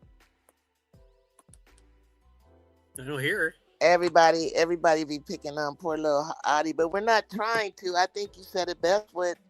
I think it's her defense. Yeah. I just don't know. And if you guys remember, I know she was just a freshman, but Cam just kept knocking her down. She couldn't stay on her feet. Like you said, we love Audie. It's not that picking on her, but it's like, this is reality, right? Like, this happens all the time. Every year you find somebody that's like, because it's a different level. The girls are bigger, they stronger, they faster, right? So you got to be able to adjust to it, and everybody can't adjust. It's just, we just being honest. I know you guys probably don't watch Overtime Select or Takeover, it's called. I do. With high schoolers. So Juju, Sarah, Strong, Audie Crooks, KK, Arnold, I forget the other person if there was. They were on the panel. They were there. And Audie is looking good. I know Flau'jae was there. No, this is the one where Flau'jae wasn't, because she was okay. Yeah, it was just recently. And she wasn't on the sidelines right there. This is for the 2-on-2 1v1 thing. Okay. And Audie lost a lot of weight. Okay. Ooh. That's good for her. Because that's the only thing. Listen, if Audie gets in shape where she could at least move. Look at somebody like Bree Jones, right? So she don't have to be in super duper shape. But she got to be in enough shape where she could guard somebody like an Asia or like an Angel. If she's in enough condition and do that, she'll be fine. So if she drops the weight, then that's great. You know what I think though? If you watch her, she has to want to play defense. Yeah. And another thing, she had to go ahead to ask the coach to pull her out. She was the one in control of her minutes if she couldn't breathe. Whereas I think this coach, I don't know if Iowa State had enough scientific program or what they're, as compared to where she's gonna, where she signed at right now. I think Oklahoma State. Yeah, definitely more money at Oklahoma State. Yeah, they got more money, so they probably have a lot more biometrics and. She got a bag. Maybe that'll be the motivating well, factor. I mean, like their facilities is what I mean. Yeah. Iowa State probably has something, but I'm with you. I don't think they compare to like Oklahoma State. I don't. Yeah. And then also, I want you guys to remember. I believe. Does anybody remember? Is Liv McGill in this class? Nah, she's not. This a sophomore year, but I love me some Liv McGill. Yeah, and I love McGill. She's going into her junior year. I love me some Liv McGill, boy. She is nice. Imagine Liv McGill. McGill is Jelani class 29, right? Jelani Cambridge, Kelmy Miller, Kennedy Joyce Edwards, Michaela. But you always everybody talks about Sarah Strong, Michaela Bates. I'm naming other people that are in that class. That is a sick class too. Yeah. Can you imagine? And I know MDT. Try to remember these names. And I want you to picture Caitlin Clark guarding these players. No, I don't. I can't do it. That's a good name, Brian. Brian Allen Hines. If it's anybody who's got any handles quick, that's a good. Speaking of Caitlin Clark, it's a nightmare. Killing me here. Speaking of Caitlin Clark, I know. So I'm trying to get her ready. hey. Go. Speaking of Caitlin Clark, so how did everybody feel about Caitlin Clark's game against Minnesota Lynx and Olivia Miles' performance today? I'm trying to forget because I saw some players that ESPN should be really putting out there as MVP runner-ups and not Cece. Yeah, it's Olivia and Kelsey Mitchell. Olivia Miles and Kelsey Mitchell are they're different. Yeah, that award is Asia Wilson's to lose anyway. So I don't think anybody's going to touch that. I was chopping it up with somebody. I'm hearing people talk about Olivia Miles because Olivia's Miles team is above Asia. Asia better be careful. I got a stat for you. This is Brooklyn. This is what I was going to point out. Okay, so this answers it both ways, and it makes sense. So all 30 previous MVPs, 80% of them have come from a 1-seeded team to go to the playoffs or a 2-seeded team. Ooh. So they both fit that criteria now. They did it, yes. So what it means is, however, Angel's stat line is so much better than what Olivia's doing, even though she's got the gravity, but that's hard to measure. And she would have to increase her numbers, and it's gonna be taken away from her because Fee's there now. So it's gonna look not as good as it would have been had Fee still been injured. So that's what I got on that. But I still think it's Asia to lose. So you feel that her point production is going to drop because of Asia, because of FISA? I think they're not. It's not going to look as good on a stat line. So what was it today? She had 28. Yes, that sir. sound right, guys? Yes, sir. And what did she have the night before that Nafisa came? I think it was 14 and 10, something. So if she did score that 14, she has not dropped in production because she just zoomed right back up with the 28. And then I don't know how many assists she had. Yeah, it's still going to be hard, Juju, unless there's some kind of Asia fatigue. You've seen that in the NBA. Brooklyn would speak to this. Conversations all the time. I know, but I don't think that Asia, let me say this. I would have said Asia is far from Olivia. I would have said that. But the fact that Olivia is the most valuable on that team without Olivia would not be where they are. It's not. Agreed. They can do it with Fee and they can do it without her. Agreed. But value, the Aces can't do nothing without Asia. Asia has scored 37, 30. Well, she did score 38 or something in a loss. Now she scored 37 in a I think recently in a win. But she can't sustain that. It's going to be tough. I think the person numbers that's going to suffer now that Fee's back is Natasha Howard. That's true too. Yeah, I think that's going to be the person whose numbers go down. Yeah, I was watching her today. Like she kind of didn't know. I was like, Natasha, Fee will play around you. She likes to hover around a certain area on the court, and Natasha's starting to like look lost. Like I don't know what it is. She needs to just keep doing whatever it was that she did, and let Fee adjust to her. But she's deferring to Fee, but Fee's not ready to be deferred to yet. Let her get in rhythm and shape. Ball shape. Like Natasha, don't back off and shrink. I need Natasha to be Natasha that she was earlier this year, and that connection that Miles and her had. That was beautiful work.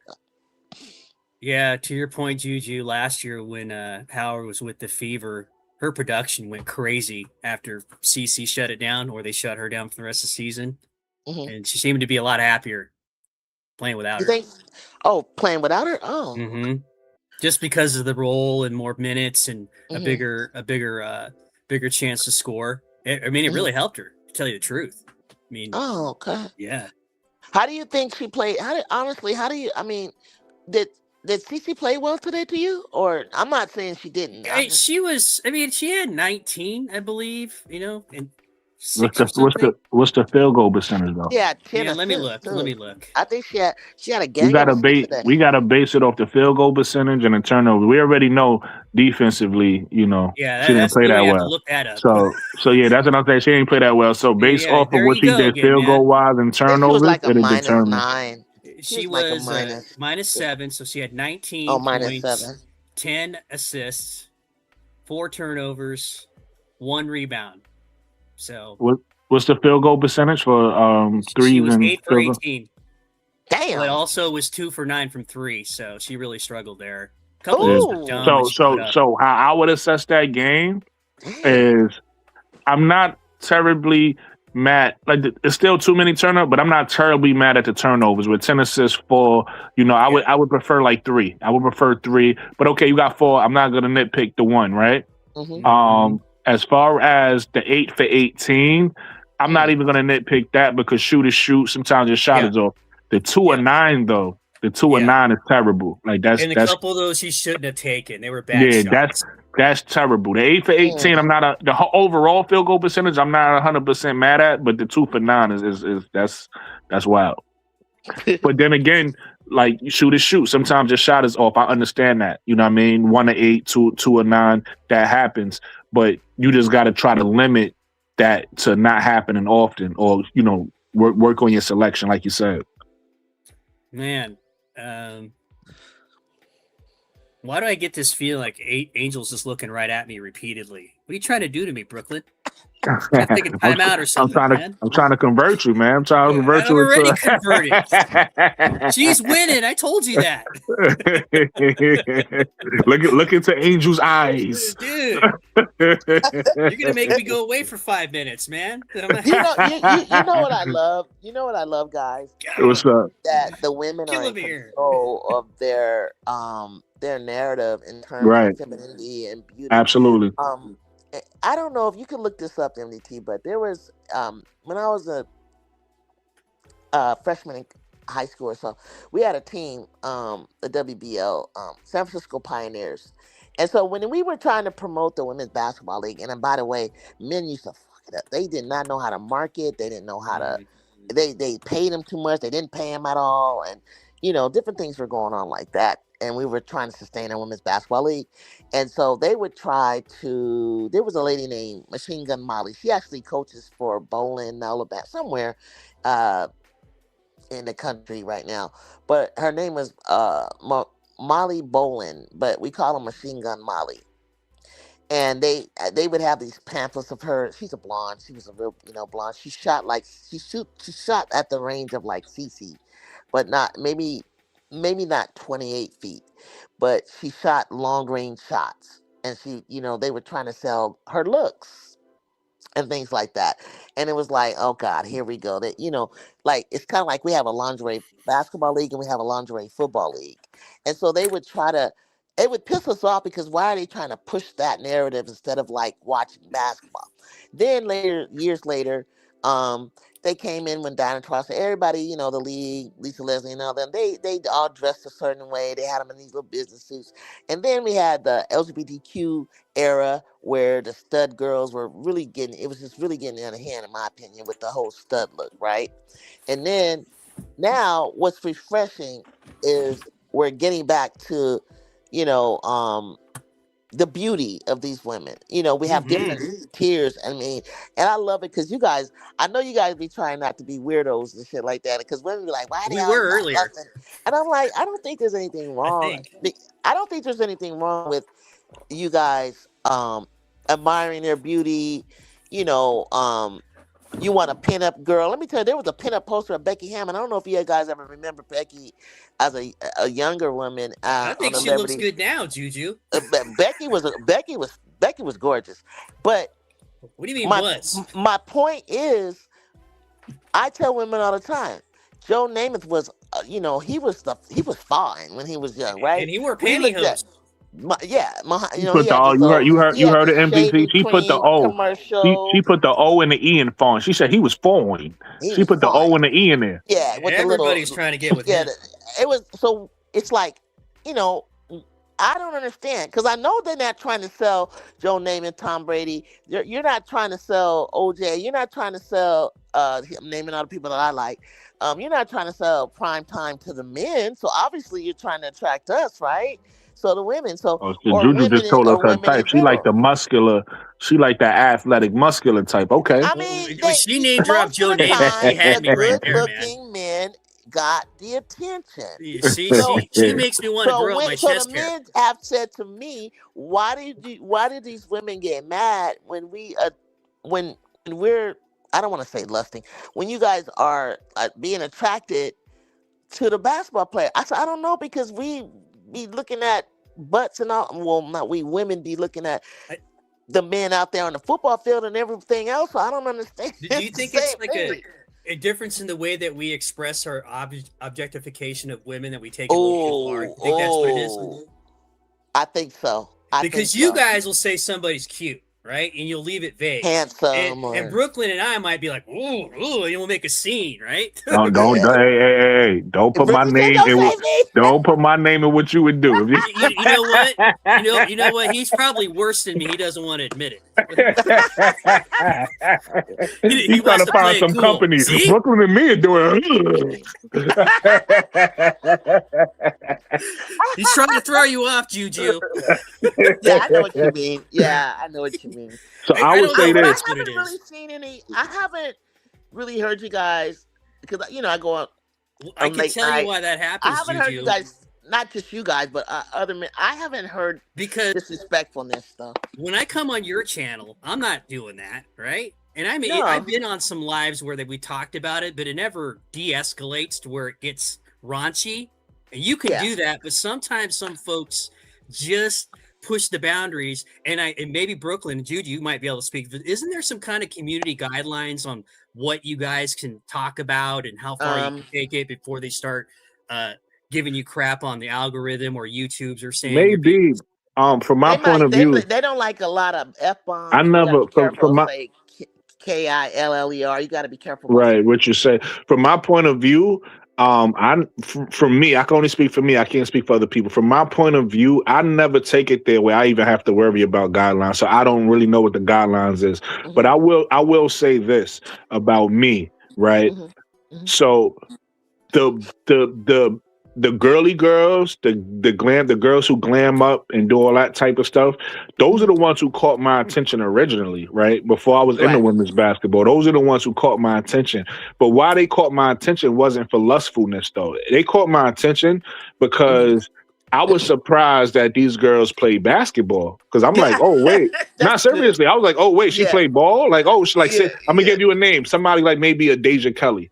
I would see a Deja Kelly who's a girly girl, who's pretty, who's somebody I would expect, because she looked the way she looked, is to be somebody who I would expect to see, right? I'm from New York City, so we used to seeing girls on the street or girls someplace, and you see girls all the time. So because of that, when I seen that type of girl playing basketball, it caught my attention. It caught my interest. And I was like, She played ball, and then when I watch, I'm like, oh, and she nice, right? I'm talking about all of them, not just Deja. Yeah. I'm just saying this was my reaction. This is how I became an Angel Reese fan. I'm like, oh, is she not okay? She get and then what really drew me into Angel. And this what made it all the way about basketball for me. It wasn't about the prettiness. The prettiness got my attention, but what made it about basketball for me is how she was on the court and she be talking shit to the opponent, and she doing her TikTok dance, and she like what? You know, I was like, oh shit, like that caught me. Funny as I was like, oh my god, exactly, hilarious. And I wanted to see more, and that's what made me watch. And now I'm rooting for you because the baddie on a court get busy, and I want to see you. Like that's how it started. Like so it was never a lust for these women. It's never a lustfulness for me. It's never like, oh, I hope I meet her, or it's never like that. I do appreciate their beauty. I know they beautiful, right? And that's part of the reason why I'm happy. I'm a fan. The baddies bought me in. I always say that the baddies is the ones who got me in, right? Especially Angel Reese. That's number one. But it's about the basketball for me. It's not about how pretty. I'm not wanting you to be successful because you're pretty. Like, it don't got nothing to do with that. I love Rickea Jackson. Rickea Jackson is a baddie, but she a killer on that court, though. You get what I'm saying? Yeah. Angel's a killer on the court. Deja Kelly a killer on the court. Dejanay killer on the court. Yeah. Right. So I appreciate their beauty, but I care more that they killers on the court, and that's where it's at for me. That's real. I appreciate that. I appreciate that because that's real. That's exactly. I mean, that's what it is. I mean, just be honest. That might have been your first thing that drew you, but what kept you? Because I've been watching for a long time, and I gotta admit, after finally, I see so much skill, and I'm so happy to see it, and not just be with a few players. It's actually a lot of players that have so much talent and so much skill. Yeah, and they're hooping. And I want to add this in here too, and this goes back to the beauty. It's the fact, and I take my hat off to the girls for their marketing ability. It's the fact that they was doing all these TikTok dances, because that's how I'm seeing a pretty girl, a baddie, right? I'm seeing a baddie in a basketball jersey doing TikTok, and I'm like, yo, what's going? Who's that? Who is that? Yeah. And then you see them play, and you like, oh, that's who that is. Yeah. You know what I'm saying? Yeah. The TikTok dances and the marketing that they was doing with that, I think is important. That's why I'm happy they still do it. Like Angel's in the league, you see her, like the latest one, I don't know if y'all saw it, was Angel and Aaliyah. Nah, they just did a little TikTok dance together. Or Angel and Okai. Like, I like the fact that they do that because that's marketing for the game, right? People who might not watch the game might see that TikTok video, and now they want to know, well, who's this? They had to take it into their own hands. We couldn't wait anymore for them to, like, we had some cool little commercials back in the day when, Cynthia, Lisa, Cheryl Swoops, and all them, especially when we first started the league. That's when the commercials were popping. And then they just kind of went away from it. But I love this new generation, of like you said, social media is amazing. Like what they're doing for themselves. Yeah, starting with NIL just to get the NIL off the ground. That helped too. Yes, branding themselves, and but the Barbie, she's been consistently calling herself the Barbie, then Barbie. She's consistent with that. She's consistent with being unapologetic. She's consistent with that. Oh yeah, there's that dichotomy right there. Dog, but still feminine. Yes, and that too, I'm all here for it. That too. Playing sports and keeping it feminine, but also being strong and unapologetic about being strong. You know what I'm saying? They'd be flexing, they'd be cracking me up doing all that, but it's sexy, and you know what I'm saying? It's like there's nothing wrong with that. Nothing wrong with that. Here's another part. When Dion would do his little dance. Carrying on, and all that. But look, Juju, this is something a lot of people won't admit. This is another part I love about it. The fact that they train so hard, because we all know how hard that you got to train just to be a college athlete, right? Yeah. The fact that they train so hard, these women are at the top of their game. So it was like the average person on the street that's a fan, like even men, right? Like, because, you know, some men got egos or whatever, but the average person on the street, the fan can't beat them at what they do. They might think they can, but these women are in tip top shape. They train for this all day. They if you see their bodies, look at somebody like Anissa Murrow's stomach, because she always show her stomach. She got she got a 12 pack, right? Like these women are in shape, conditioned, and it might look easy at what they do on TV. It ain't easy, right? No, it's not. It's That's not. another thing I respect about them. I've seen YouTube videos of some girls coming, you know, back to play at 24-hour fitness or wherever it is, and they cooking them. They cooking them. Because when you train, you at the top. You at the top of your game. You know what I mean? Like, and a lot of people don't realize that. You see it on TV, and you be thinking like, oh, like nah, dog. She get in front of you, she gonna cook you too. Yeah. I have a guy friend who tells me, he's like, it's biological. I feel like deep down inside he feels that because you guys are men, that in biologically speaking, just being a man, you're gonna be better at it than what we're doing. And I'm like, why do you say that? That's not true. But we grew up playing with boys that turned to teenagers, that turned to men. Now, there are going to be a lot of high schoolers that can get down, but I remember the little boys were telling Juju, and you can see one of her videos, they're like, I could beat you one-on-one. And she's like, oh, okay. And then she's, but we know. You know what I'm saying? Like, she looked at him like, but we really know. It's like, no, sweetheart, it's not as easy as you think, because it's not a game of, I'm going to push you around. If she wanted to stand out, pull you out, and shoot over you, what are you going to do? Exactly. Not everybody's going to be able to block a 6'2" who has a wingspan of 6'5", who has a vertical when she probably leaps up off the ground of 2 feet to 3 feet. You're not, and if she does it quick enough, if she sidesteps you, whatever the case she's going to do to get open, you're not going to block her shot. Right. It's more to it than just being a male. It just is. It's just like they're pros for a reason. Exactly. Exactly. You preaching, Juju. I don't know why he doesn't understand that, because it's like, I'm not stupid to not know that you guys are stronger and faster. Fast twitch muscles. I get all of that. But like, it does, size and strength doesn't always matter in certain sports. And that's why when it comes to the conversation of transgender, how do you feel about that, Julie? Well, it all depends. You want to know what's funny? Hold on. Let me actually introduce that. It's a good transition you actually made, because that was on my mind a few minutes ago, but it slipped my mind.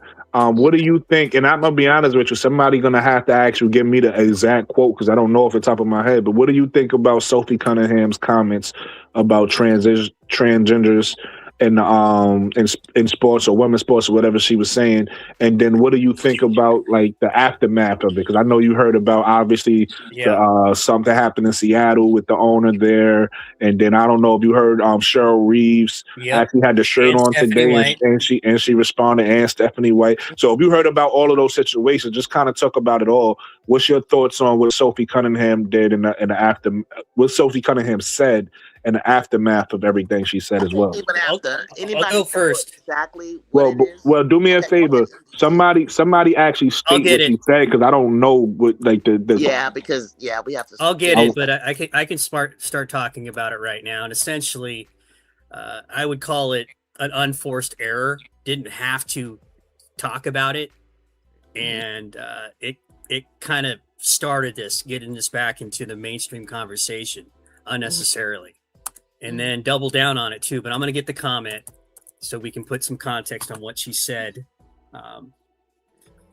And on itself, doesn't sound terribly offensive in a lot of ways, but the way that it works with these sort of things, where it becomes politicized and it means different things to different people, and we can get ourselves in a little bit of trouble. So let's see here. Okay, it was in this ESPN article. I don't even know the context at which she said it.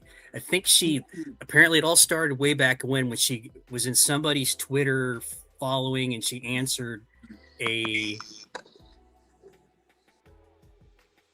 post, And then they asked her about it in this ESPN article. Let's see here. They be asking some hard questions, don't they? Yeah, and the gist of it is this. She says she wanted to protect young girls in locker room, and young girls in sport shouldn't have to go against biological men. And then after that, she said something different. Look, I don't hate anyone. I love everybody. She said girls, and then she said men. Notice that. Girls, yeah. So and it took from that where all of a sudden everybody had to weigh in on this because some people took it, look, Sophie Cunningham, MAGA, and then other people. Oh, I'm gonna be honest with you. Can you repeat her? Because if you, it sounded like she didn't say anything wrong to me. Now, if I'm wrong for if I understood it wrong, y'all can explain it to me. But can you say the exact original statement again? Because I think I agree with that if I heard it correctly. Say it one more time. This is what she said, a quote. This is taken out of context here because it's the only thing I can find it. It's embedded in a long article that'll take me a little time to find, but this is what she said. Protect young girls in the locker room or young girls in sports shouldn't have to go against biological men. Okay. See, I didn't ever heard the quote. I just heard of how people received the quote. Right. But if that's the quote, I'm gonna tell you why I actually agree with that. And it's to what Juju just said. I don't think transgender people should be allowed to participate in sports, and they should be allowed the same rights everybody else is allowed. I think, but men are biologically stronger than women, right? So like let's use like I don't know if y'all familiar, I don't remember the names, anything like that. You probably could look it up, MDT, but I know it was like a trans person in like boxing, and that person hit a biological woman, and almost like broke her nose or something like that. But it y'all turned familiar out with that story? It turned out to be a farce. She was actually a woman. Okay, so that was wrong. That was reported wrong. Right, but even that case took on a life of its own and got us into a very similar conversation and really caused a lot of harm, not only for that athlete, because they were talking about extra tests, which she passed, even to the Olympic testing, but people thought because of how vicious the hit was, and even though everything came back okay, it had already taken a life of its own in the reporting, and after it's out, it wasn't like everybody was quick to correct the story. So that's then I'm wrong in that because I never heard about that. I thank you for the information. I didn't even know that was misreported, but I still feel the same way. I do feel like more. I think most people know, most women know, most men know. Look at Angel Reese and her brother, right? We could start out at the same size. Put it to you like this: my best friend, right? My best friend is probably 3/4 of my size, but she's older than me. She's older than me, and I used to look up to her. Like I used to when we was little. She was bigger than me. So, but as we grew, I passed her. You understand what I'm saying? So that part I do think need to be separate. That's my opinion. I could be wrong. I got the comment here. Here's what she said. I got a lot of negative feedback about me hating trans, and I'm like, I never once said that. I think I'm here just to extend love, but I also think love is truth and being honest. I want to protect young girls in a locker room or young girls in sport who shouldn't have to go against biological men. I am with you. I think this is innocuous. Where the problem is, it's another example of somebody affiliated with the WNBA stepping in it unnecessarily, because you have to know that this comment here is going to blow up, where you're going to have a bunch of people defending your stance and a bunch of other people coming after you to the point to where they're protesting at games. And that's from this comment. And I've said this, I think I said this on Juju's show a couple days ago. It comes from the leadership in the WNBA that from top down, that they don't understand that they have eyeballs on them, and nobody's going to give them a break. Nobody's going to give this context. Nobody's going to look at this, or at least some people will look at this and vilify her for saying this. Even though, to your point, Brooklyn, 79% of Americans did a poll agree with that this shouldn't happen.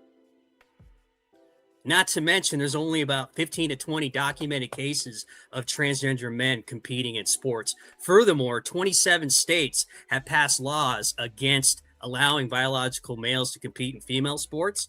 And Trump signed an executive order to ban this from collegiate sports. Now, I will say this, and I land my plane, and I want to hear from Juju. I will say this about it. I'm a man talking about women's sports, so I defer to how the women feel. If the women feel, hey, we don't want it in our sport, then that's how I feel. If the women feel like, hey, we don't mind and we don't care and we want to be inclusive, then that's how I feel, because it's really about how the women feel about that. You get what I'm saying? Yeah, there's a lot of noise. So that's how I would feel. I would lean towards how the women in the sport actually feels. Like, do they feel like it won't be an advantage? If they feel like if it won't be an advantage and it'll be, good competition, then great, let's have at it. But if the women feel like they'll be at a disadvantage, then I think we should listen to the women. I heard what Stephanie White said about it. And she just says, we need to have conversations about this without really getting into it, kind of dancing around it, but saying we support trans people, but didn't say it specifically in sports. And neither did Cheryl Reeves.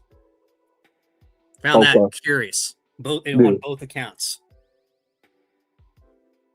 What's your thoughts, Juju? Uh-oh. She may be working, or she just can't hear me again. One or the other. We might have lost her on that one. I don't know. No, she's still here. She's still on the panel. Okay. Juju, you here? But she might be either working or she just can't hear. Or maybe she muted. If you muted, Juju. I've heard women speak out against this. I haven't heard too many say, yeah, it's fine. I know Stephanie White said I've competed against my brother in a driveway. I don't think that's the same thing, to tell you the truth. Again, like I said, as a man with an opinion, as a man giving my opinion, I don't feel like, I feel like it's an advantage. Yeah. I feel like it's a strength advantage that's how I feel. But again, I would defer to how the women feel about that. You know what I mean? Yeah. Haven't heard one articulate anything yet. Here's another one that a takeoff of a subset of this, of why the people who have an issue with these comments is that some of them are saying, listen, we're not paying attention to more important issues, like what's going on in women's sports so far as abuse, manipulation, and things like that. And it's almost as if some might feel that if they acquiesce on this issue, then you lose a lot of other issues that maybe you felt like you won before. I don't know how you tie these two together, but apparently some do. Yeah, like I said, this is this is more of how the women feel about their sport. But I will say, everybody should be included. It should, it should be inclusive to all. Everybody should be able to have their opinion. So what the owner did, and again, I might be getting this reporting wrong because I didn't look it up. I'm going off of what people said, that the owner of Seattle saw some people who was in support of Sophie, and then, she ended up getting suspended because she said something to them, yelled at or whatever it was. So obviously, I don't think that's right. I think everybody should be entitled to their opinion. Or whatever side. Same thing with Cheryl Reeves. I wasn't mad at what Cheryl Reeves did as far as being supportive and having a shirt on. And I think she had a conversation with Sophie. Whatever it is they talked about. I think everybody, but again, she didn't really address competing in sports. She just said support. Yeah, and I think we all stand firm on that. Everybody feel like everybody should be supported and have a voice and be respected. Yeah. I think we all agree on that. Here's some numbers for you. I just put it in. Okay. So take this for what it says. That the majority of women believe transgender athletes should only compete in sports that match their sex assigned at birth. 62% of women support banning transgender women from female sports categories compared to 75% of men. So actually, we feel strongly about it than they do. So to your point. Yeah, that's what I'm saying, because it's their sport, so you can't really. Same thing with our sport. I don't think you could tell men how men should feel, and vice versa. We can't tell women how women should feel. You know what I mean? If women say because a woman might stance may be, hey, I want the most competition, and I think I can compete. Well, I can't tell her not to feel that way if that's how she feels. You get what I'm saying? I agree. But it seems that they are in agreement with this, that they support this too, and it would affect them more than it would you or I, to your point. Absolutely. So you would expect that they would have a stronger reaction to this. I have yet to see. I mean, and I'm not really paying attention either to another one of your points, but the outrage that I see the most are parents of young girls are like, hey, listen, we don't want boys playing against our girls teams, or especially as you get into high school and things like that, where you can really see differences in body types and growth and things of that nature. And it becomes really evident that there are advantages, like you were saying. So, right. but I think, I just told you, 27 states have passed laws banning this, and the federal government has banned this in colleges.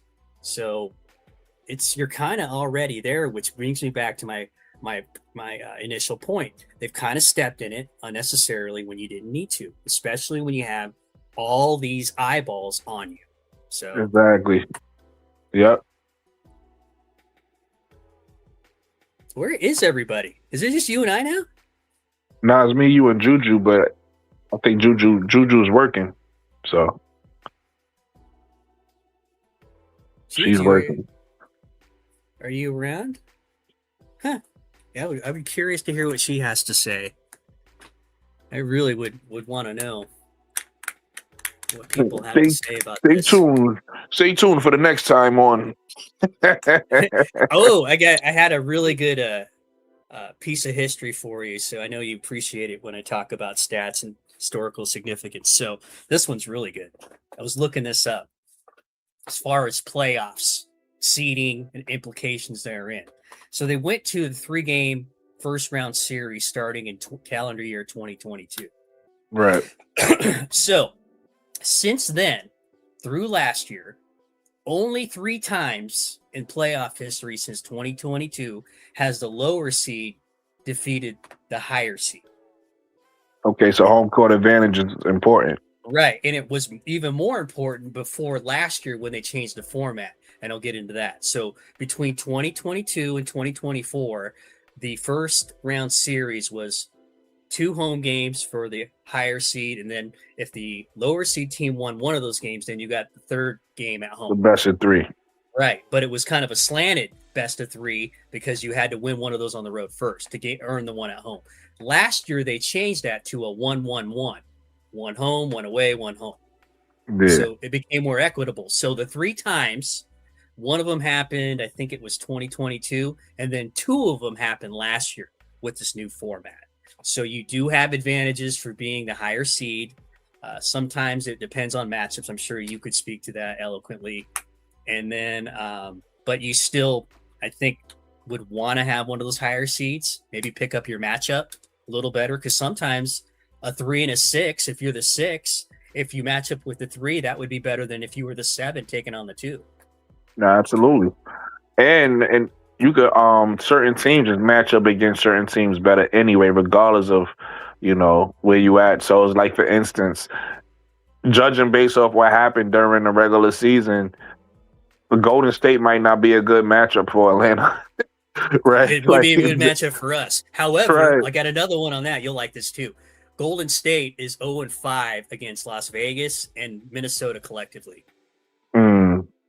Yeah, so they got problems with them. Well, everybody has problems with Minnesota, but my team doesn't match up well with yours, doesn't match up well with Golden State, but we match up well with Vegas, which is weird. Yeah, go figure on that. That's true. That's why matchups matter. Matchups matter and seeding matter, to your point too. So I wonder if we'll see some shenanigans towards the end of the season, playing around with that a little bit, and under the guise of, hey, we're going to rest our players. Yeah, so you could get a favorable matchup. Yeah, well, we don't want to play Minnesota, so... Listen, I'm going to be honest with you. I mean, Minnesota's balling and Aces is balling, so whoever get the number 1 seed, get it. But I don't think nobody want to see an 8th seed in New York Liberty. If Phoenix comes back and they're healthy, yes. But if you know what I'm saying? You expect that.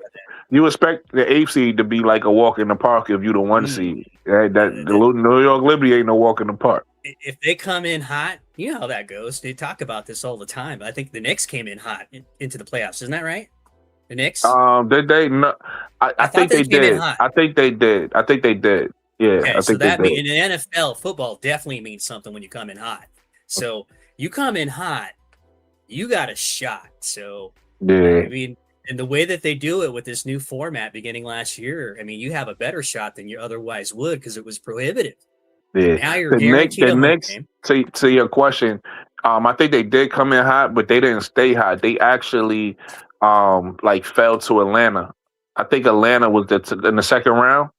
I believe they played Atlanta in the second round. That was their toughest series. And then after that, they kind of once they beat Atlanta, in, like I believe it's game 3, they kind of like didn't lose again. Like they got hot after that. Yeah, and I think that's what I meant by that. Yeah. I kind of remember them. No, like, but I think you're right too. I think they actually did come into the playoffs on a winning streak, though. I think they did, but they actually lost it and got it back. I think that's what happened. I woke them up. Right. But you see this, and in even the that NFL. series, it ain't even like that was series. They was in jeopardy of getting eliminated. That was just their toughest series. Like when you go back and look how they beat everybody, it was like that was a series where it was like a question. This got me thinking today when I was looking this stuff up. That you see this in the NFL when it's a one and done thing. You get a team comes in, it doesn't matter what their record is. Say you get a 6 seed, goes on the road to the 3rd seed, I believe, is who it is. Or no, the 7th seed, and they go to the 2nd seed, and somehow they win. All of a sudden, this 9-7 7 seed is confident as all get out, and they play balls out in the next game from just that one playoff game, regardless of how their regular season went. It's amazing, just these athletes in this rush of just, man, we can kick anybody's tail on any given day, and once we show ourselves, watch out. It's amazing. I'm sure you can speak to that in basketball. It's got to work the same way, where you just get this. You're already confident, but now you have the evidence to back that up. Yeah, it's absolutely. A beautiful thing for me to watch. You see that in football since it's a one and done thing. In the tournament, the college basketball tournament, you see that too, where team just like they flip this confidence switch, and then they get the goods too, and then it's really it goes off the rails. Some amazing stuff. So I wonder if we're going to see any of that in the WNBA postseason. Well, I mean, I'm sure we will. I'm sure, like I said, Minnesota is looking like they're going to steamroll to everybody, right? Same thing. Got that last year, too. Right. Same. Right. Yeah, but Olivia Mouse. And then Minnesota, I mean, Aces, the Aces is the Aces. So, you got certain teams where it's like they play for the postseason, so we'll see what happens. Us as in Indiana and Atlanta, we got pipe dreams, right? We hoping that we get one. We hoping that we knock somebody off and get one. But the Aces is used to this. Same thing. I mean, technically, same thing with the Liberty too. They just having a bad down season, but they used to this. That's why I said that's an AFC nobody want to see because they're not gonna come in like nervous. Yeah, you are correct. If they got everybody. And they come in with like a 3 or 4 game winning streak, that'll be enough. Yeah. And just start pounding teams, and then they get into a series. Yeah, I wouldn't want to play them. If they're a 6 or a 7. And we've seen it happen in the NBA before where the AFC won a championship or the AFC goes to the finals. So, it's not unheard of that. Yeah, what was that the one? happen. Let's say, I wonder if you're old enough to, you probably know about it, but I wonder if you're old enough to remember it. So there was in the 90s, it was a 8 seed Denver Nuggets upset a number 1 seed Sonics, I believe, at the time. That makes sense? I'm not 100% sure about that. Yeah, I think so. The Kembe Mutombo. Was it the Sonics that they beat? Look. Yeah, I think so.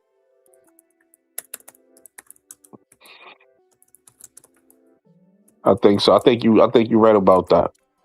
I'm aging myself now, Brooklyn. You're gonna find me out. Yeah, that was way back in 1994. How old were you in May 1994? In May 1994, I was 7. Oh. Well, all right. Yeah. Well, you are. No wonder why you are talk so yeah, I worldly. Yeah, I was I had 7. you for a younger man too. Wow. Keep that Yeah, energy. nah. I was good. born. That's where my name is from. I was born in '86. That's why Brooklyn '80s baby. Oh, 86. That is wow. The year you were born. Yeah, late That's the though. Larry Bird. November. That's well, that would have been a Magic Johnson year, but yeah, Larry Bird won the championship in '86. All right, yeah, they did. Their last one, and then the following spring, Magic won another one. Yeah, would have been 1 year old. Yeah, that's a fact. Look at you! You got some pretty good energy. I'm impressed with you because that's telling me that you're similar to me because I'm the type of person because I love basketball. I went and learned what happened before my time.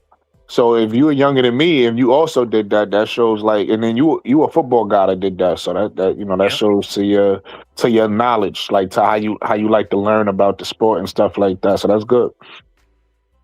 Yeah, that was a big deal. That was a big deal then. So yeah, keep that in whatever you're doing to sustain your energy. Keep doing it. I believe since you're a football guy, I think the Giants won in '86 too. It would have been January of '87. Or wasn't that the Bears?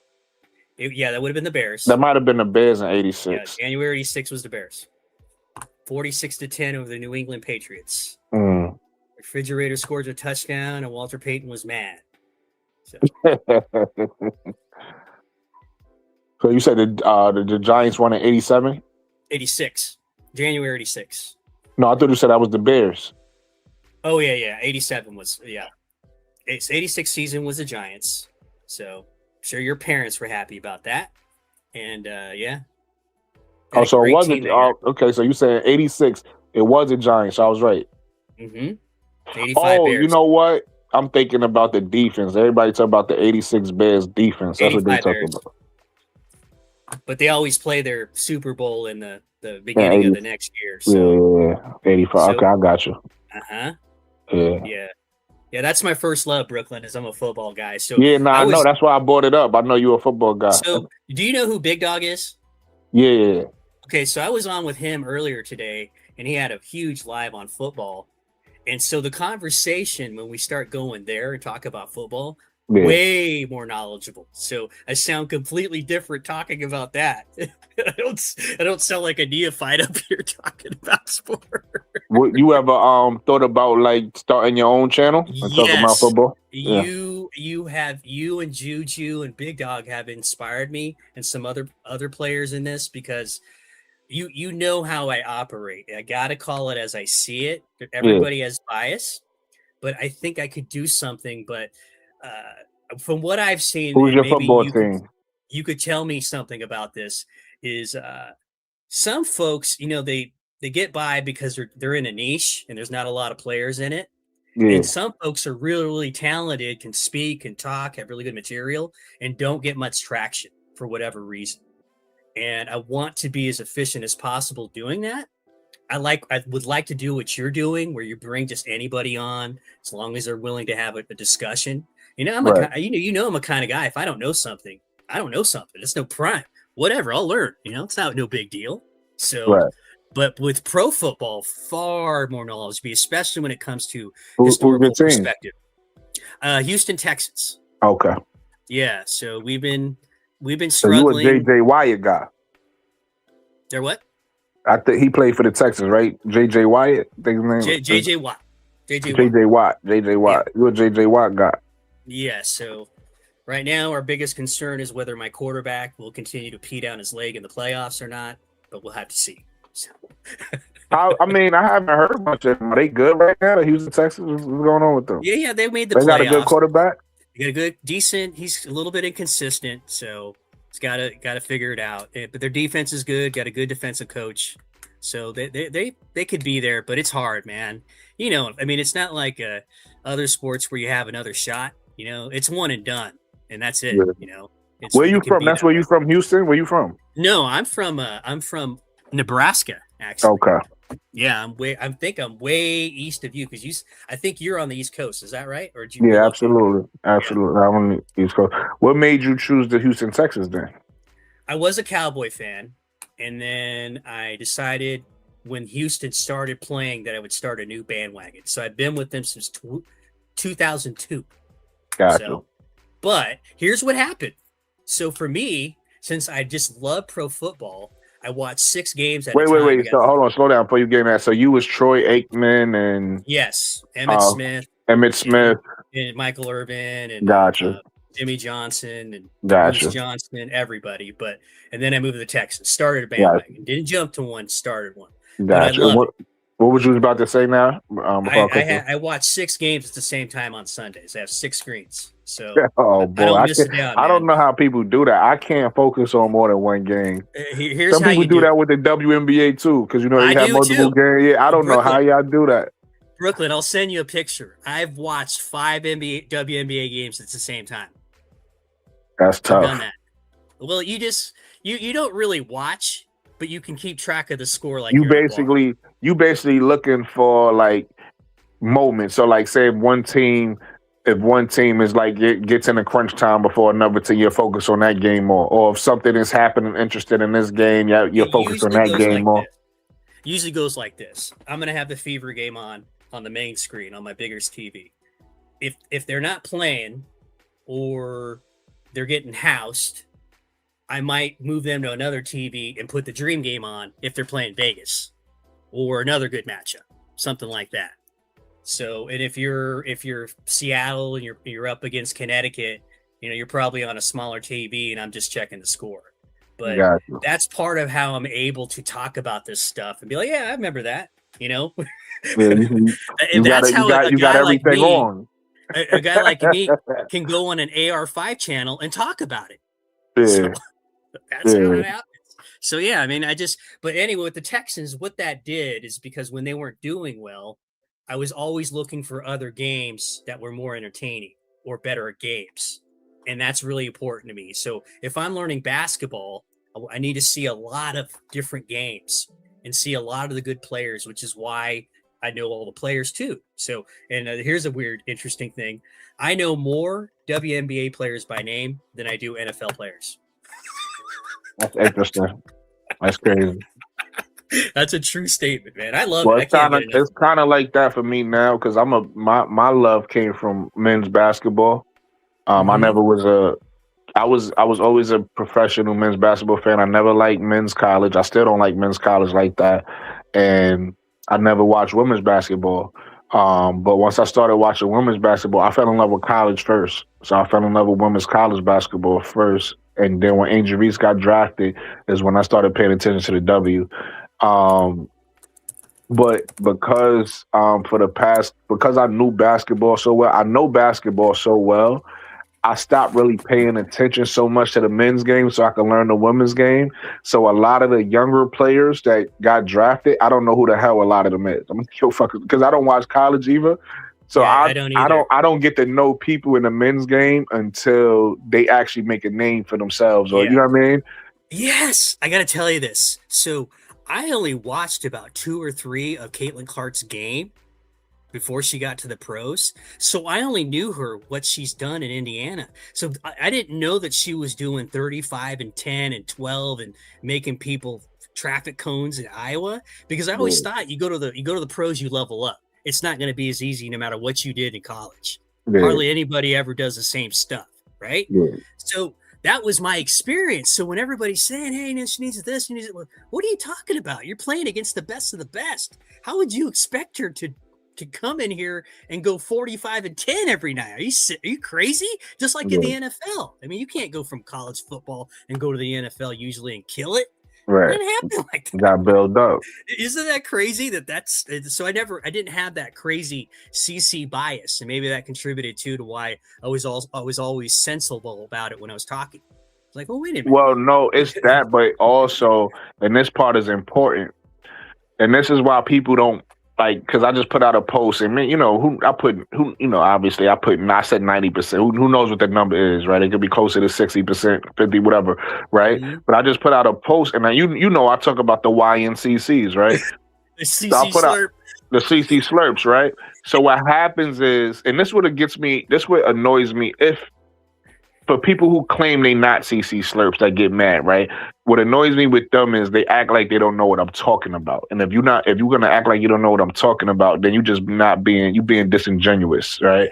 But in that championship game that Caitlyn, you probably know this by now because you probably heard it or went back and watched or whatever. But in that championship game that Angel and Caitlyn had, a lot of people who were casuals or not really fans of the sport, who just tuned in for that game, attached themselves to Caitlyn after that, right?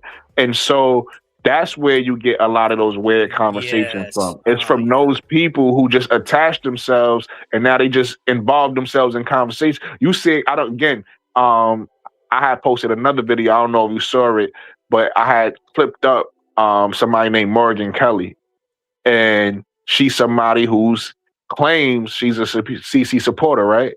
But in the same video, or in the beginning of the video, I clip it up. She says out her own mouth, "I would never watch the WNBA." And the person, it was two ladies, they was going back and forth. The other person that she was talking to, the lady clearly says, "I don't know how they watch that sport." Like, it's a joke to them, right? But these are people who's condemning Angel Reese and talking about Sophie Cunningham like she's this and TC like she's that. And they control a narrative to a whole bunch of people who then start regurgitating what they say. Right. You get what I'm saying? And those are the people I try to point out and say, people like, hey, those aren't real fans, right? Because what they doing is creating confusion and stuff like that. And that's where, like how you said, you never indulge in those conversations. That's where they come from. They come from people like that who don't even watch. Like you said, at least you was watching, and somebody like you, because I know you're not the only one. Somebody like you who was probably introduced to Caitlyn as a pro missed that. So you don't even know that's coming in with her. So you like, wait, why is it so racial? Or why is this happening? And these people followed her from college, and they came into her with the pros and just trying to make this pool messy with their messiness. You know what I'm saying? Yeah. I wondered that too, and I really wasn't paying attention. I was just, especially her rookie year, I was just watching basketball. So I really wasn't getting into the conversations, nor did I know what they were. It's like, okay, but what happened to me is I saw all these other great players play. Like, this is fantastic. These women are trying hard. I mean, this is back when they weren't making any money, and they're competing for jobs when they're cutting first round picks. They still do that now. It's cutthroat. So if you're not playing, you don't have a long shelf life. They'll figure they'll get somebody else in your spot for cheaper money. I mean, the fundamentals, and I think some people think that they want to see athleticism on par with men. If you go in with that expectation, you're already lost. You're gonna be disappointed. Yeah, that's silly. It's silly. But if you're this is what I tell people. Hold on, hold your thought. This is what I tell people who think like that. I say, if you go and watch a high school game, right? You don't go watch the high school game and expect NBA type basketball from the high school game. You enjoy the high school game, right? If you go watch a college game, you're going to watch the college game. You're not going to be expecting pro activity from these college players. You go appreciate the college game. So why when these women play, you expecting men's basketball? It don't even make sense. You got to go. How about you just go appreciate what these women do for what they do, and then you can appreciate the game. But if you go in there expecting what you're going to see in an NBA game, you're just going to disappoint yourself. Yeah, that's the wrong way to look at it. They still play ridiculously hard. They play hard in Unrivaled. I'm assuming they're going to play well in Project B.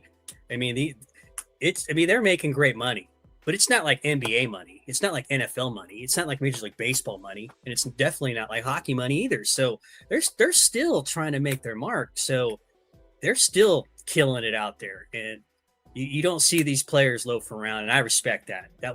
And anybody, the common guy, can relate to that. That's what I never understood. Like, right? What are you watching? Okay, so they can't do everything the men can do. They're not as athletic. Fine, so be it. But they're working their butts off. You see them banging around and running into each other, hurting themselves. You can't appreciate that as a guy who works a 9 to 5? Are you kidding me? So there's another conversation there that we get into. But no, that's a fact. Keep that in mind. Keep that in mind. We'll make that a topic. But here's another thing to your point, or going off of that, piggybacking off what you just said. That's so misogynistic, right? Because what if you have a daughter, Yes. You're gonna, Yes. you know what I mean? What if you have a daughter who want to play basketball, want to play sports? You're gonna be like putting negative things in her head. You know what I mean? So that's just like, right. You would yeah. want your daughter to get as much as she could for her ability and talents. There and you if go. she's marketable to make $1 million, you would want her to do that because that's your daughter. And it's mind-boggling to me how many people miss that point. If it was you, somebody in your family. Exactly. It never made sense to me. And I remember during the CBA negotiations, right? So I'm sure you saw it too. A lot of people, these women need to know their place and what are they thinking? Just take what they can get. And like half these dudes are in unions. And you're like, what are you talking about, man? Would you want your rep to go up there and, hey, well, let's just take what we can get. Screw my members. Absolutely. Absolutely. What are you talking but look, about? I'm a because I was thinking about this earlier. I'm gonna attack it from another angle, right? You know what annoys me?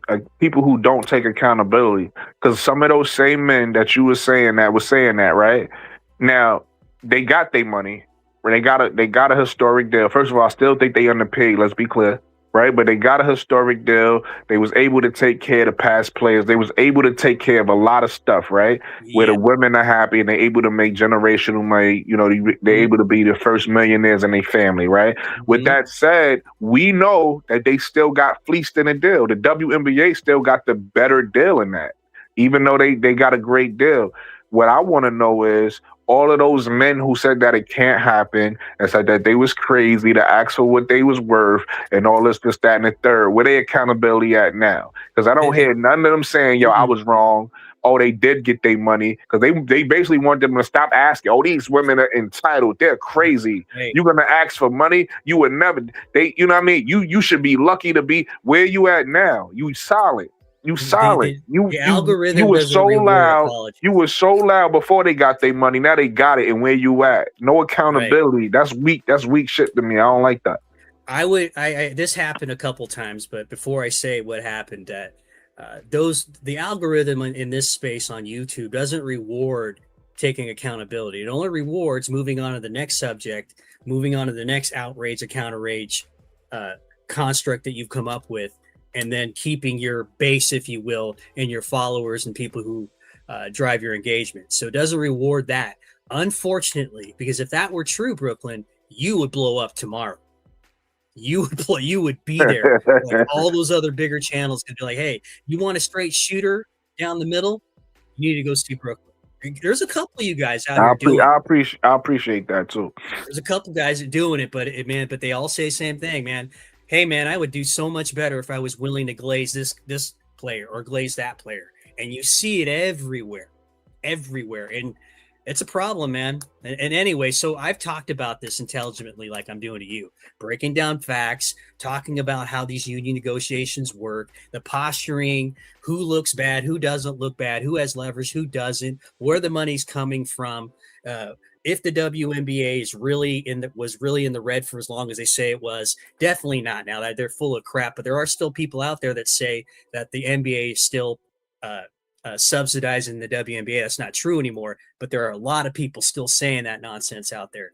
Unsubstantiated, of course. But so I'd go on a couple live streams just like yours. I would make these very points and talk about it. Crickets, Brooklyn. Crickets. They would just stop and move on to the next subject. No expounding on the subject, because it would mean that they would have to say, yeah, I was off on that one, or they would have to carry on that conversation, and it blows their whole narrative, because apparently at that particular time it was much more profitable to say these women are greedy and they're being girl bosses. They need another place and they need to figure it out and just take what they can get and don't mess around with the WNBA league. You're going to lose. You're going to get screwed, and so forth. But I heard that over and over and over. And I said, how can these people miss it when the truth is right in front of you? I can tell you, it's two things. It's people like to be fed the information that they care about, even if it's not true, right? So it's like, bias, there you go. I'm gonna give you an example in here. When I try to tell people, and again, let me be clear when I say this for the people that's watching. I'm not saying Paul Semesco is above criticism. Everybody can get criticized, everybody. But it's like when I tell people who like to say, "Oh, he a bad coach because he ain't get Angel the ball or whatever." You know what I mean? "Oh, he a bad coach because he took Angel out." That don't make him a bad coach, right? And it's like they get mad when I say that, but they prefer to be on a channel that's gonna say that. Like they prefer to be on a channel that's gonna be like, Carson Mesco was terrible because it makes them feel better. Right. Like you said, confirmation bias. It's like, Right. okay, that's how I feel. You said it, I feel better. So that's one. And then the other thing is, and this is the bigger thing, most people who say the things that they say don't have no facts behind it. They just basically saying how they feel. Right? It's no facts, it's feelings. So it's like those channels that you was in when you was giving them facts, they ain't like that because it's like, nah, but I feel like this. I don't care. They could be dead wrong, dead to rights. No facts behind what they saying, but they wanna say it anyway because that's how they feel. I feel like these women are greedy, and I don't like nothing that's gonna go against that. And that's really what it is. So it's the confirmation bias that you said, and it's no facts. It's just they want a lie to be true. They want the narrative to be true because that's what makes them feel better. The second part of that is called cognitive dissonance, to where you've got an internal conflict on what your core belief is and something else that contradicts it, even though it might be true. So you have a choice either to move on to the new truth or double down on your own. And it's easier to double down on your own.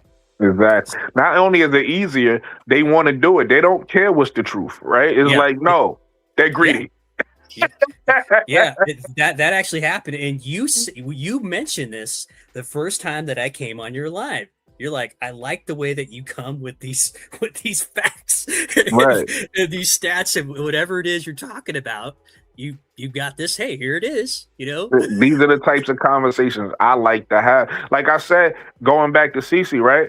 If we didn't have those fans that I talked about that translated with her, the ones that trying to make her a political avatar, we would never have those conversations. They make it those conversations to the point where it's like, all right, now we got to talk about. But if they didn't exist at all, and the only people who attached themselves to Caitlyn was people who cared about the basketball, people who loved the sport, people who loved the WNBA. The only conversations I would have with a CC fan is basketball related, even if we disagreeing. Because like I said earlier when Hot Traps was on here about the sectors and people acting like this, it's gang in, gang out. Even if we decide, okay, it's like a Kobe LeBron situation or a Jordan LeBron situation when you be like, who's better? Yeah, for that moment, we gonna make our argument why this one is better, that one is better, whatever it is. Once that conversation is over, it's over with. It ain't no lingering feelings. It ain't no, you know what I mean? Oh, you a CC fan, so nah. You say how you feel about CC, why you think it's better. I say what I say about Angel. I think she better. We'll have a conversation. We'll go use the numbers, go through the fact, and then we'll leave the conversation alone. Then it's like, all right, we'll move on. That's how you're supposed to have these sports conversations. You're not supposed to really be like, oh, the black one or the white one. Like, it ain't supposed to be all that. In fact, most basketball players tell you sports is where all that stuff go out the window because all we care about is can you play or not. We don't care about what color you is. Can you get that's why Bird played with a bunch of black players who loved him. That's why Magic had white players we love. Like, nobody cares about that. You get what I'm saying? It'd be certain fans. So when we go back to the Magic Bird thing, yes, it's certain fans because it was racial at that time. In that time period. I think they call him the captain, Robert Parrish. He would tell you, the chief. Thank you, the chief, not the captain. That was Kareem. That was Kareem. Good looking. Good looking. You're right, the chief. He would tell you that even when he played in Boston, it was a lot of nasty things he had to deal with from the community because Boston is a real racist town, right? So he had to deal with a lot of stuff from his own fans. So yes, the fans will bring some of that stuff in. We get it. And that's fine. See, my thing about this, about the race part, if you chose your player based off race, my personal opinion, that ain't a problem. That's cool, right? I don't care if you racist. If you like Caitlin Clark because she white or Asian because that's cool. The problem is when you start to open your mouth and share your opinion and start, you know what I mean? If you a racist person and you keep your racist opinion to yourself and you go sit in your stand Ain't nothing wrong with that. Go do it. Nobody can tell you how to feel. That's you. It's the fact when you open your mouth and you start to share your opinion with other people. That's the problem. Because that's what was happening back then. It's just that we didn't have social media. So we would see certain things like maybe in the newspaper. I'm saying I was born in 86. I wasn't around. But they would see certain things in the social media. They would hear certain things at the games. You would hear certain, but it wasn't like so overwhelming where it took up your whole every time. Like right now we online a lot. So it's like every time you go online, you're gonna see somebody say something racist, or it's gonna make it about race, and it's gonna super overwhelming. You know what I mean? It's the coded language that I've raised an eyebrow to. Like, so you don't think that people are gonna figure out what you really mean? You know what I mean? Exactly. With some of the comments, you're like, you're kind of saying things without saying things, but people know what you're trying to say. So it's no, absolutely. Yeah, so you can get it in all the coded language you want. But you're not smart. That's why I mess with them, because they like to come in my comments, right? And they'll write me a whole paragraph. When I'm talking about a whole paragraph, I'm talking about like it take you about 3 minutes to read it. But somewhere in there they say you people. So I just mess with them. I'll be like, yo, what you meant by you people? They get mad. You gonna take it there? Yeah, I'm gonna take it there. You said it. What you mean by that? I'll tell you what, though. In this, I wish I would see a little less of than I do. There are similarities with, if there is such a thing as AR5 slurp. There are similarities with some of those channels, with some of the way they operate. With they don't want to hear the truth either. Yeah. They share in parallel with the CC slurp. I wish I would see a lot less of that stuff. Because they want to have the moral high ground and want to be morally righteous. But when you act the same and express at least unprovoked behaviors that way, you're just saying stuff. Yeah. You're not really much better, Like I disagree with that. Like, I will say this. I think when it comes to the CC stands and the Angel stands, they both have their own stands or slurps. In your words, they both have their own slurps. But I think they operate different. And here's my opinion. Okay. I could be wrong. The CC slurps, right? 9 times out of 10 is those white nationalist type of guys, or those coon guys, right? Those are guys I mentioned, the WNCCs. Yeah. That's typically, and those are the people who make stuff racial, right? Okay. The Angel slurps, in your words, they don't really make things racial, but they do make things toxic. So what they do is, and again, those are the people I try to call out. And I try to say, hey, those are the ones who be like, Angel isn't getting the ball. Angel needs it. Like they not really fans of the Atlanta Dream. They might not even be basketball fans. They just fans of Angel Reese, right? So what they do is they focus on her solely. And if this was like a solo show, if this was golf, that's fine. But in a team sport, you can't just focus. And that's why I always try to tell them what I do is I compare it to and that's why, look, let me give you a perfect example. Again, on my channel, I try to bring everybody back to earth, and how we talk about basketball and keep the perspective. Because again, Paul Semesco is a regular coach. He's not above criticism, but because he's Angel's coach, they get mad at him for anything they don't think. Like if they think that she is getting neglected, and his post, and I get it, because here's another thing about Angel Reese slurp or a fan, and for anybody watching me that might be new, I'm an Angel Reese fan. I'm not a slurp or anything like that. I'm a realist. I'm an Angel Reese fan. I'm a realist. So I just want to be clear in case anybody who didn't know that. But I'm able to look at Angel objectively, and I'm able to say, as I put it to you like this, let's take it off Angel. I'm the type of person that if you my friend, I don't feel like I gotta be a yes man for you to like me. I could tell you the truth.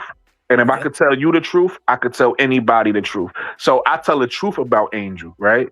And I tell the truth about her team. So like, I always break it down like this. The best example I can give for the Atlanta Dream right now is, and you know basketball, you know your history a little bit. I think about 2 teams. I think about the 04 Pistons, and I think about the 08 Celtics. And the reason why those 2 teams stand out to me is because Championships. People right? championships won, but people are so used to the superstar that got a high usage rate. The superstar where we coming down. That's why they always say, "Oh, the number one option this and the number Angel isn't the number one, the number two, the number three." Right? They so worried about options, but again, sometimes you got to understand how a team works, right? Mm-hmm. People are so used to the Kobe Bryant type of superstar, meaning the ball is going to be in his hand. He's going to make all the decisions. He's the number one. All superstars ain't built like that. Some superstars are unselfish. That's a very rare thing. You don't see that often, but they come around and they special. The unselfish superstar is special, right? And that's Kevin Garnett type of player, and that's Rasheed Wallace type of player, meaning they skill and they talent is through the roof, right? But they have so many skills. Offense might not be their number one skill. It might be their number 3 or number 4 skill, but they still great at offense, right? They still could get you 20 points or whatever, but that's not even what they do best, right?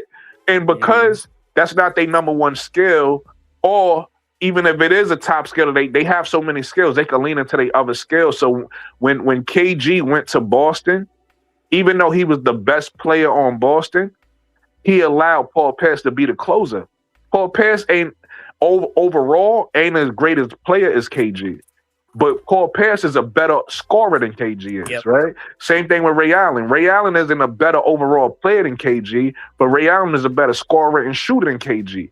And KG knew that, and so KG deferred when he went to the. His ego wasn't so big that he was like, I gotta get the ball and y'all gotta eat after I eat. He was like, y'all eat. And when y'all need me, I'll take over. Same thing with Rasheed Wallace. When Rasheed Wallace came to Detroit, he was talent-wise overall the best player on Detroit. Right? Look at Magic. Great player, right? Right. Great player. Known for passing, but he would take over in moments if he had to. No, I'm gonna give you a better. That's a great example you brought up. I'm gonna give you a better example. Look at Magic, right? When Magic first went to, you could say overall he ended up becoming better. But when he first went to LA, he wasn't the best player on the team. Kareem was, right? But Kareem allowed Magic to be the star. Yep. You understand what I'm saying? Sometimes you can do that. So anyway, I say that to say about Angel, people get so focused on Atlanta Dream and Angel success. But they don't realize in order for Angel to be successful, they have to want Ryan Howard's success. Yes. They got to want Jordan Canada's success. They got to want Alicia Gray's success. Everybody, that's how you win a championship. When she went to LSU, she was the best player on LSU, but she didn't win it by herself. Yeah, a lot of help. You understand what I'm saying? Yes. So that's the type of stuff I try. But so to bring it home and to talk about your point about the slurps and the different Angel Reese slurps, focus on her. She's like the center of attention, and they just want her. They don't care about nobody else. In fact, they attack everybody around her if they think like, oh no, they didn't give Angel this, or they're not doing this for Angel. CC slurp sites too. It does. That's what I was referring to. But the only difference I will say is, like I said, a lot from maybe your point of view is different. From my point of view, the CC slurps make it they always you blacks. Right. They always find a way to make some shit racial. That's why I say that's why I said the difference I would say is one is more racist and one is more toxic. I find but they both are extreme. More egregious because they do make it racial. However, the processes at which they both operate, I'm talking slurps, not AR5 channels like yourself. Yeah, we know what you're talking they about. They operate the same. It's the same kind of rhetoric that comes out with the same kind of virility, if you want it. Not virility, but vitriol. That was the word, not virility. Vitriol. And you could tone it down a little bit, and that's it. But yeah, I agree. I agree with what you said. It's just I just see the similarity. I'm not disagreeing with you. I respect your perspective, but for me, the only reason why I would say it's different though is because, like I said, and then some people tell me they hear it. I never hear it, and I'm like you said, I be on all these channels. I'm on Twitter. Some of the names I see Angel get called and stuff like that, I don't see CC getting called that from the other side, right? They might talk about her game. They might say she's not good, and why do people like her? But I don't see her being called out her name. Like Angel is. I've heard it before. So no, I'm not saying it never happens, but I'm talking about like on a Like on a major scale, on a majority scale is what I'm saying. Well, I've never seen. The racist thing is one of the likely the worst thing you can do. We can start right there. I'm just talking the process that gets you to become that vitriol is very, very similar. You don't need to do that. You can criticize her game and say anything you want. She'll tell you that. She said that in pressers. You can criticize me, but it doesn't need to get to this extreme. You don't need to do that. And I don't operate that. I love it what Angel Reese does. If she has a bad game and somebody asks me about it, depending where I'm at, it was tough. Okay. But more often than not, she's giving you her best every night. Right. So you can have those two conversations. So yeah, that's what it is for me. And I've seen that stuff and it's anecdotal. You are correct on that. It's here, there, but just some of it to where they're just saying stuff just to say it. And if you took the racism out of it, the processes at which they get to that point, very, very similar in terms of how people communicate. And it's abhorrent in a lot of ways. We could use more Brooklyn style channels, to tell you the truth. I wish you guys were the majority here, that would be able to do that, because it would be a lot better. And if we had a far less slurp sites, CC slurp, it'd be better too. Because I got to ask you this, and you could speak to this because you would relate to these folks more so than me. Okay. Cause they're black as well. What is the mindset for these guys? You called them COON earlier. How do they live with themselves? They got to answer their family and their friends. How do they do that when they're being disingenuous? I'm not talking about the guy who's really sincere about Indiana being his favorite team or Caitlin Clark being his favorite. I'm talking about the slurp dude who engage in propaganda. They're purveyors of propaganda. You talking about JC and AB. I don't know if you're familiar with him on Facebook. Not them, but there's some other ones. I don't want to name names, but I know you know what I'm talking about. Yeah, but I'm naming names. Deal with that? You talking about RG3. You talking about people like that. And I could tell you, I could tell you my opinion the best I can. Because I don't know. I'm talking about the YouTube space. But I'm talking about a particular person. He's on RG3 is on did you okay. I don't know if you saw it or not, but yeah, he's what you describing. But these people, it's the main thing it boils down to is some people feels a need to impress white people. It's that simple. Okay. They feel a need to impress white people, and some black people feel a need to impress white people, and the way they impress white people is by disrespecting black people. You know what I mean? Or disrespecting their own. It makes them feel good because they feel like they accomplished something. It's something deep down that they really wanted to do, and they get it out and they feel good. And listen, hey, I can't. Everybody different. You know what I mean? Me personally, I don't got an issue with nobody. I don't got an issue with white people or Asian people or whatever. I'm cool. Like you hear me. I always say not all, because I think that's important. That's important. Nah, but seriously, that's important because I agree. If you don't keep in mind, let's just say I'm calling out an issue with white people, right, or some white people, but I don't. Hold on, we got a new guest. I didn't see your name because it just said new guest. But welcome to the stage, whoever you are. What's your name? Juju. Is it Juju? It just said new guest. Oh yeah, it's Juju. Oh, that's Juju. She's bad. It just said new guest at first. I didn't know who it was. But my point in saying what I was saying was, it's important you specify, because if you don't, you're gonna attack somebody who shouldn't be attacked, right? Somebody's gonna be listening to your words and feeling like, damn, they talking about me, and you're not my intended target because you did nothing wrong. Almost like you're a perfect example. Yes, MBT. If I'm talking about Caitlin Clark fans in a certain portion, but I don't specify this portion, I just say, yo, Caitlin Clark fans are disgusting. They the worst fans. They blah blah blah. You're gonna feel like, damn, like that's not how I feel. But you might even understand what I'm saying. You might be like, damn, I get what he's saying, but I don't feel like that. Like that don't describe who I am as a person. You get what I'm saying? Credit, you gave me a carve out the other night. Yeah, and I did, but not just you, because it's like I said, you're not the only person I know that's a good, and I always try to shout y'all out. Because you guys, Here's my thing though. I'ma always separate it. Me personally, I'ma always separate it. But I think you guys, right? And I'm talking when I say you guys, I'm talking about the CC fans on the right side of race, on the right side of history, on the right, all of that. You guys could do a better job at pointing out those guys too. Because if I'm pointing out those guys, right?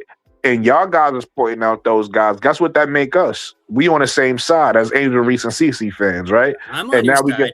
No, I know that, but what and again, I'm not talking about you. I'm talking about in general, right? I'm having a larger conversation. This is not like an individual conversation about how I want you to be or me I should be. But I'm saying in general, this what should happen because right and right at the end of the day, right and right is wrong, correct? We all know morals and what we should and shouldn't do. Right. So if we on the side of being right, whoever's on the side of being right should stand together. Period. Yeah. And if this particular group is wrong, we should be able to get together and say we both not because I'm gonna keep it 100. I know you not. I know you. You're Mexican. You're not white. Oh, you're Hispanic. You said. Excuse me. You're Hispanic. You're not white. Or you're not fully Thanks white. for the clarification. No, but my point is, I don't want to but damn, I'm losing my train of thought. What was I saying? I'm sorry, I'm being a clown. No, you good. I lost. I do that sometimes. I lost. You said really, if you're gonna be an ally, or we all speak like if we're not, if you're in a circle and you're with the right side, I mean all stands, right? Right. And they start saying things that you recognize because you've been in our circles to know we're not over here being racist. We're not over here hating her because she's white. There may be some people that do that, because they get so angry.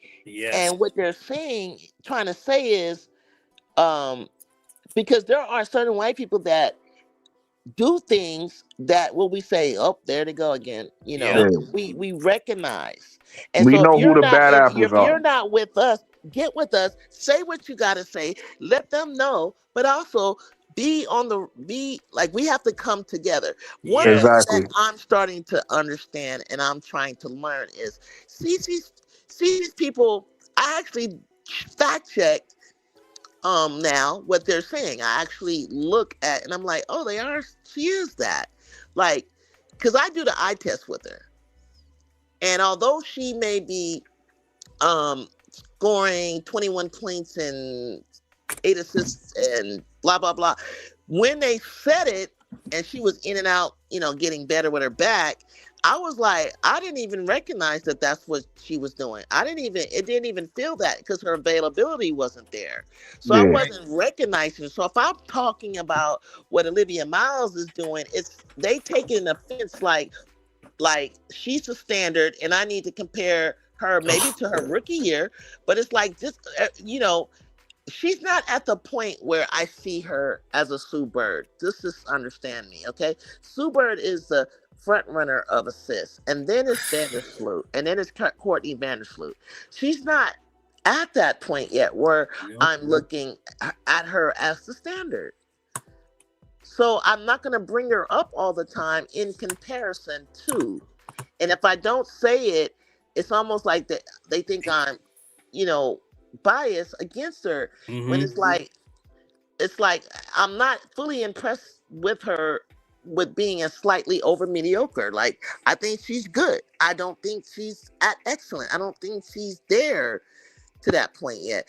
But don't be offended if I don't, or I'm not super excited. Listen, there are people the majority of people, if they allow themselves to be honest, are very excited about the play of Olivia Miles, which surpasses the play to me of Paige and Caitlin. Caitlin's was up there though. Caitlin was, smashing some records and she was fun. She was doing some things, right?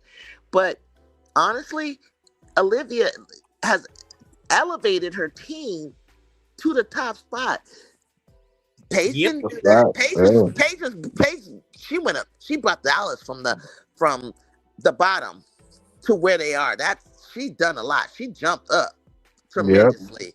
But Caitlin, She had the number 1 draft pick before her. She had the number 2 draft pick. She had a squad. She had Natasha. She had Kelsey Mitchell. She had, you understand what I'm saying? She had so she had a squad, but she didn't zoom them all the way up to the top. As far as records, it's that's Olivia Miles has that on anyone else because Paige won 10 games last year. I mean, that's it. And then I'm starting to hear that Miles is breaking some of Cece's record, but they won't say it real loud. And I'm like, which one? I'm hearing it. I'm hearing social media say it, or analysts say it. Well, that record went down, but they're not really. But they are giving it. We do recognize NBA play. Everybody recognizes Miles, but she's very exciting to watch. To be honest with you, when I first talked to you at the very beginning, remember what I said? I said Olivia Miles. Yeah. I said that at the very beginning. I said I'm watching her. She's making some noise, and she's my eyes are not lying to me. Yeah, I wanted to see how consistent it was going to be, how long it was going to be, and she makes everyone around her, but she actually is shooting better and scoring better than I thought she would. She did that today too. Yeah, but my thing is, show up, CC, against quality teams. That's all I ask. Like, don't make me repeat that statistic. It's going to give me nightmares. I'm going to get depressed. But she had 19 tonight. She had 19, but it was a quiet night. 6 and 8 against playoff But it wasn't teams. very impactful. You got to admit, it wasn't. And a lot of times, some of her points was major free throw. Oh, Juju, killing me here. Okay, all right. Making me relive it. I tried to, Brooklyn, but I try to give credit where credit is due. She does. That's true. But 2 for 9. Start getting me about in her comments. I missed the trans conversation. I apologize. Yeah, until people start getting mean to you in the comments, and I got to go in there and cook them. Then you get a little fired up. Cause I just wanted to. I'm like, what else do you want me to say? Because they'll start throwing stats, but I'm like, they're win shares, buddy. They're not. How much is it impacting winning? How much is it affecting the win? That they were winning without her, and it was scary because they were actually moving the ball better because she holds onto the ball. When she gets rid of the ball, because they're like, well, she's double teamed. I said, well, get rid of the ball. Like, stop giving it and getting it back. Get off the ball. That's what Courtney did. That's what Olivia did. They were like, oh, you're going to blitz me? I'm going to give it to Courtney. She's been a point guard her whole career. Like, before Minnesota, she played that. So it's she knows how to run the team. It's the excuses, like I was saying in your chat today. That's all it is. Every time. Excuses. It's excuses. Like, look at it for what it is, right? Yeah. Look at it. Look at it for for who she is. Just stop putting more on this woman. That doesn't help. That's what needs to be, right? That's all. And if we talk about Angel, can we get? Hold that thought, Juju, because I want to do a call to action real quick. Everybody, do me a favor. I ain't say this in a while. Hit the like button for me. Hit that. You spam the like. Run my likes up. If you on mobile, do me a favor. Hype me up. Right? And listen. Yes. Listen, this been a great. Y'all getting extra hours right now. This been a great chat. So everybody, I don't care if it's $2, I don't care if it's $1, whatever you can spare. Everybody send a super chat right now. If you watching us, I got 22 people watching me. So if all 22 people send me $1, all people, 22 people send me $1. You know what I mean? Then I got $22. Or you can send a gift. If you don't want to send money, you can send a gift. Because it actually I think helps your algorithms too. Yeah, it helps the algorithm. And listen, since we having a good conversation, why not let YouTube put this on people's home pages, right? Like, let more people who might be at work, might be up late, or just need something to watch on YouTube. Let's put this on a page, and the best way to do that is if you guys hit the like button, spam the likes, hype me up, and send me a super chat. And I actually streaming it to my channel right now. Shout out to MBT for the jewel, for another jewel. I didn't. Wait. I'm That's sorry. an old one. There's a new one up. There's a new one. There I it think is. there's thank you for the Drew. I appreciate you, brother. Thank you. Thank you so much. So, can we get Juju's thoughts on the transgender controversy, Sophie Cunningham, and what she Yeah, thought of the absolutely. whole? Absolutely. I want to hear what she has to say since you were bringing that up, and with most valid point. Let's get a woman talking about it, what she thinks. I don't know. Juju, really quick though, Juju. I know you was busy. Was you able to listen to our conversation about it at all? I didn't. I'm not even going to be able to lie. But Okay. I know it was good. I'm probably going to have to rewind. Okay. But I didn't. I kind of started to hear what he was saying about. They asked her a question, and basically she just didn't feel like it was. From what I'm understanding, that she said girls should play with men, which confused me, but I guess boys, right? Mm-hmm. So, my thoughts. I had this conversation earlier today with a man, and he was talking about biology and things like that, and of course biology is important, but I think that it's only about a 1% of, when it comes to transgender in general, and I know half of those 1% are not gonna be athletes. So I think they're making a huge thing about something that really isn't going to be a factor, because like in the 70s, Renee Richards, was our first. Yeah, tennis, right? And she didn't go, and she didn't go out there whipping on the women like you might think. Nope. So there's a lot of factors I think that you got to factor in. Did they have hormone therapy? Has their testosterone level go down? It takes skill. Every sport does not need to be ruled out for men not to be biological men who are now transgender to not play. It's more for me. It's more for me about safety, and it's more about just like you don't want a heavyweight to compete with a flyweight. Yeah. So it depends on what the sport. You know Yep. what I'm saying? So table tennis or something like that, I don't even think it's a big deal. You want to do it, you want to, track and field is different, because track and field, that's my sport too. And it's like, if they're naturally stronger, because some women have to be tested. I don't know if you guys know this, and some women have been tested. Yep. They're not on steroids or anything like that. They may just have not androgynous, but they may have a high testosterone level. So there's a certain thing that there's a cutoff. So my thing is I wouldn't completely rule it out, because here's the thing. When I was in the 70s, until Title IX came along, there wasn't a lot of equality or opportunities for girls to play sports. And girls, we played outside of the official little league stuff. We would play with the boys. I did, and I could hang.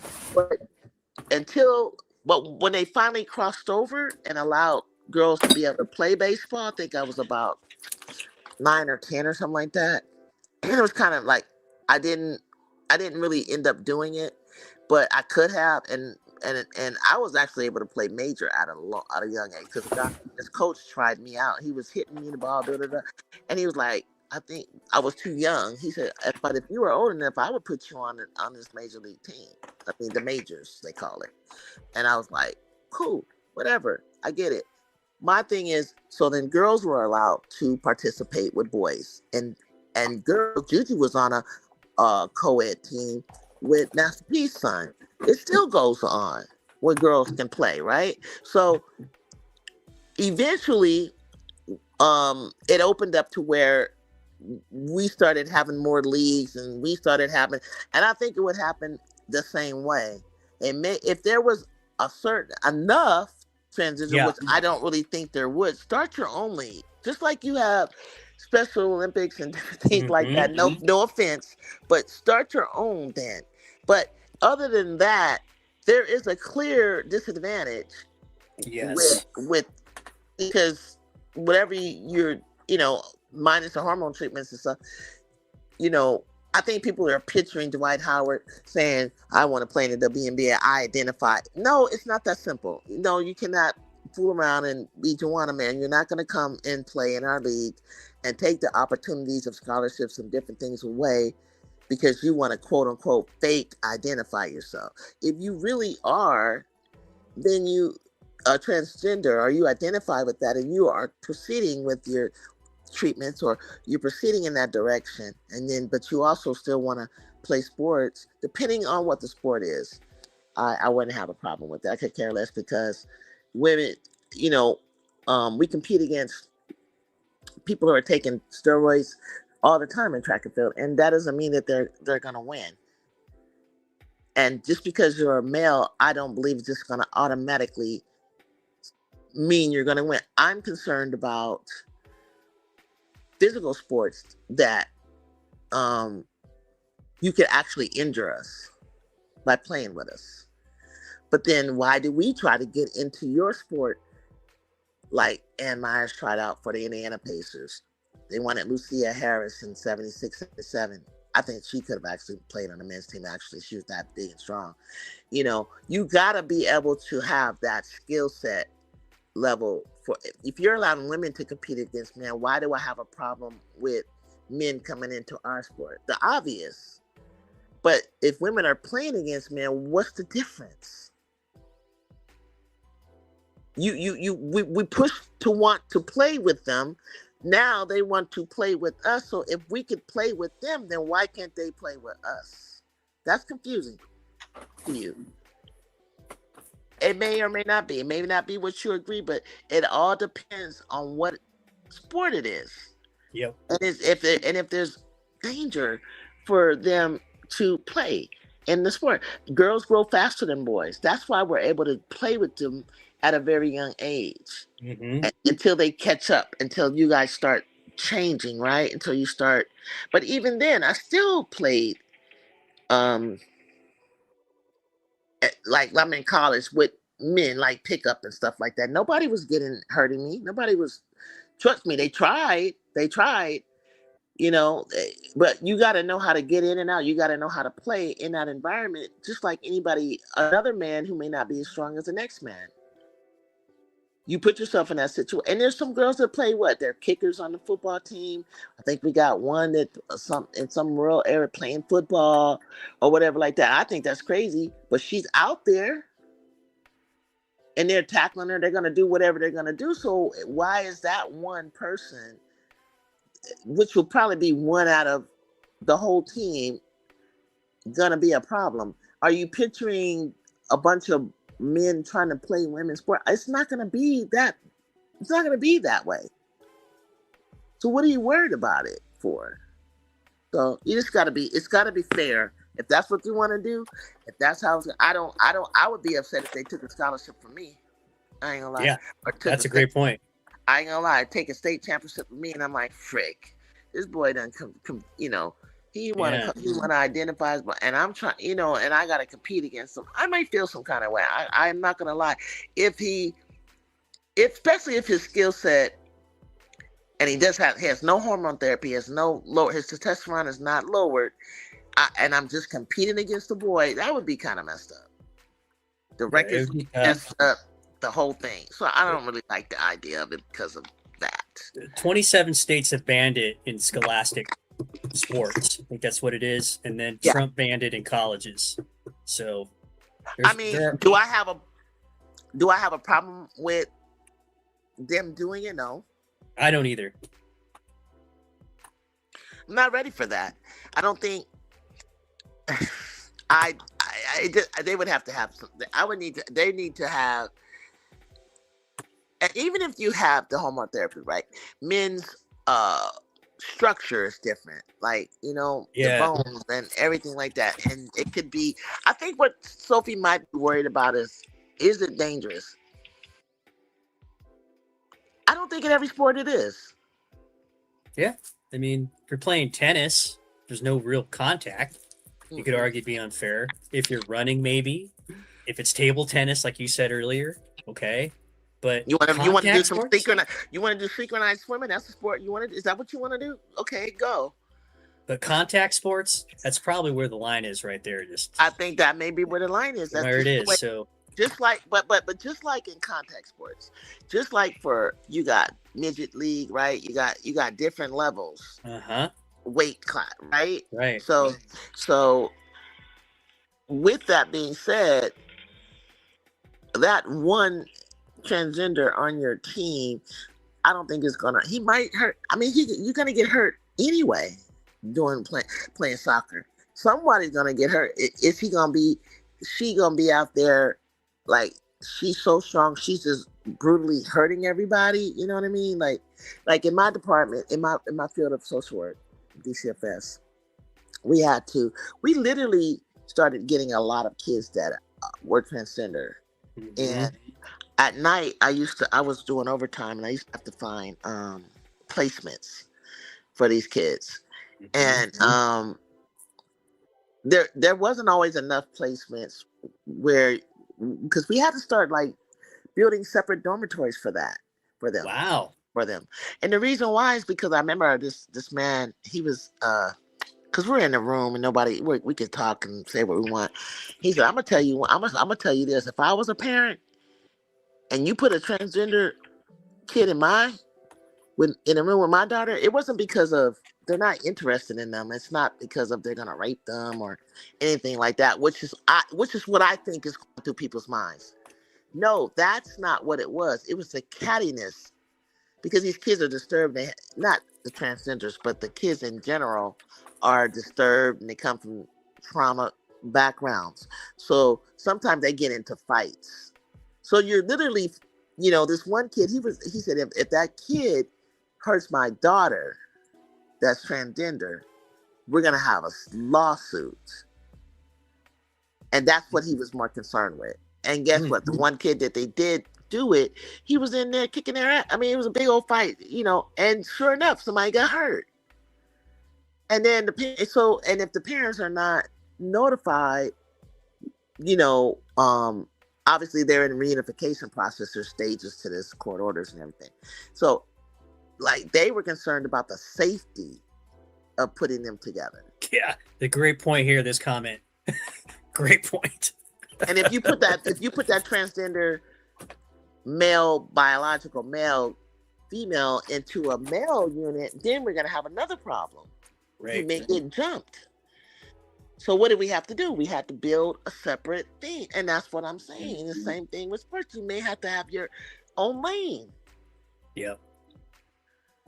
You're right. I had an experience. I used to teach driver's ed here in the Midwest. So this happened twice. Separate students. So I had a biological female who was acting, or not acting, but transitioning to a boy. So him had a name really smaller than me. I'm not a very big guy, and this student very small.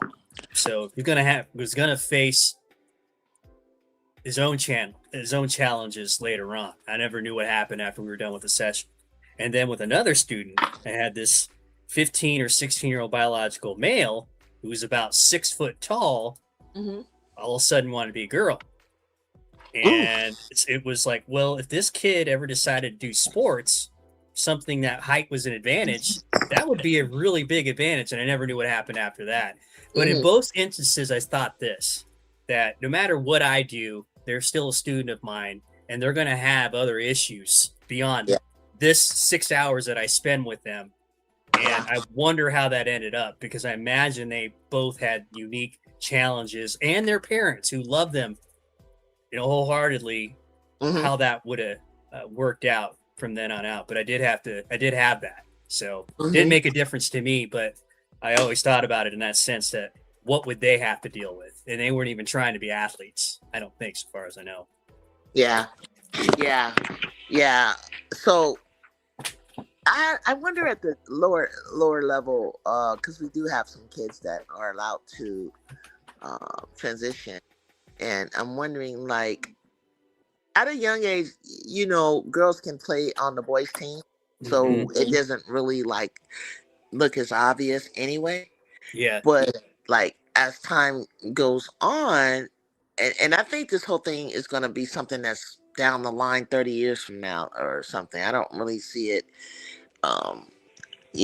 Laws changing anytime soon. But I still think like, okay, is she in hormone therapy? Is she, what are we doing? Because by the time they get to middle school, high school, what by that time they're not having the strength of the boys.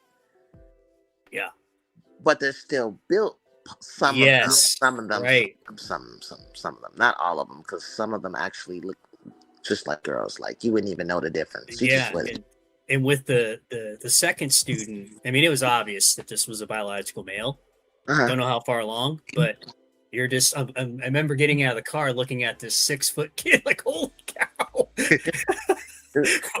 remember how Lauren Beck felt? Yeah. And how people were making fun of her or Brittany, and that's just because she's tall and she's beautiful. And her voice is slightly deep. And before, I mean, she just started to blossom and really look really super feminine recently. But before that, it wasn't like that. And same thing with Brittany. She tells the story in her book, man, because she literally did not grow breasts. Yeah, Brittany catches a lot of strays for no reason, just for anything. But the crazy thing is, women like her, Lauren, Michelle, Tim is hella strong. Michaela's hella strong. Yeah, I bet you they're as strong as some males, and we're playing against them anyway. That's why, Medina Oka, strong as hell. There's a lot of women. There's a lot of volleyball players. There's a lot of women that are strong, and they're women. So, how much stronger do you think these men are gonna be? Like, do you look at MHA? You want to fight her? Exactly. Like she's not. I read away. She's not super tall, but we're not playing. We haven't found a Cooper flag yet coming one of transgenders. So what are you worried about? Yeah, I wouldn't even want to fight Cody. There's nothing to worry about. I think Cody would make some mess with people too. Shit, Kiki Airfin is strong as hell. But but you're not gonna find a Cooper flag or whoever, these super duper, athlete males coming into the sport. I really wonder why they even, I don't even remember. Could you tell me why they even asked her that? Was there a law or something going on? Like, why did we bring it up? They asked Dawn Staley that. She didn't have a problem. Yeah, it was ESPN asked Sophie Cunningham about it, and she'd previously commented on it, and so they asked about it again, and it made in this article, and just blew up from there. And they just didn't really manage it. And I don't know if you could manage it. It was going to have a life of its own anyway. She released a following statement about doubling down on it, and it just, now you have some mini rallies at games and such, and everybody's got an opinion. It's created about a week and a half's worth of content, and it hasn't really been good in terms of the league having to answer for it every day. Different coaches. They've tried to talk to Sophie. She's not talking. AP was able to reach her, and she doubled down basically on her comments, but it's really, really made a mess of things for them in terms of their growth and how they deal with the tough questions. So, that's kind of it. I haven't heard a coach that has a problem with it. Well, this is interesting, Juju. So Stephanie White talked about it. So did Cheryl Reeves. Neither one of them were very specific in what they meant about support of transgender people. Mm-hmm. Stephanie White took the approach of saying, listen, I'm not an expert in this area. We can have multi-layer conversations about it. Right. But she didn't really talk about it in relation to how transgender people in sports. And for that matter, neither did Cheryl Reeves. They kind of said stuff without really saying stuff. So kind of took that approach. Because it's really a broad layered thing. It's like if you bring it down to specific, because every sport, it wouldn't be a problem. I think they bring up safety, but they also probably maybe the advantage. Like let's say downhill skiing or something like that. Yeah. is that a sport that men would just probably, but I think it's the advantage of being a male, which automatically admits that being a biological male, you're bigger, you're stronger, you're faster, but it has nothing really to do all the time with skill and things like that. So it just all depends, and it would have to be specific rules, obviously drawn out, and a lot of it has to do with how far along are you in your hormone therapy. So there's a lot that goes along with it. So I don't understand. I think people, it's just like abortion. Yes. Like very when polarizing. they want to fearmonger you and say, yes, and they chop off the head, and they're talking about a procedure that could occur and has maybe occurred in a 0.5% amount of times. And so when they picture it, they make it a broad statement, like this is how it goes down, and it's not on every single case. It's not. Yep. It's very, very rare that particular, and I forget the name of the procedure, but it's a very, very, very, and it's probably not something very pleasant. That is not something that goes down all the time, and that's how it happens, and that's how they picture stuff. They give out misinformation, so it makes people, of course, automatically. If I felt that was just the way it was done all the time, I wouldn't agree to that either. It's like you paint this picture and you leave out so much more other information. And I agree with Stephanie. You can't. What are we talking about? What are you asking me?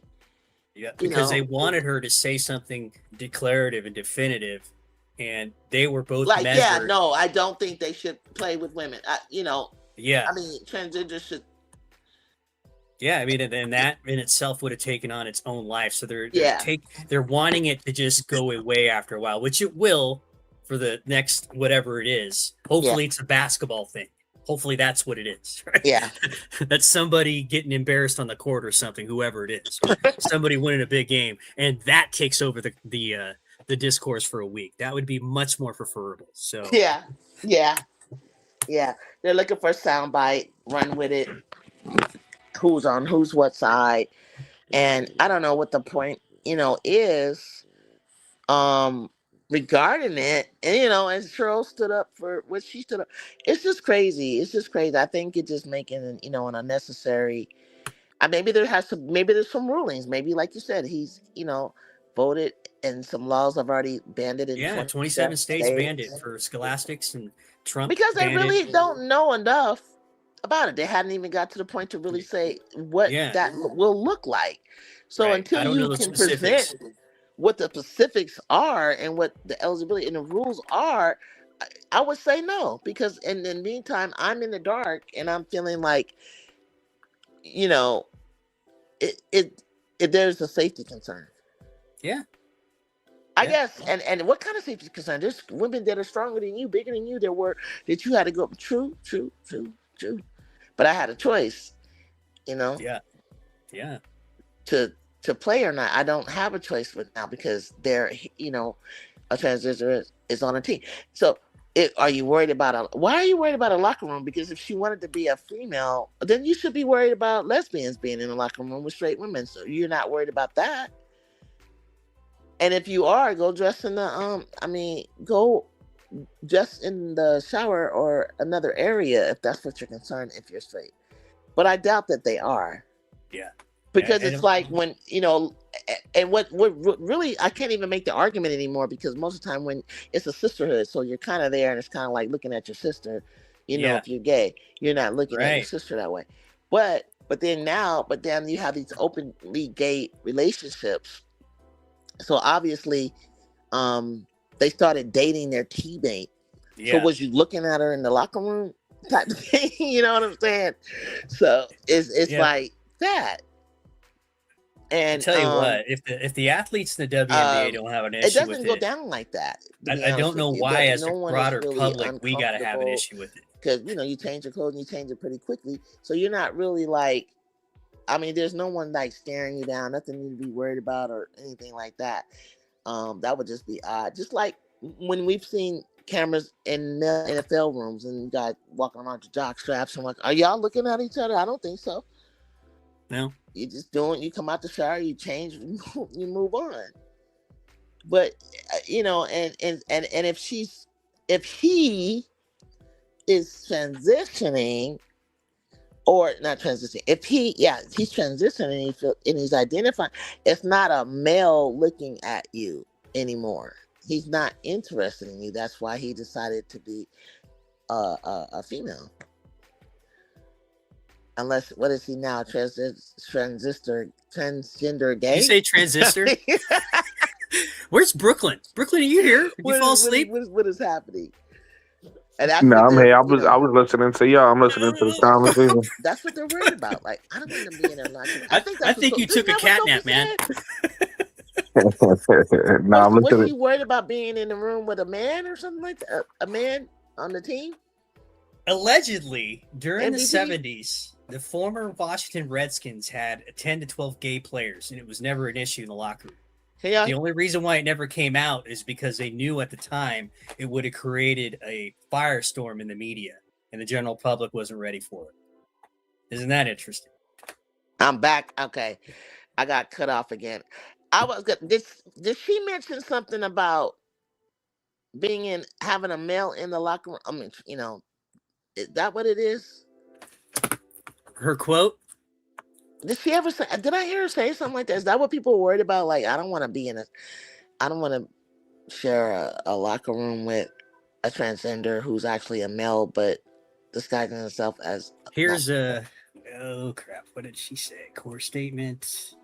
Has anybody ever? Is that what they're worried about? It just restarted the conversation that we've had that kind of went away for a bit, and created a lot of discourse. Oh, they moved on. If you guys don't want to talk about that, I just gave my point. If anybody got questions, that's just, you know, how I feel. It's good because then Brooklyn can get a nap, you know, so he won't tell us. Look, that's Bob what's going on. Jones. Bob Jones, I remember Bob from tonight. Title IX was huge for women in sports. For every men's team has to be a girls' team. Exactly, Bob. I think that the point of Billie Jean King playing Bobby Riggs, who was actually older, and she beat him, and he's a man. But obviously the age difference probably made a difference, right? Yeah. But the whole thing was for her to help us break through to get what we got, which was equality and Title IX. Here it is, Juju. She said this in an ESPN article. I get a lot of negative feedback about me hating trans. And I'm like, I never once said that. I think I'm here to extend love. But I also think that with love is truth, being honest. And I want to protect young girls in the locker room or young girls in sport who shouldn't have to go against biological men. That's what she said. And that started everything.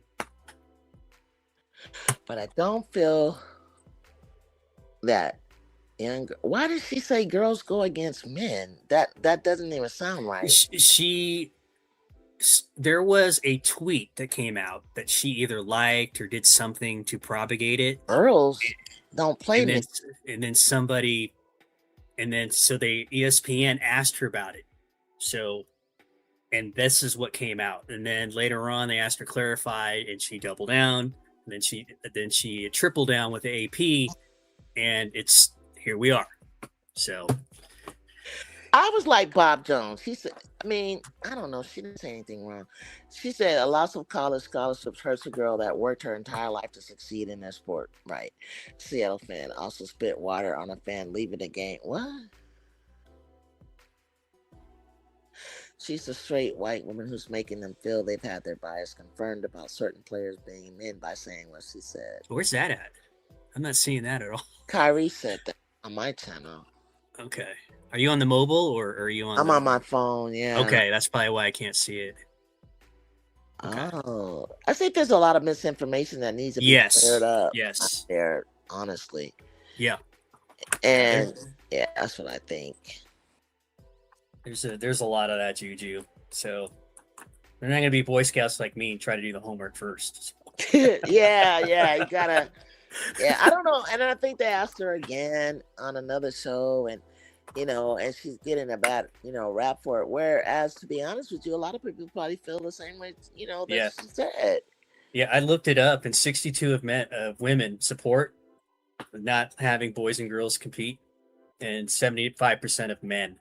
So I think I heard another poll. But girls, why do we try to compete in the male sport as often as we have? I think it was for the reasons that you said. Either it's access or development, and you don't see it as much of a threat. Yeah, that would be my explanation for that. For instance, do you think it would be wise to box a transgender? No, I don't want to box anyway. But so.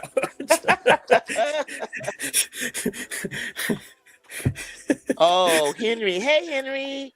Henry said because it created engagement. Yes, this is a very good point. After her statement, yeah. Yes, that's right. Yeah, that's a great point. Yeah. I mean, I guess that's why she volunteered to, or whatever. Why, and whoever decided to ask her that, it helped. It helped her. It's so funny because again, like we tried to compete. I remember the first woman that tried to get in the marathon. If she hadn't had broken barriers, some of the men wanted her in there. Some of them were trying to push her and shove her down, and I remember that kind of crazy. What was the lady's name? Because I remember that.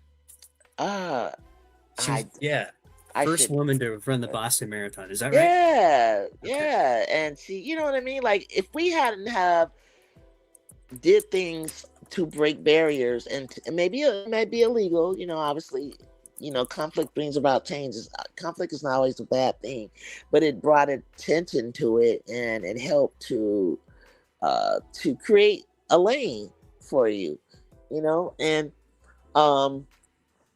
but I guess it is just different the other way around. Like, well, if girls can do this, why can't boys do? Well, you already know why. Yeah, I mean, it's just some. You look at what Henry's saying. This stuff became engagement. Social media went crazy. Engagement equals dollars. That's true. And even legacy media got involved with this. Megyn Kelly, I think Brooklyn was talking about this earlier. People who don't watch the game, and all of a sudden, this was their issue, and they got half of their show just on this. Yeah. Yeah. And I guess it's a it's like, why are you bringing this up? Like, is this really something that is trying to 1% of the world being transgender, and then that 1%, part of those 1%, which could be thousands of people, you were worried that they're gonna infiltrate the women's game to the point to the detriment of the sport.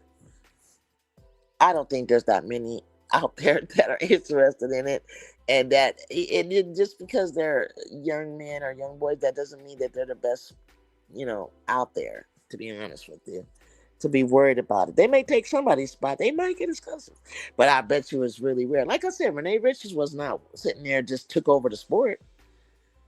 Chrissy Everett was beating Renee, and I don't know, maybe Martina might have got a chance. Like, they weren't, You know what's interesting, Juju? You probably remember this. So they didn't have an issue with Martina until she started whipping Chris Everett's ass. Then they had a problem. Point taken. Sorry for the French. And you know who trained her, because who trained her was Nancy Lieberman. Yeah. She was like, y'all don't listen weights. You don't do this. You don't do that. And then guess what? Chrissy turned around and said, you know what? I might have to change my training. Right. Yep. And she did. And she got the muscles. She got stronger. Right. And Chrissy's game went to another level. It took the sport to another level. Otherwise, it'd have been still like volleying and playing this soft kind of tennis. Yeah, it's interesting because the dynamic between those two. Apparently, Chris Everett always had a killer instinct, but Martina didn't. She was too nice, and she had to develop it because Lieberman told Martina, "Listen, Everett wants to kick your ass every time out. Yeah, he's gonna smile at you, but during the match, she's trying to take your head off. What are you gonna do about it?" And then that flipped the switch, and then she started kicking her ass after that. Yeah, Bob Jones, Serena. Yeah, exactly. Serena said, and then it got real bad, right? Serena said on David Letterman she would get crushed by a male tennis player. Yeah, she did say that. But I tell you what, she never said that she couldn't score a point. And she's talking about like the best of the best players. Yeah. There, you know, if she goes down to the 100th player or she plays a college player, she might get them. She might can win some, and I definitely know she's going to get some points. But overall, she did say that, but nobody probed and asked follow-up open-ended questions to get a little bit more clarity of like, but are there some that you could be? Yeah. And, you know, I mean, that would still be a yes or no, but you got to open that question up to get a little bit. And I think she did that. It was smart that she answered it, because if you would have asked me growing up, I'd do the same thing. Yeah. Because I knew that you know, the ego and the fragile ego of men and boys. Sometimes I'd be winning against a boy and I never beat him. I would stop. Because I've seen the anger that comes out of them. I don't know if they're gonna, you know, try to hurt me, grab me, just like Juju. Juju, her dad and her mom tell the story all the time. When she played co-ed basketball, she was killing them, and her mom said she was 8 or 9 years old, 30 points, and the boy picked her up and grabbed her because he was embarrassing and took her off. Like, who does that?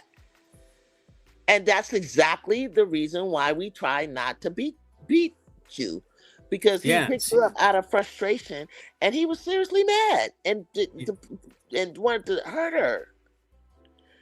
It's crazy, right? And so, you know, you're right. Every time you win the argument when we talk, I have to get off the computer and go sulk, you know, because I can't let people know that you whip my ass still. Yeah, you go. You know, you when you're debating or I told you the other night, the first time I beat my brother in chess, and how angry he was. Yep. You know, because I'm younger, and it wasn't because I was a girl. It was like I'm his younger sister. I'm younger, is why it was, and it never crossed me otherwise, other than that. But if I'm playing a male sport, which was predominated by men, basketball, like, yeah, they're not liking that. In the 80s, girl and boys team sports like basketball, soccer play together. Most of the girls that played with my brother and I won state high school champs that played Division I. Thank you. I'm from the 80s. That's my point. That's what helped us get better.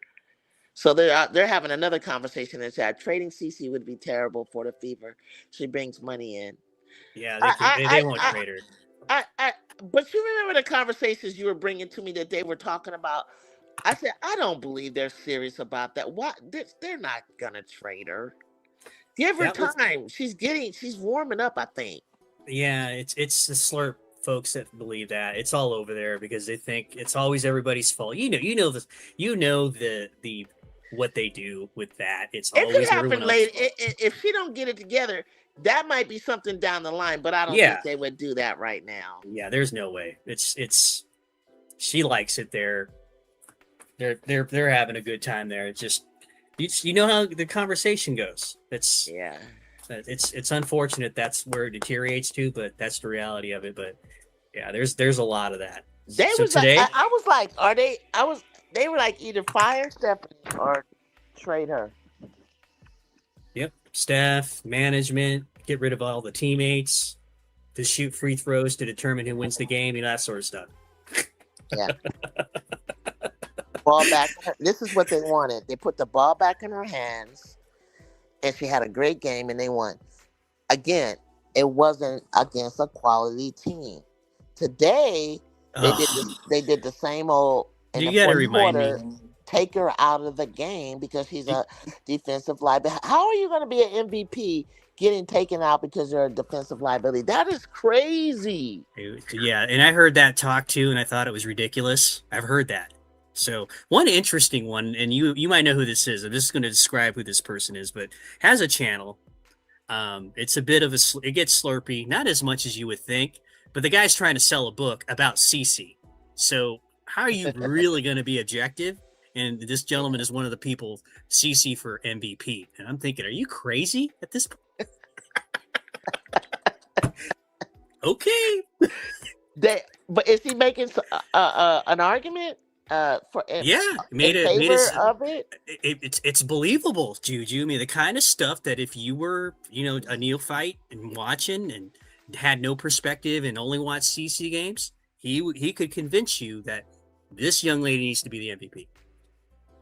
That's what I was saying. And buy his book, by the way. That's what I was saying.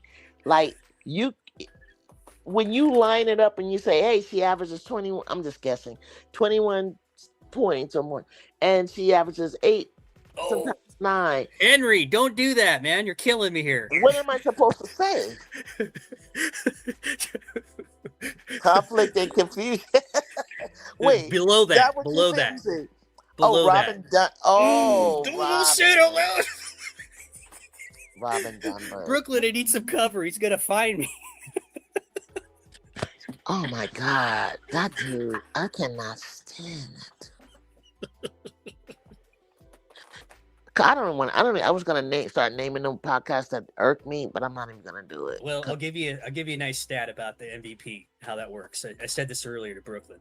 So, in the 30-year history of the WNBA, 80% of the MVPs awarded went to a player playing on either the first seed or the second seed that was going in the playoffs. So that's where you got to be. Yeah, maybe you were here for that, but yeah, that's a real stat. So that's probably why I have Asian Olivia at the top. Yes, you're right on. To your point. Congrats. Oh, well, I didn't even know that.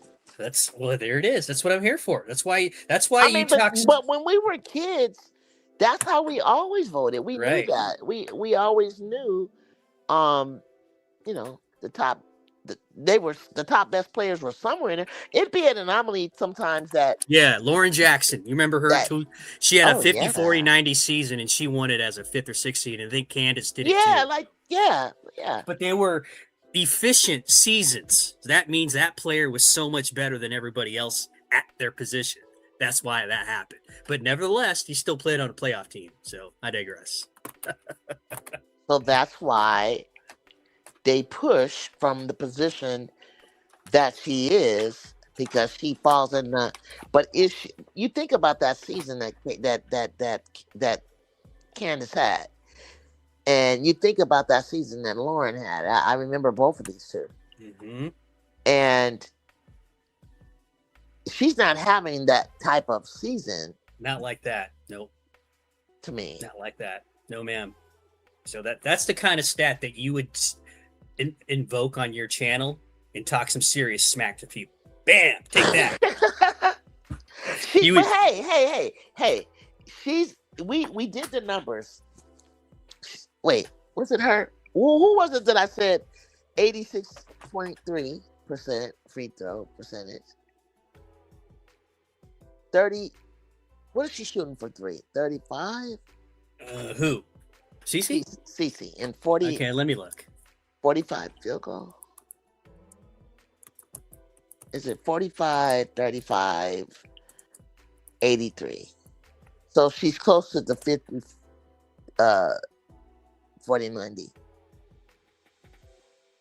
Let me tell you somebody who was right dead on with the 50, 40, 90. Nafisa, she still didn't win.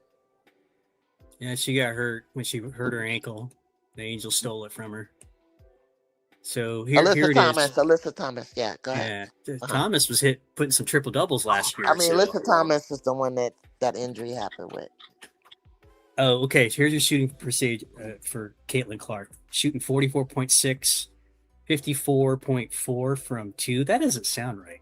And then 34.9 from 3, 86.9 from the line. Let me look. That didn't sound right. You said that didn't sound right. You said 50. Yeah. And from then 2, you said, that doesn't sound right at all. From 2. I need to look at that. And then you said from 3 was what? 34.5, 34.9. Yeah, there you go. I said 35. And then what's the other? And then the free throws 86. was from the Yeah, line. yeah, there it is. That's what I said. So that's why she's kind of close to 50, 40, 90. And so that's why I have to stop. I don't bash her no more because I'm like, I see why they feel the way they feel. Can you say that again so I can record it for posterity? I say that. That's why I don't really bash her, but I still can look at those numbers and tell you how they stack up in lineup. If I true shooting, what is it? Is it 60%? 54. Okay, 54%. It should be higher. And then if I look at she got her assists up. He's up to 8. she's back up to 8, yeah. Yeah, it's 21-6. Let's see here. Let's see here. What her plus minus or win shares? What is she? That one I don't know how to measure. Rebounds, assists, and what it's called RAM, I think. What's it called?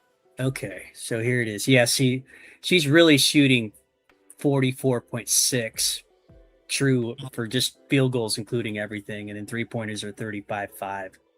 So that's just normal. That's about right. That's actually better than what I thought it was. Wow. Yeah, she's coming up because of those games that she's been playing against who she's been playing against. Are you doing this on purpose? Are you trying to give me nightmares? Do you not want to see me sleep? What I gotta live with this. I'm trying to be fair. I just think that I'm just saying that's why she's not a front runner. And no, she's not an MVP. And you've heard me say that. I was cooking people in your comments about that. Yeah.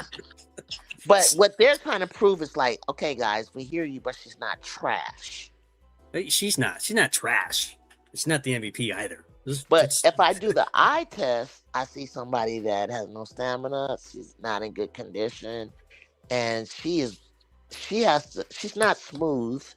It's not really hard. She works really hard to get where she needs to go. Yeah, Olivia doesn't work hard like that. Paige doesn't work hard like that. They're playing hard. They make it look easy though. Yeah. It's laborious. That's the term for. Yes. Yeah. Brooklyn, you still awake? Yeah. Somebody typing. Brooklyn typing. I got to get up, guys, at 5 this morning. It's midnight, but this has been great. Brooklyn, I got to join you sometime more. I found you where MDT be hiding at. And MDT, it's got to be 2 or 3 in the morning, right? Yeah, but I own a small business, so I make it up. Whereas it goes. Oh, you're good. Oh, okay. So then you're good. Yeah, I would stay up until I fall asleep tonight, but I have to I'll do something in the morning, like real early. So I'm gonna get off right now. You doing anything tomorrow night? I'm probably not gonna be back here until I probably can't come on if I do it until like 8 or 9. Yeah, okay, that's fine. That'll be 10 after because it's a big game, Atlanta and I know. I'm gonna be driving on the way back. Yeah, send me an email if you want to, or I'll send you one. Send me an email so that I can follow up. Okay, that'll work. What's up, chat? You guys, MDT gonna hold it down with you guys, but thanks for hanging out with me. Yeah. Yeah. If you can remember to hit my channel, come on. I'm there. I found you by surprise. I didn't even know you were up.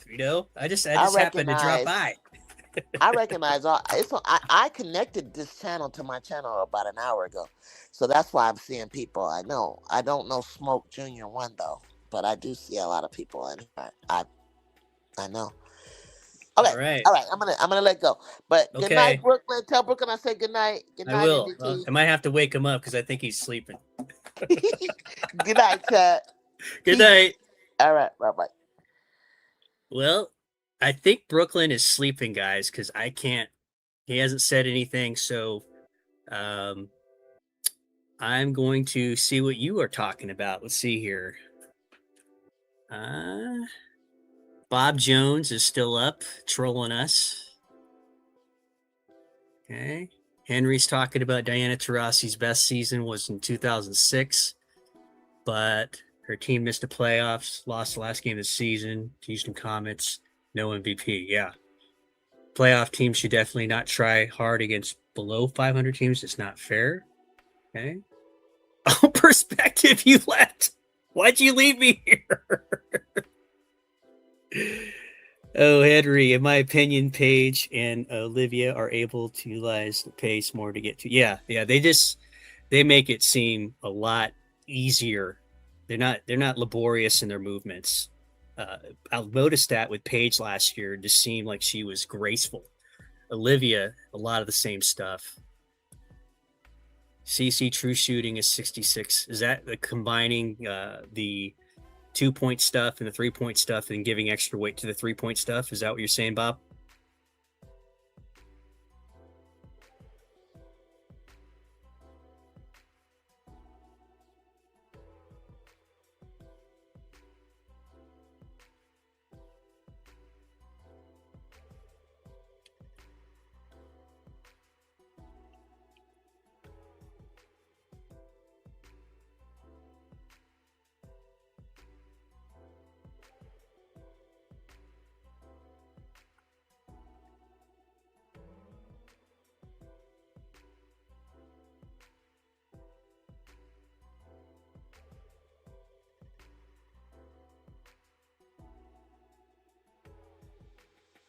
Okay, well, looks like everybody is gone.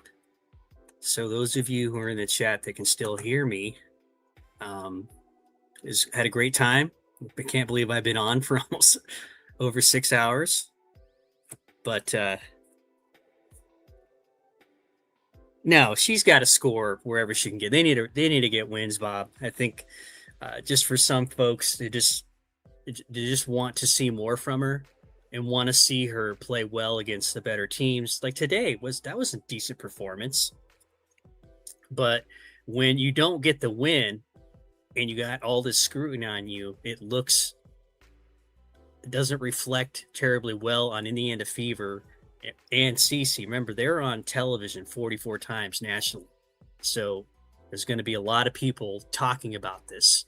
And they're still going to glaze on Caitlin Clark. They're still going to sign off, or still going to glaze on her. So, and do what she does. But you know how this works.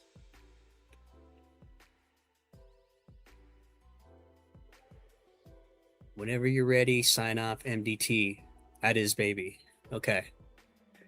Well, anyone have anything else to say? I mean, I don't know if I want to talk to myself.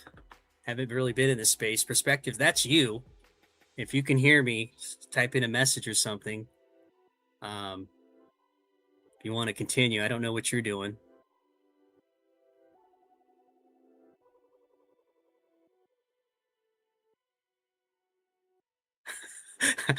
What are you guys doing? Why are you telling me you're doing great? Is this like a test run?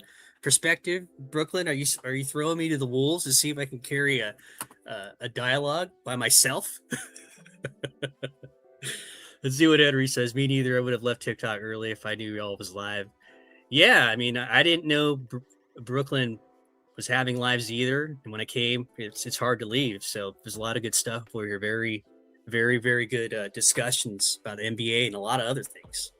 So I imagine we could go on for a long, long time if we really, really, really wanted to. I just wonder where those guys are at.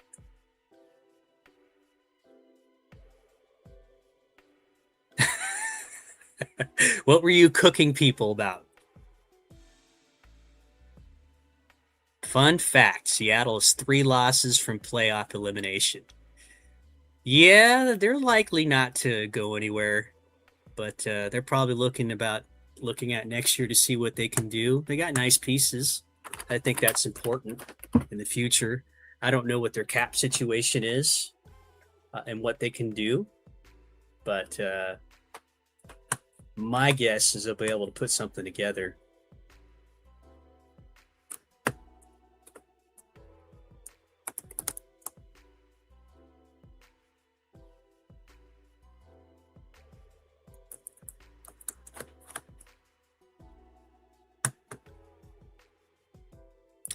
let's see here.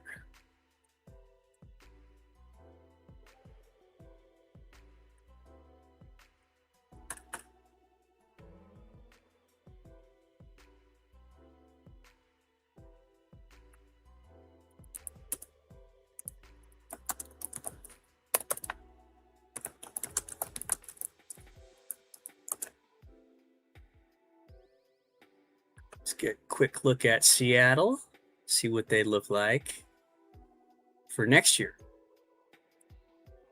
Oh, so they've only got $2.5 million committed to salary cap commitments next year. That's with the current members on the team. Ezzy is your big contract. And that's it. So she's on a 3-year, so that may make it prohibitive to move her. But if that's your concern, or if somebody thinks that that's the right way to go, it's definitely possible. It's only one. But I see this as a team that can bring in some pieces to become more competitive, not to mention whatever they can do in the draft, whoever that may be. Some lives on TikTok lasted to 7 a.m.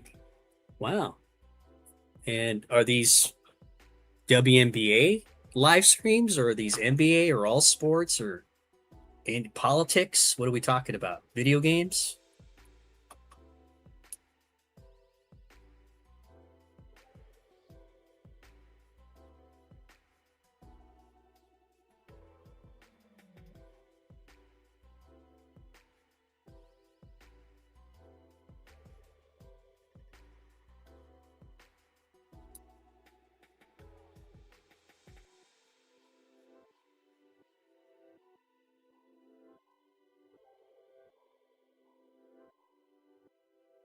All right. WNBA. Does it get toxic? Is that what happens? You have this dichotomy of this Caitlin Clark, Angel Reese debate? Does it get nasty? People calling names? Does it get indignant?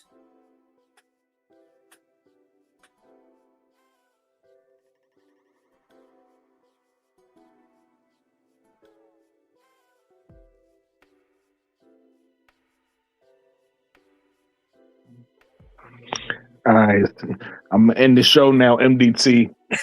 What'd you do to me, Brooklyn? You're killing me here, man. What are you doing? I took listen, man. I went and made a snack. you and Juju was cooking, so I thought I'm gonna go make a snack. Okay. Super cool, man. Yo, As listen, always, much appreciated. When are you on again, my brother? My schedule right now is Wednesdays, okay, Fridays, and Sundays. But I might be adjusting that soon because I think I'm gonna lean more into again doing long form videos. Okay. So I'm gonna try to, but right now that's the plan. Plan is Wednesday, Friday, Sunday. But again, when I got your contact. So yeah. I'm once I get ready to go, then I probably scale down the lives maybe to once a week or something like that, or once every 2 weeks, stuff like that. Yeah, I mean, and then like when you go into topics, you give me a heads up of what you want. I see the titles, so sometimes that helps to send me something. I got you, because what I'm doing right now is, that's why I say soon, because I'm still getting it together. So what I'm doing right now is I'm compiling a bunch of topics anyway. Okay, yeah, man. Because I'm planning what I'm at, and to give you an idea what I'm thinking about. What I'm actually doing right now is I'm trying to come up with a pilot test run of a show. So what I'm gonna do is I'm gonna do a bunch of shows. I'm gonna get them to. I'm gonna release them once a week. So it'll be a once a week show. It'll probably be 60 minutes long. So it's gonna be a long form show once a week, and I'm trying to I'm gonna release, for a few weeks to see how the people respond to it. So I kind of already got a bunch of stuff I want to talk about already. So I'm just getting the ideas together. This way, when it's time to record, I already know what I'm talking about. It's just now we just got to perform. You know what I'm saying? Okay. So when you asked me about, have I ever thought about doing a show myself? I have. Nice. Very ignorant of how to even start. I mean, and any help or any directions you can point me into. I know you got your own thing going on, and No, I got you. Did you at least create a YouTube page yet or no? Oh yeah, I got a YouTube page. I have, All right. I have a title. So I can do some things. And if I was you, I would start by doing this right here because you got to get your watch hours up. right. And the best way to get your watch hours up is to go do what Juju's doing. Do it, and then even if you live with Juju or you see how Juju, she's actually getting watch hours right now because her show is live right now. Her channel is live, connected to my channel. Oh, okay. So basically, everything we doing is broadcasting to her channel right now. So anybody go to her channel and watch this from her channel. A few of these people in here is on her channel. They giving her watch hours.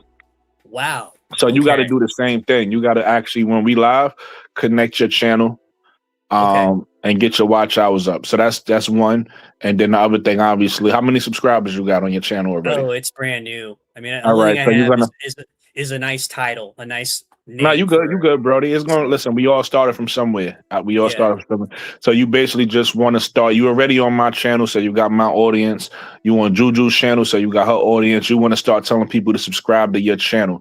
That's one. Okay. But the question would be, what are you gonna be talking about? Are you gonna be talking about WNBA like Juju does, or are you gonna be talking about football? Well, I know there's or you gonna be talking about both. You don't want to do both because it screws with the algorithm of where, how to group you. Yeah. So would that be a case where you'd want to have two separate things going on? And that I can't. I don't want to tell you that because I'm still new. So I would speak to somebody who has more experience in the space than I do, and they can tell you that. But you're absolutely right about the being careful about talking about too many things. As you talk about too many things, and the algorithm don't know how to place your video. Now, the good thing is obviously football and basketball is both in sports, so it's probably an algorithm for both, and it's probably obviously it's an algorithm for one or the other. So you would just have to decide. Like that's really a choice you got to make. So like, are you what you passionate about, what you want to talk about, right? And that'd be a choice. You got to sit back and think about that choice you got to make. Do I want to just talk about WNBA stuff? Do I just want to talk about football stuff? Do I want to talk about both? Like, that's a choice you got to make. And then, like I said, talk to somebody smarter than me about this YouTube stuff and then make that decision on what you'll do on your channel. Because that, I'm going to be honest with you, I don't 100% know, only because they both are sports. Now, if you told me one was sports and one was cooking, I would advise against it. I would say, yeah, make two different channels. But the fact that they both are sports, it may work or it may not. I don't know. You got to talk to somebody who may know. Yeah, I think what I've seen is people have separated it out for that very reason. Okay, well there you go. There you go. So I ain't want to answer that and give you the wrong answer. Yeah, but I would have done. If you got more information than me on that, go with that. Go with the information you have on that. Any help and any kind of support, and I'm glad. No, but that's why that's the reason why I asked you, because with you, because we all got to help each other out, right? And I'm not gonna be, I'm not, I'm just got monetized, but I'm not making, a bunch of money where I could like pay employees and nothing like that. So I can't compensate in that way. But what I can compensate is in an audience, right? So it's like people who may get used to you. Like, let's just say, you just started coming on my panels about like a week now. Let's say we've been doing this for 10 months and people was used to you. They used to. That's what happened with me because when I was on KSAP channel and I was doing his panel, people would take a liking to me. They'd be like, "Oh, that's Brooklyn. Oh, that's Brooklyn," through KSAP. You get what I'm saying? And so I already like have that going on because they know me over there on Brooklyn. They know you from Juju. There you go. So it's like you building your presence already, so that when you do branch out and do your own thing, they already know who you are. You're not just trying to build an audience. So that's what I could provide. I could just provide a platform of what I'm doing. And so that's why I asked that, because now I'm helping you do whatever it is you're trying to do next. So, and so far as like, because I know this is something that's got to come up when you guys talk about this. Like, do I have the right flow? Do I have the right approach? Do I have the content? Do I have the voice? Do I have the presence? And I know all of that has to come together. You got to develop a style, and you got to do it. You got to do it to get better at it. You're not just going to come out of the gate and just be like, all right, I'm going to do a straight hour of just talking to myself. Right. So I think you already got all that though. Okay. From what of course you get better. And of course you're like, find things you like in your style, but you have, like, we all unique, right? We all bring something different, and your analytic style of saying, "Hey, let me go find the facts." I mean, you know what I mean. The way you talk, you break things down clear. People understand you. So I think you got a style already. That's you know what I mean. You have a if this was talk radio, you have a voice for it. You already right.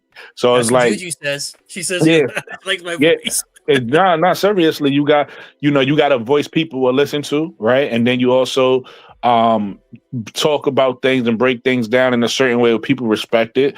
Listen, you got to understand in this space, no matter how good you are, what you do, you're gonna find somebody that's gonna try to critique you and say you wrong about something. Or you're gonna misspeak. You are gonna say it's times where I knew the right thing and I just said the wrong thing by misspeaking, and then I hear myself. I'm like, wait, why did I say that? I know, you know what I mean. So what happens? Like all that stuff is gonna say you can't. My point in saying all that is you just gotta have the confidence not to be wrong or misspeak, or you know what I mean. Like as long as you don't care about that, about being wrong one time about something, you good. You know what I mean. You can't be like super hard on yourself. You get what I'm saying? But yeah, you got all of the tools. Don't even just my main thing is just be yourself and have fun with it. You know what I mean? I don't have a problem learning and developing a style and making mistakes and getting better. I don't have any problem with that at all. The critiques wouldn't bother me either. I understand this is not something to where you can just do and hit a switch and you're good overnight. Very few people have done that. There's a learning curve. There's something like that. And somebody's going to call you out. Like you were saying about your audio. If somebody hears me type, they're going to call me out. I've seen that. I've had it happen with you and Juju. So those are things you just learn over time, and I learned that from KSAP. Right, from KSAP, he taught me half the battle, if not most of the battle, is production. Like you just got to care about if you produce a show worth watching, people will watch it. In other words, if you produce a low quality show, people gonna notice it's low quality. It's that simple. Like it's really up to your standard. If you have a high standard for putting out quality stuff, people gonna appreciate what you put out. So that's really all it is. So I don't nitpick, as you can see, like I don't nitpick when we go off topic because that don't hurt the show. It don't hurt the show if the conversation is good. But I am gonna nitpick if the audio not good. I'm gonna nitpick on that. Hey, I hear this in the background. I don't like that. Hey, you got an echo. Hey, you know what I mean? I'm gonna be nitpicky on that because that messes up the quality of the show. But if we sitting here and we supposed to be talking about one thing and we go off on this, as long as the conversation is good, I'm not gonna be nitpicky to be like, hey, we off topic. Hey, you know what I mean? So it's like it's really about the production of the show. But I'm gonna wrap this up because it's getting late. So we're gonna talk about this at number 8. MDT, Juju. I believe Jonathan. No, I know. I'm just shouting out the people that came through today. I believe Jonathan Gonzalez was on the panel today. My brother Hot Tracks. Met somebody new today. Shout out you, Yuda. Shout out Yuda. Shout out to AJ coming through. Grace in the panel. And I think that's it. If I missed you, I apologize. But we had a great show today. For sure. We had a lot of good conversations today. And shout out to everybody who rocked with us in the panel. Shout out to everybody who ran my likes up. I kind of looked at my likes. I got disappointed. I ain't going to say it. I was like, this all they did at like 20-something likes. It's probably still in the 20s. I'm disappointed. In the likes today, but it's all good. I ain't going to hold it against you guys. You know what I mean? I got shout out to MDT. I got some jewels today. I got some gifts. Couple cents. I appreciate that. I appreciate the gift. I feel like somebody else. Am I not? My bro, Yuda sent me something. He sent me $2. So shout out to the super chats and everything. Everybody have a blessed night. Have a great night. What's it? Sunday tomorrow. Atlanta Dream play. So we play the Aces. So we'll see what happens with that. And I'll see you guys on the next one. All right, man. We'll see you again. Have a good one. Have a good Bye, one. chat.